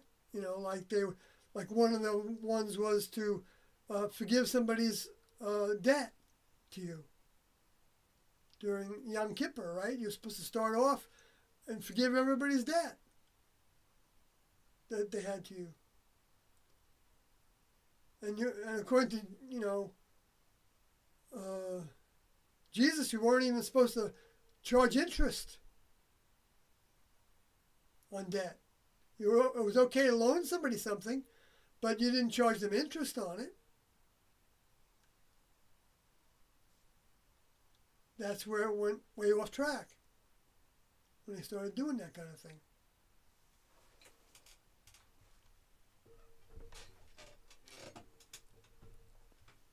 And the worshiping of stone carvings. And, other molten lava, molten gold, wealth. Worship of wealth. Mammon. The worship of humans. The worship of human intelligence. Human science. Because that's what we have here. We have human science. We don't have next level science. Well, it came from the next level originally. But the next level doesn't, they don't drill for oil and then make it into rocket fuel to send their rockets up to space. They have other ways of propulsion that are not toxic in their environments. But they give humans the opportunity to do all that because they want humans to use those facilities. Like, the people that think that, oil should be stopped so that it can save the planet.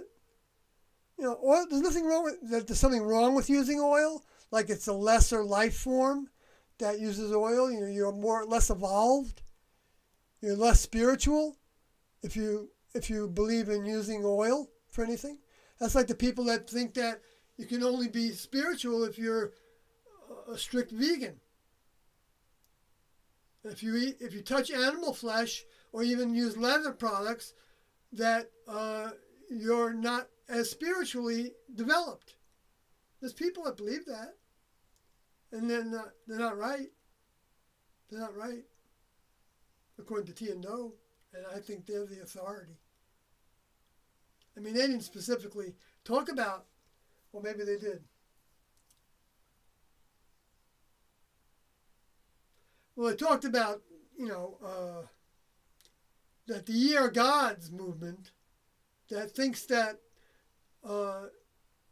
the only thing that's keeping somebody from being a god, because they take that one thing that Jesus said about that God is within you. The kingdom of God doesn't come with observation. The kingdom of God is within you. In other words, you recognize it from within yourself. And it's not you're not observing it as if, light beings coming on spaceships that you can see with your eyes, that kind of observation. But you are observing it according to what they teach. Because they don't come here to show off. They come here to teach. And they come here to teach in such a way that it becomes an option to choose to listen to them or not.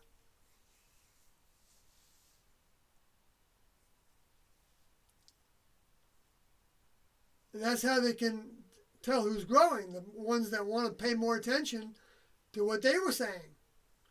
And of course, we can't do that unless we are exposed to what they were saying. And you're not going to get that from the mainstream media unless you have a little hint that when they do their documentaries and things, that there's something different about that group. Or something that person said, even though he's pretty bizarre. And I don't agree with that suicide thing. Maybe there was something to that, So I'm gonna look into it. That's one of the good things about the lockdowns. People can see more, have more opportunity to look for the truth in any subject. And when you look for the truth in any subject, the next level can kind of get a signal on their computer systems that alert them to an individual that's a seeker. Now it's got to be a serious seeking. It's not a casual seeking. Oh, I wish I knew why the coronavirus, became what it became. I wonder if it was really engineered. I really want to know that.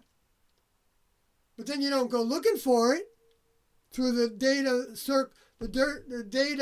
sources that are available, because the next level doesn't give you the truth by coming to you and whispering in your ear. They don't talk in voices. If it's a voice in your head that says this is so and so, the last thing you want to do is trust it as being true, because it can be a Luciferian space alien, fallen angel soul. They can be sending you a thought. They can be right next to you physically with the soul body talking into your ear. They can be on their spacecrafts beaming down thoughts to you. They can also motivate spirits, dead humans, discarnates, to go talk to you, influence you, give you the answers you're looking for, and give you ideas. And they can come up with all kinds of ideas. And they can be as far-fetched as you can imagine. And far from the truth as you can imagine. All to get you off the track of thinking you found the answer to your question, seeking the truth. And if it satisfies you and you stick with it, so be it. But the next level is going to keep on doing things that present the humans with challenges that are traumatic. They're not taking the time now to do things in little ways. So now the humans are coming, they're starting, I don't know what they're doing in Russia, if you're from Russia or you know about Russia, but it seems like the Chinese are on the bandwagon with the United States on trying to, treat cases as infections automatically, potentially. And take anybody that's got showing signs of any symptoms, that can be allergy symptoms, it can be from another virus, as somebody that's got COVID, and that they've got to isolate and contact trace. This way they can find all the dissidents, because all the dissidents are going to come out and say, I don't trust you, telling people to trust you. So they know where all of them are. And if they want to, they can get rid of all of them. And nobody would know the difference. Except in the local areas where those people were disappearing from. And then they would have nothing to stand in the way. Now, the next level isn't going to let that happen until the next level is ready to let that happen, if they feel like, on a case-by-case basis, that's part of the program. And maybe that's why it talks about a lot of people dying for the next levels materials, standing up for them in the fifth seal time period. And we're still in the fourth seal time period, but perhaps the fifth seal has begun. I don't know. I had somebody that was a former member of the classroom tell me that he thought we were in the fifth seal period. But I didn't question him.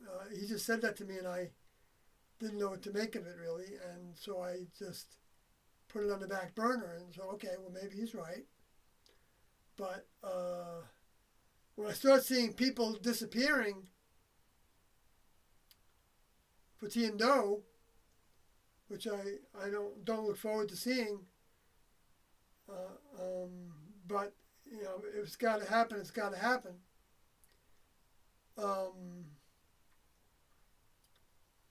Well, actually, I might have been misinterpreting that too. But it could be anybody. Well, actually, to come to think of it, journalists have been disappearing for quite a while in different countries. Anybody that's speaking the truth in a different country, in a war zone, they tend to go after them. That was happening in Iraq and Afghanistan. I know, no doubt it's happening in Palestine and Yemen and Libya and Bolivia and big time in Bolivia and El Salvador and Nicaragua, all the places where the United States was fostering wars. And other countries are fostering wars too, or Syria. You know, which the Russians are involved with that, right?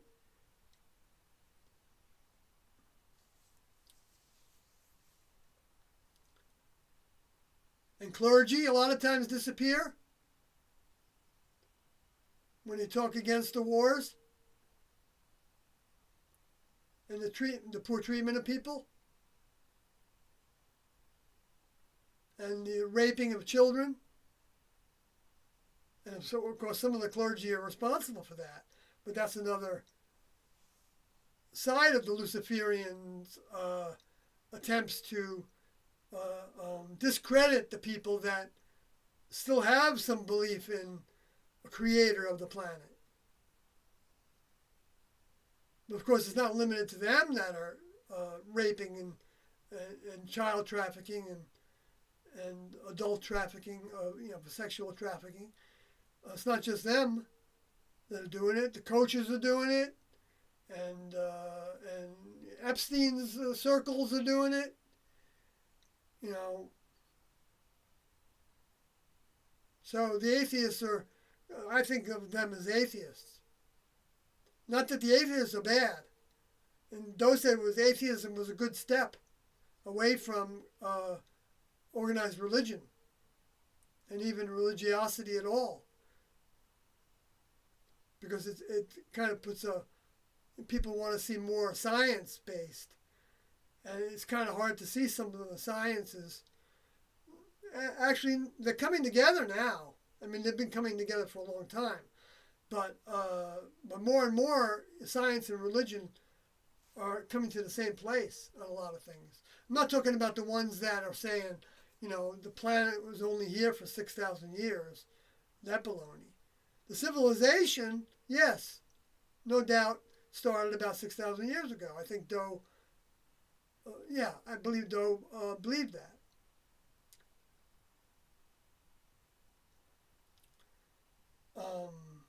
But Doe also knew right in the very long ago. T and Doe knew that there was a civilization before this one. They just didn't know how many there might be, but Doe felt like there were quite a few. I forgot what words he used for that, but it was something along those lines of a number. Civilizations on the Earth during the course. And that this civilization isn't necessarily the last civilization on Earth. He said the Earth was still the Earth could be recovered from what the humans have done to it.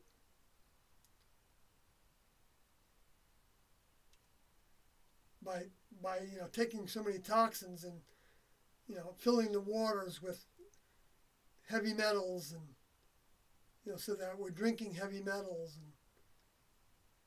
and then with the things that they do to try to mitigate, some of them might be okay to do. And some of them could be next level ideas that were given to the humans so that we wouldn't have so many toxins in our water. Though it's not preferable, I don't think that, but chlorine, that chlorine's got that interesting connection to the green movement. The green movement is like a movement of the souls that do care about their environment and do want to care about their health and want equal rights for people, and regardless of their race, creed, religious beliefs, party lines, ethnicities, sexual orientations, gender, of course. I didn't mean to put gender at the bottom there. It's just the way the words came to my head. But because gender consciousness was a big lesson step to overcome in those T and Doe's classroom. That's a big reason why the women's suffrage movement started when the next level was starting to cultivate the planet to receive the older members. The oldest member coming in a female vehicle. And her son, so to speak, in relationship, coming in a male vehicle. Who she came just to get him started. And then she was going back because she didn't need to be here for the birth of their student body. That's T and Doe. Anybody right now that wants to be a student of T and Doe, it's full speed ahead. Just tell them. Talk to them. Tell them. I mean, the fastest you can grow is by saying, I want to be putty in your hands. Lead me. And then they won't take you too fast, too far, too fast. They give you time to, work things out, figure things out, try to understand where they were coming from and why they did this and why they did that and why they didn't do that and why they didn't do that and how they changed and why they changed. Even being willing to change when they knew they would lose students because of it. Like when they told us that they needed to give us our will in 1978 or so. And when they told us that they were shot down by the press, the two witnesses shot down by the press. So it wasn't going to be a killing in the streets, they didn't know for sure though. They still kept that in their minds as a possibility after they determined that at that moment they weren't going to be shot down in the street, that they had a classroom to organize.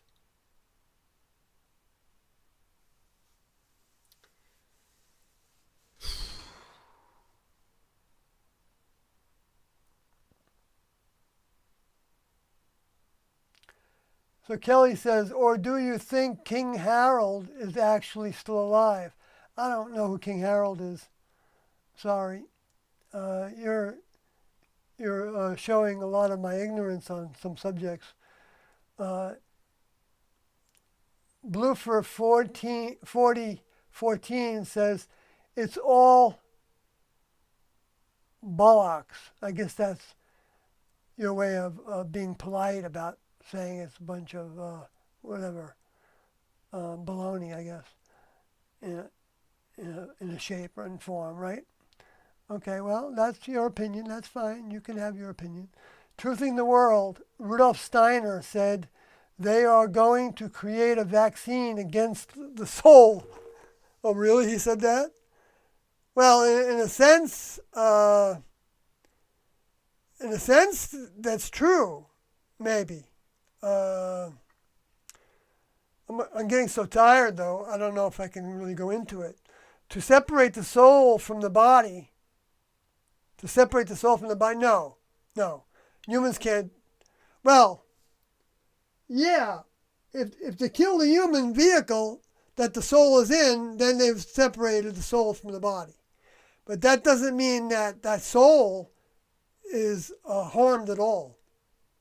No. The only way the soul is harmed is if the next level chooses to dissolve the soul, which they intend to do to the Luciferian space alien fallen angel souls, and come up with a new crop for the next civilization. But the way the soul is detached, the soul is killed in another way, is when they convince the soul that there is no next level, there is no higher evolutionary step.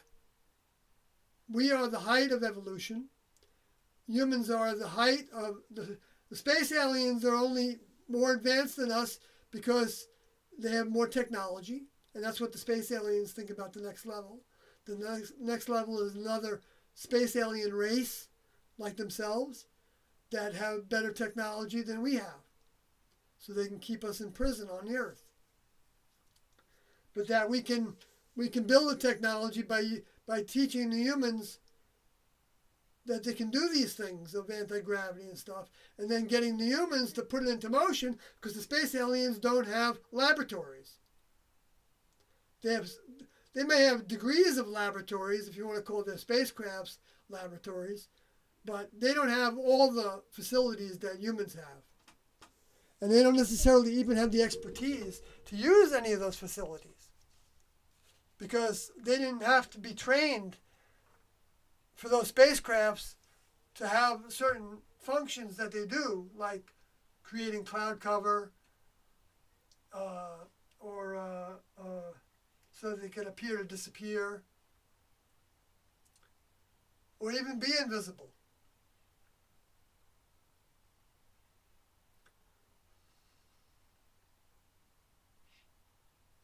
I don't know if they can be invisible.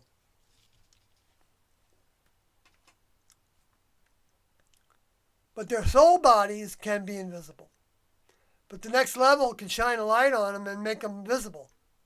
They can do the same thing, I think, with influences, with the scarnets, the dead humans, and dead animals, I guess, for that matter. I don't know if it's the same kind of technology for that. I mean, but animals don't have souls, but animals do have spirits, and humans have spirits, and not all humans have souls.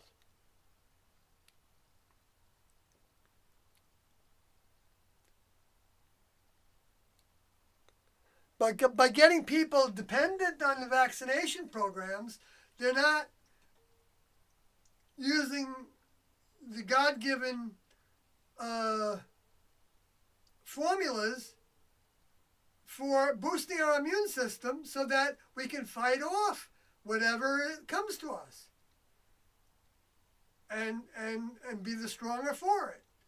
By going to the God-given, the next level given substances in food and supplements, and we now need, we can use vitamins, we need herbs, we need all kinds of things, homeopathics, potentially of value, massage therapy. We had massage. We called it.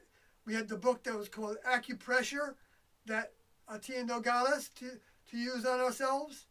We didn't use it on other people. We didn't massage other people, but we could massage our feet with the acupressure.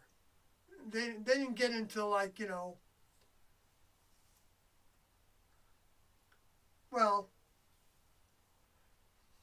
see, they gave us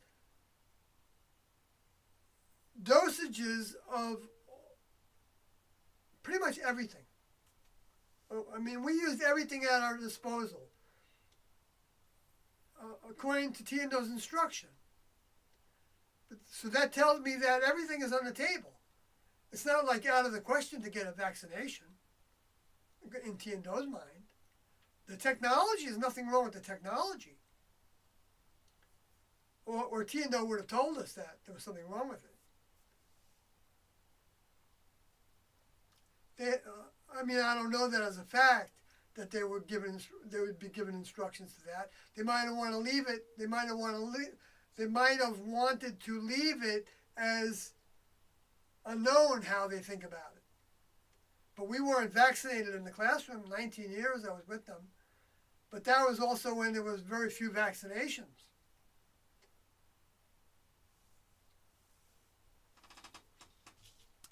Anyway.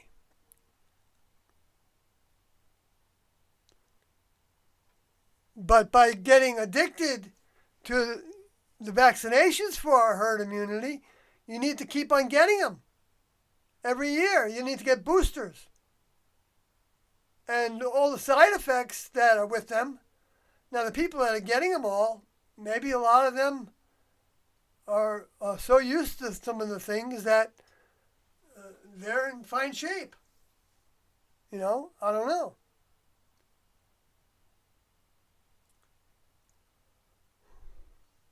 But the people that maybe can't afford the non-GMO things and the things that are laden with pesticides and herbicides and fungicides, they can't afford the organic stuff and don't have that much access to it, and and they can't pay for having supplements, different kinds of supplements of, different vitamins because they cost too much, because they can barely survive on what they get, from their jobs, and they lose their jobs, and then, they're on the bread line. And so, yeah, they'll feed us, but they'll just feed us on a bread line. You'll get bread and water. Nothing with any nutrition in it. Canned food. Canned dead food.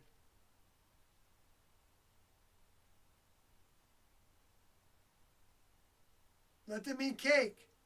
That mindset didn't go away.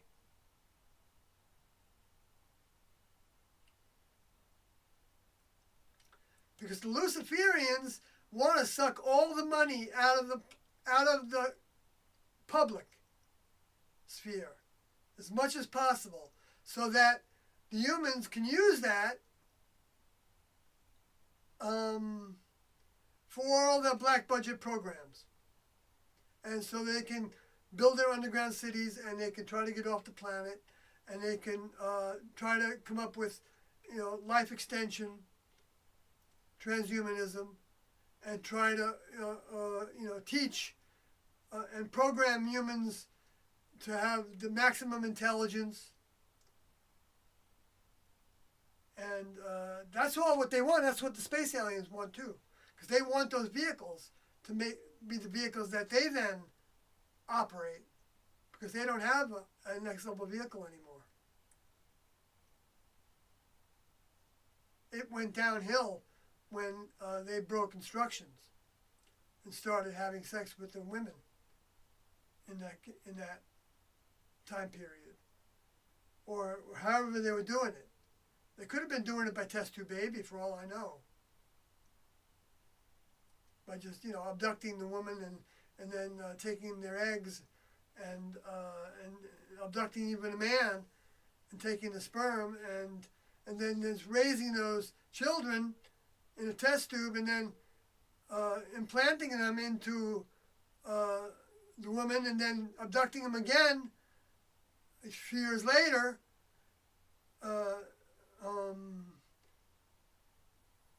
and examining the child and then even keeping the child on the spacecraft. And then, getting rid of the mother or putting the mother back down or impregnating her again. And then by that method, they ended up growing their new members of their, if you want to call it a family, I guess it's a family. An evil-minded family. Because they don't value human life. Because they know that the next level doesn't need humans. But they need humans in order to grow next level souls through. And that's why they want humans to be healthy and happy and want them to experience everything that they want in life so that they can then show them that those things aren't going to satisfy them 100%. And so that they'll start wondering about other things. Maybe projecting their mind out into the stars and then wondering if there's other people that live. Having thoughts that are, not just satisfying their senses of, their physical senses.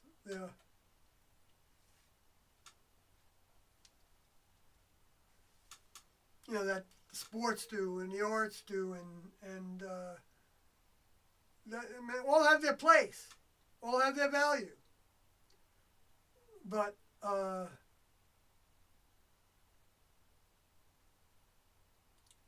are meant to be outgrown, like getting into the human kingdom and getting out of the human kingdom,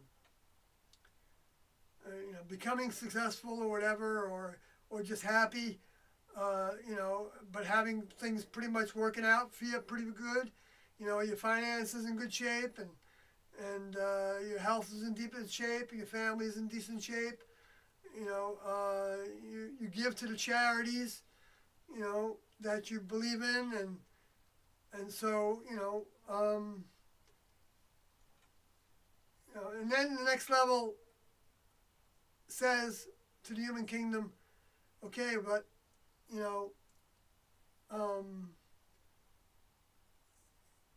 we actually designed you to have the potential to evolve beyond the human condition, just like the mineral kingdom and then the plant kingdom and then the animal kingdom and the human kingdom, and then there's another step to the level above human, the evolutionary kingdom level above human. That's how T&O taught. They didn't talk in religious terms. They didn't teach out of the Bible. They said it was documented. It was, it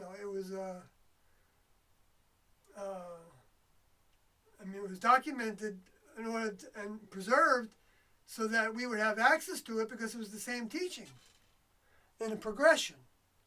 So during the Jesus time, you had to drop what Moses was teaching, unless Jesus said that you needed to follow those rules that Moses was teaching. And Jesus did say that.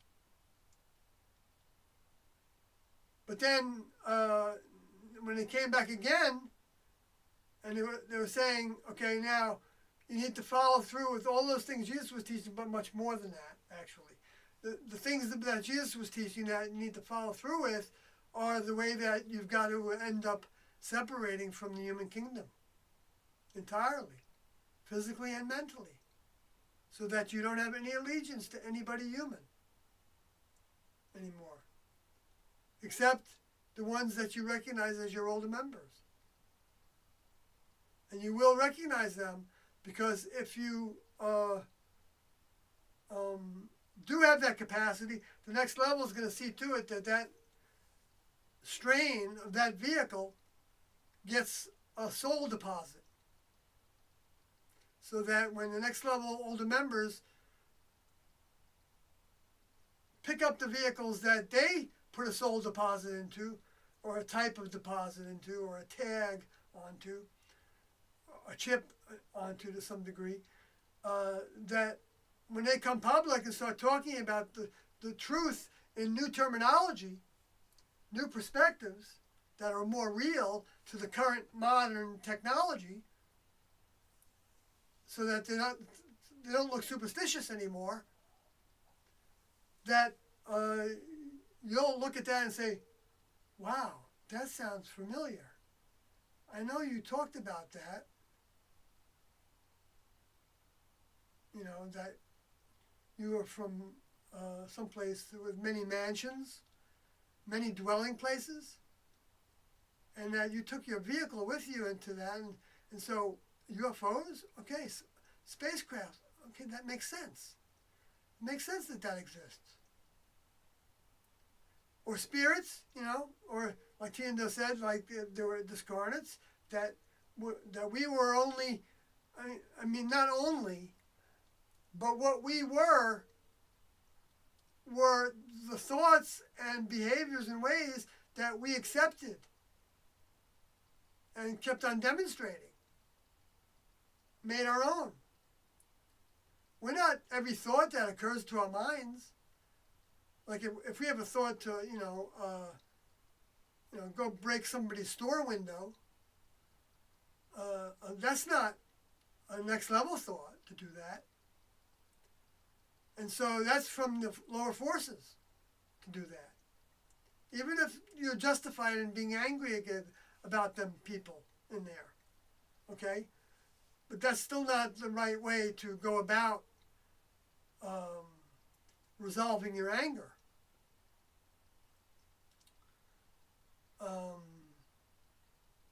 By getting violent. And of course that pertains to hurting people too, of course, physically. And mentally. Trying to hurt somebody mentally.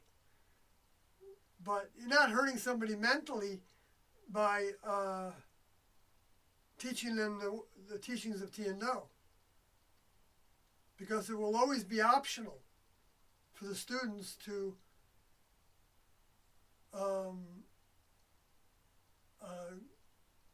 have doubts and go with those doubts and leave, and then sometimes even being given the opportunity to come back to the classroom.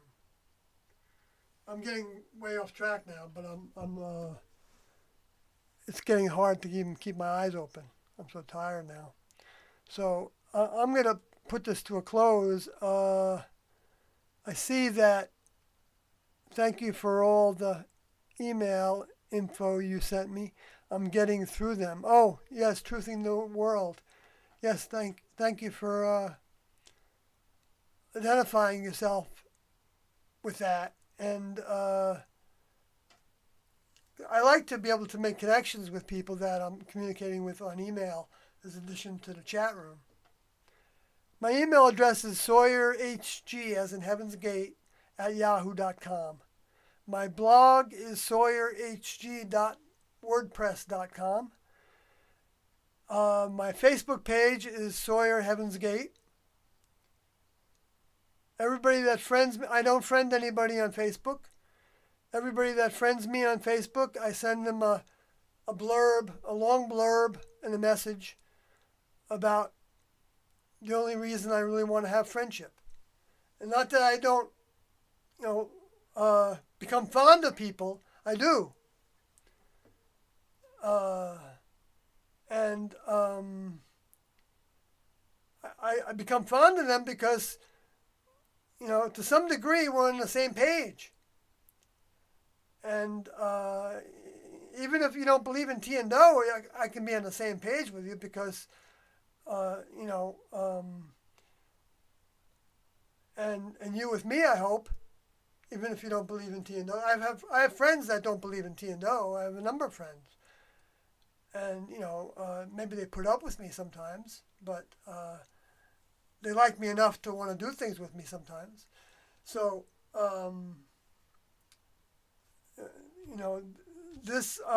we're supposed to be peaceful among each other. even with our enemies. Those that want to be enemies to us.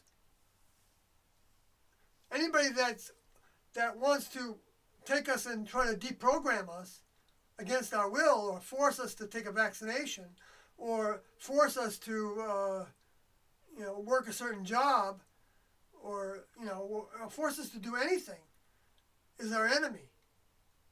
But that doesn't mean we want to do anything bad to them back, because we're not judged by them. We're judged by the next level and how we abide by the next level's instructions. And the greatest thing we can do to show love to our fellow humans is to lay down our life for them. And so in a sense, if somebody's doing harm to you and you don't fight back with fire, you might want to fight back to try to get away from there, or you might want to try to, bite them or something, or do something to get away from them. That doesn't mean, but you don't want to kill them. You don't want to, pull out a gun and shoot them in the head. Shoot them in the foot.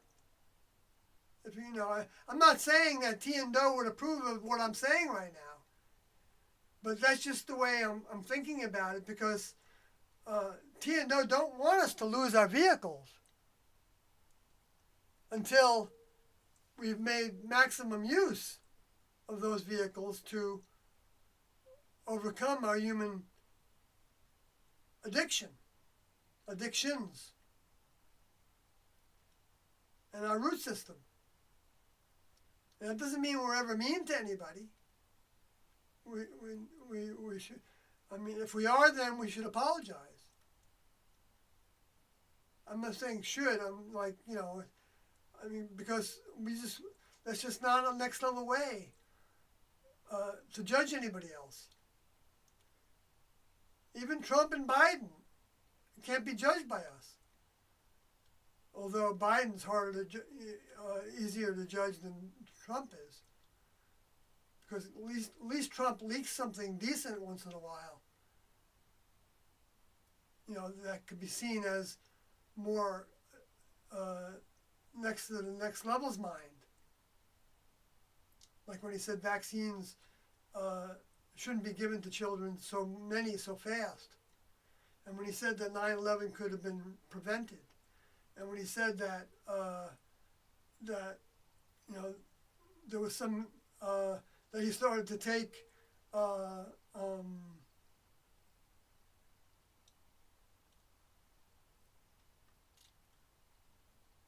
what was it now? I'm so tired. My memory's not working right. But it's hydrochloroquine and zinc, because I'd heard that before. He said that he started to do that from France. And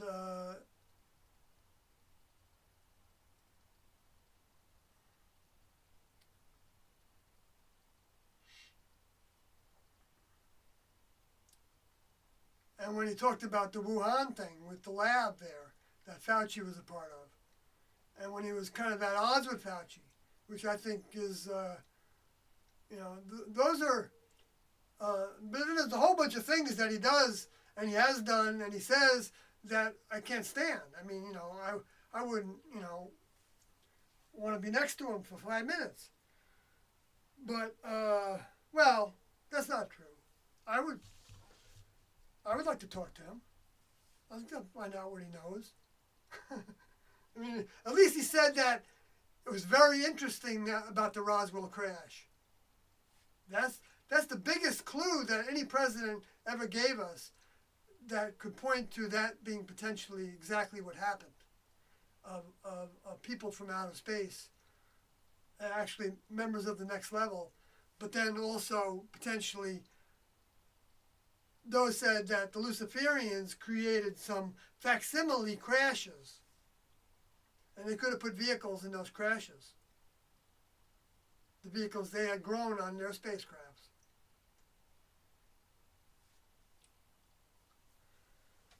All right. Truth in the World says, thank you, Sawyer. Thank you for your time. Thank you as well for hanging in here. You've been here for quite a few hours, as well as Deport. Luke OZ, does the broadcaster read this chat? Oh, I guess you just came in here, so you didn't know that I'd been reading the chat. Okay, then Truth of the World, thank you for all your email you sent. Oh, I already read that one. I guess I'm caught up, guys. Except I didn't go back to that thing about the 4 living beings. Oh, shoot. I just got to do that for a second here. To just show one little aspect of it. To complete that thought. If you want to hang in here, hang in. But, where is that page?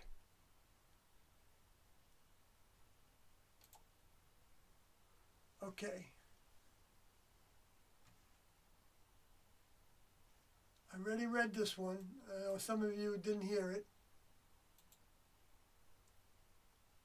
Oh, I'm clicking on the wrong thing. Clicking on my OBS image. Sometimes that works actually, because they're so lined up right. Maybe it would work if I did it.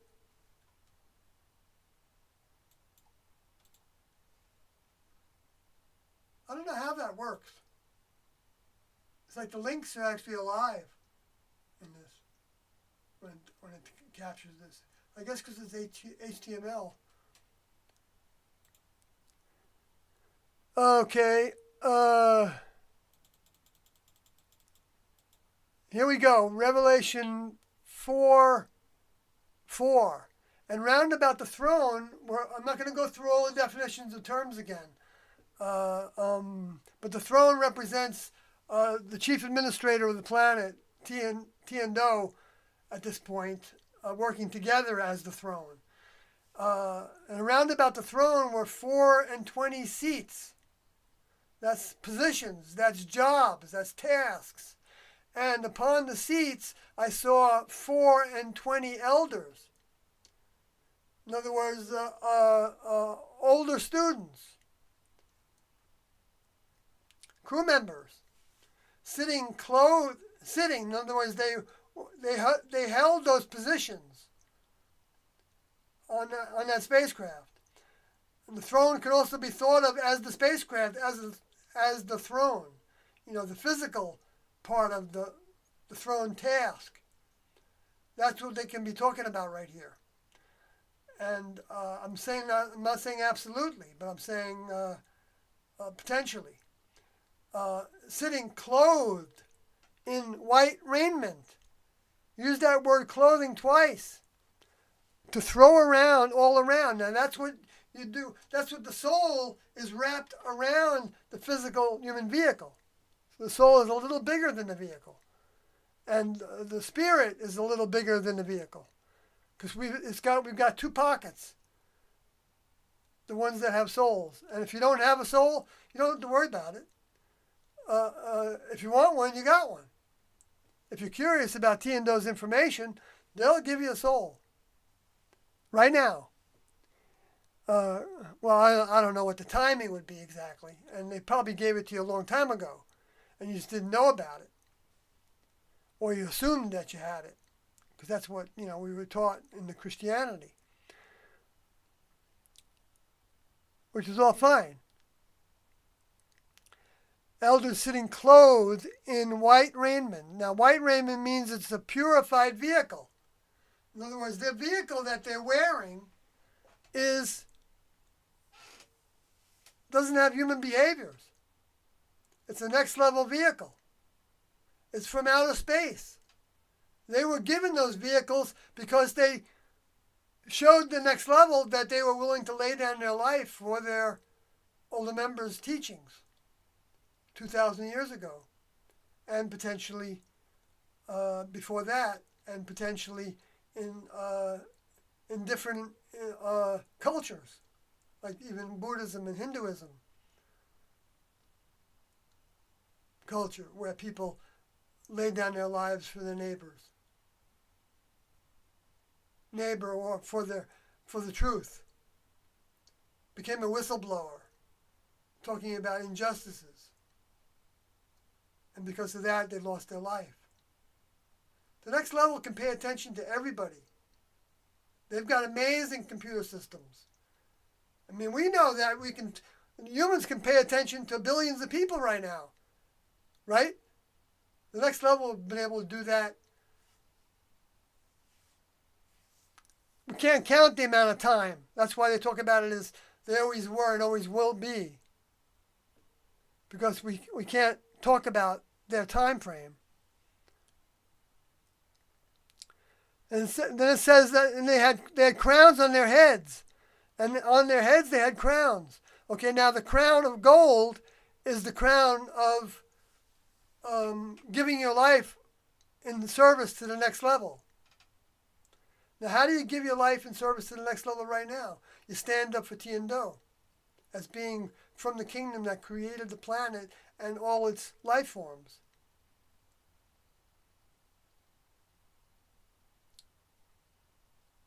Well, I shouldn't say life forms, I should say inhabitants. That's the way June already said it in the Heaven's Gate book. That was authorized by Do.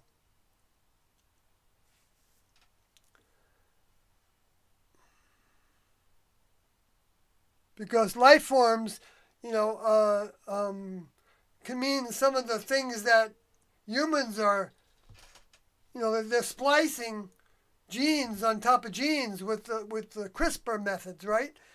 And so they're creating new life forms by manipulating them.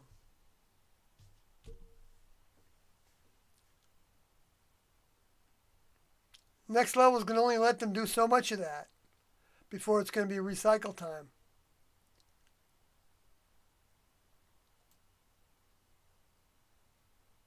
But I think there's still time to. Well, I know there's still time because Tian-Do always taught that even if you hear about this information for the first time today, tonight, this morning, if you hit the deck running with wanting to grow, then you will go through your own graduation into your next best step towards next level adult membership. You might have to come back for another human experience because everybody doesn't come back.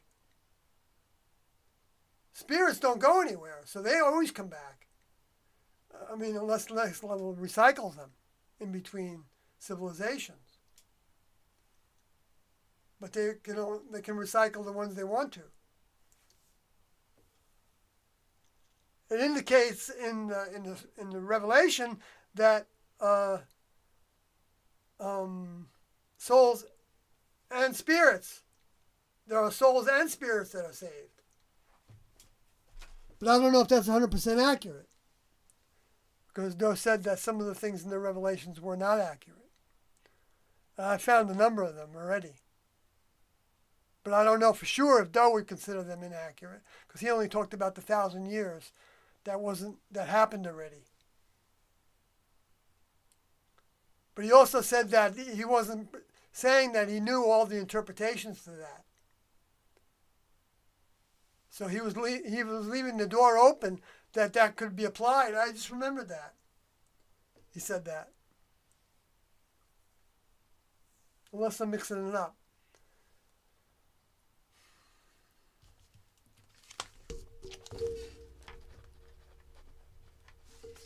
Wow.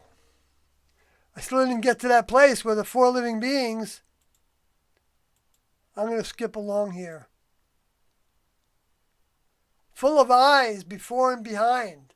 Well, that can mean crew members that are observing things. It said, and before the throne were the sea of glass like unto crystal, and in the midst of the throne, round about the throne, were four beasts full of eyes. But that's not beast, really. That's from Zun. Zun is a live thing. So it's a living animal. So that's like a living creature. Living meaning next level living, Zao. It's quickened. It's alive. Now, alive to the next level, since we're talking about the throne here, means a next level member. So they have a next level vehicle. It's probably like the kind of vehicle that Adam had, or maybe even the Luciferian space alien fallen angel souls had before they fell, and that vehicle died. Sometime after that, maybe 1,000 years after that, because those said those vehicles lasted longer than human vehicles do.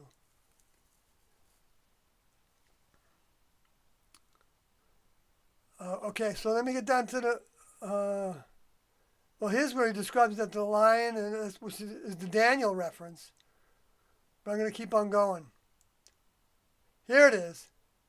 And this is going to be the last thing I talk about. And the four beasts had each of them 6 wings about him. About them. Him and them can be the same word.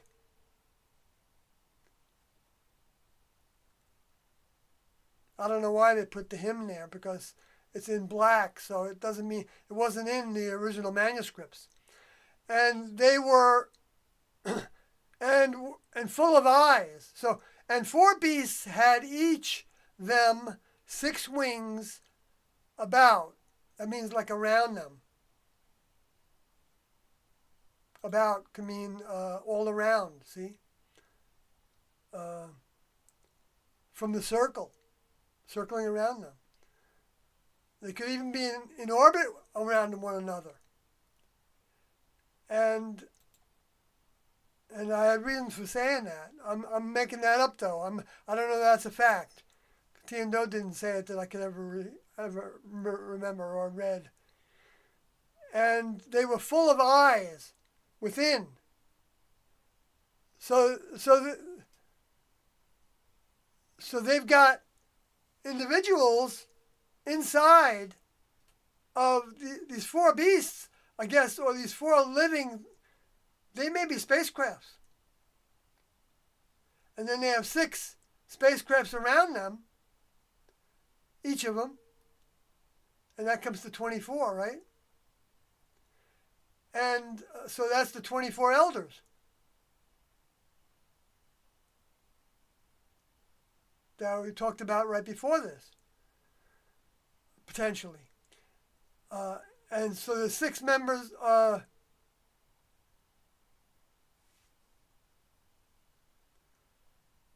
so the 24 elders then might have observers, the watchers. Now those would be, by this interpretation, by I hope is a somewhat evidentiary interpretation, can be other members of the next level that weren't elders yet. And Do said that some of the students that even laid down their lives would have to come back and finish their overcoming. So then it would be them. They would be serving as the eyes within those wings. Let me see that word wings. Well, wings, is depicting something that's flying. Okay? So they're like flying wings, but they're also spacecrafts with people in them.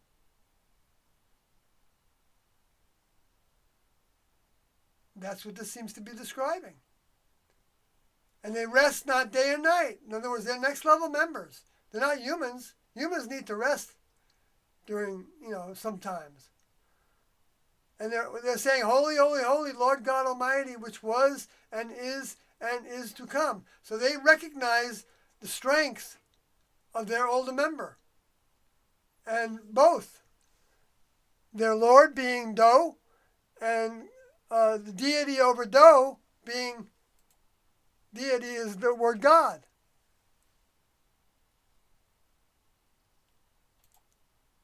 And how they're almighty, meaning they're all ruling. We don't have a choice.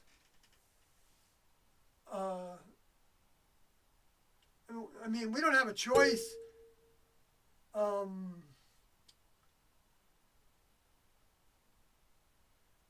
when the next level is going to put things into motion and how they're going to respond to each of us. They base their choices on what they think can be best for us to grow, because they don't need us. They don't need new members of the next level. When they said that, when Doe said that, or T said that, or both of them said it, I was a little bit shocked by it. I was kind of full of myself, I guess, and I still have a little bit of that. Sometimes. I mean, it's an influence and it's a characteristic to overcome. So, all the characteristics of the human kingdom, they're not us. If we want to identify as the soul that's coming back to take over this vehicle. And that's what people are right now. That are, if they think there's anything that makes sense about T and No, then that's a soul that's coming back to take over a vehicle.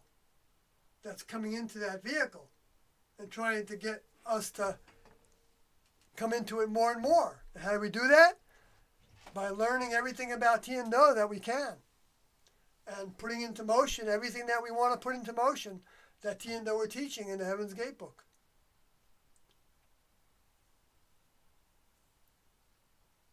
They didn't say in the Heaven's Gate book to lay down your life. Don't put that in.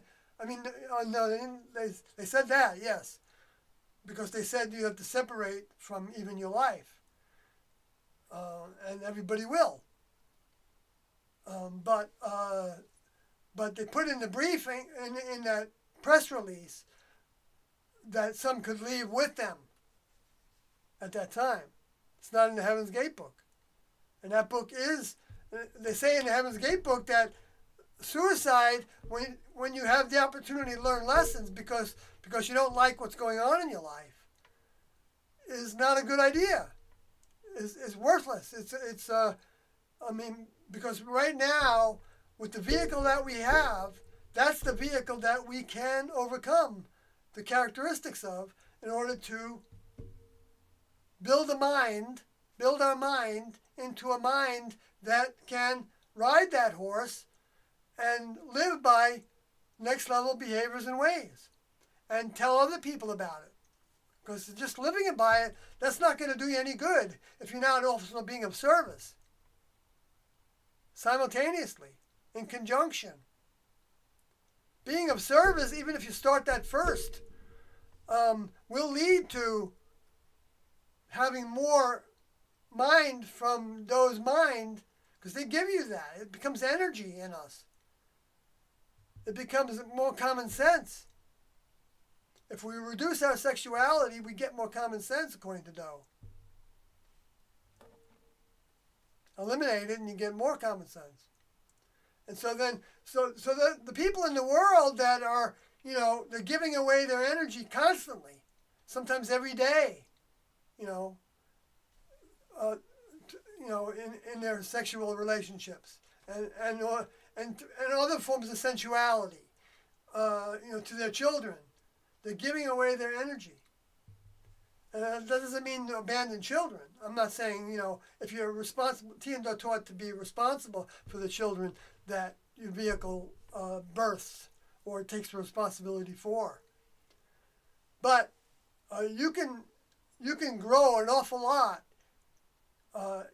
even while taking care of children. But it does become harder to give your all.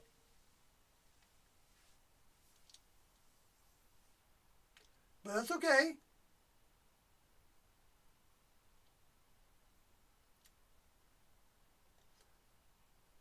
But the child can't overcome the world unless the child grows up and experiences the world. Nobody can overcome the world if they haven't experienced a chunk of it.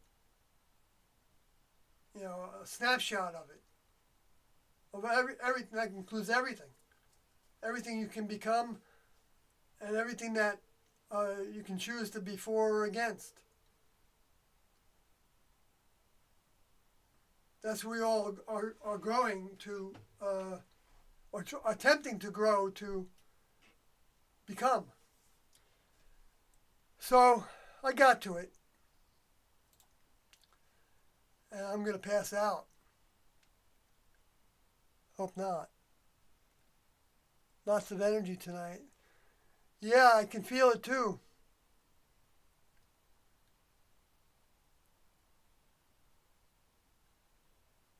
You know, a lot of times I'm sitting back in the chair and I'm,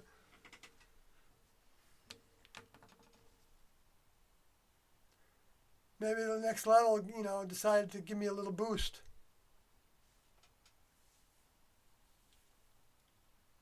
I mean, there's so much. There's so much, So thank you all for helping me, because when I have to admit, when I know there's people participating, even if they're only half listening or whatever, or going off and coming back once in a while, it does feel like it's being received more, potentially.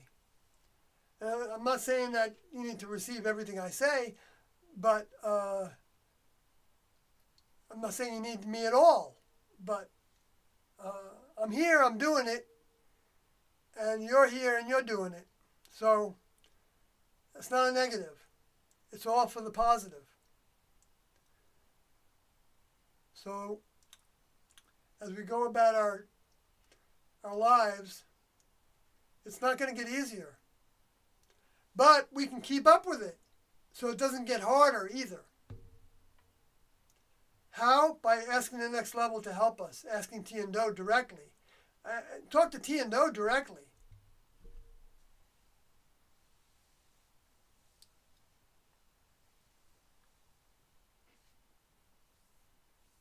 They're not just a nebulous God, kingdom, universal mind. They're not They are universal mind, but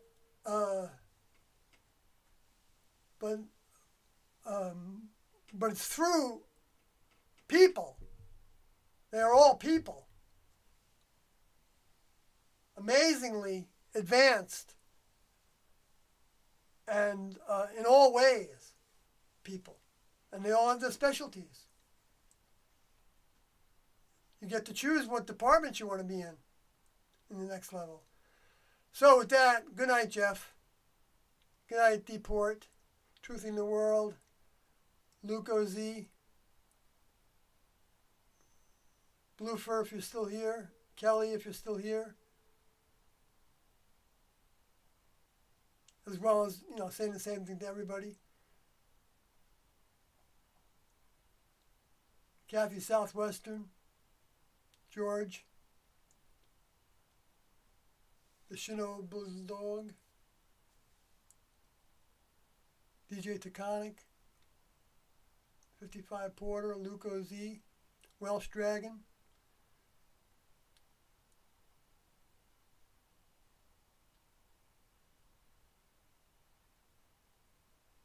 Ryan Harder, Kathy Southwestern, Sayonara.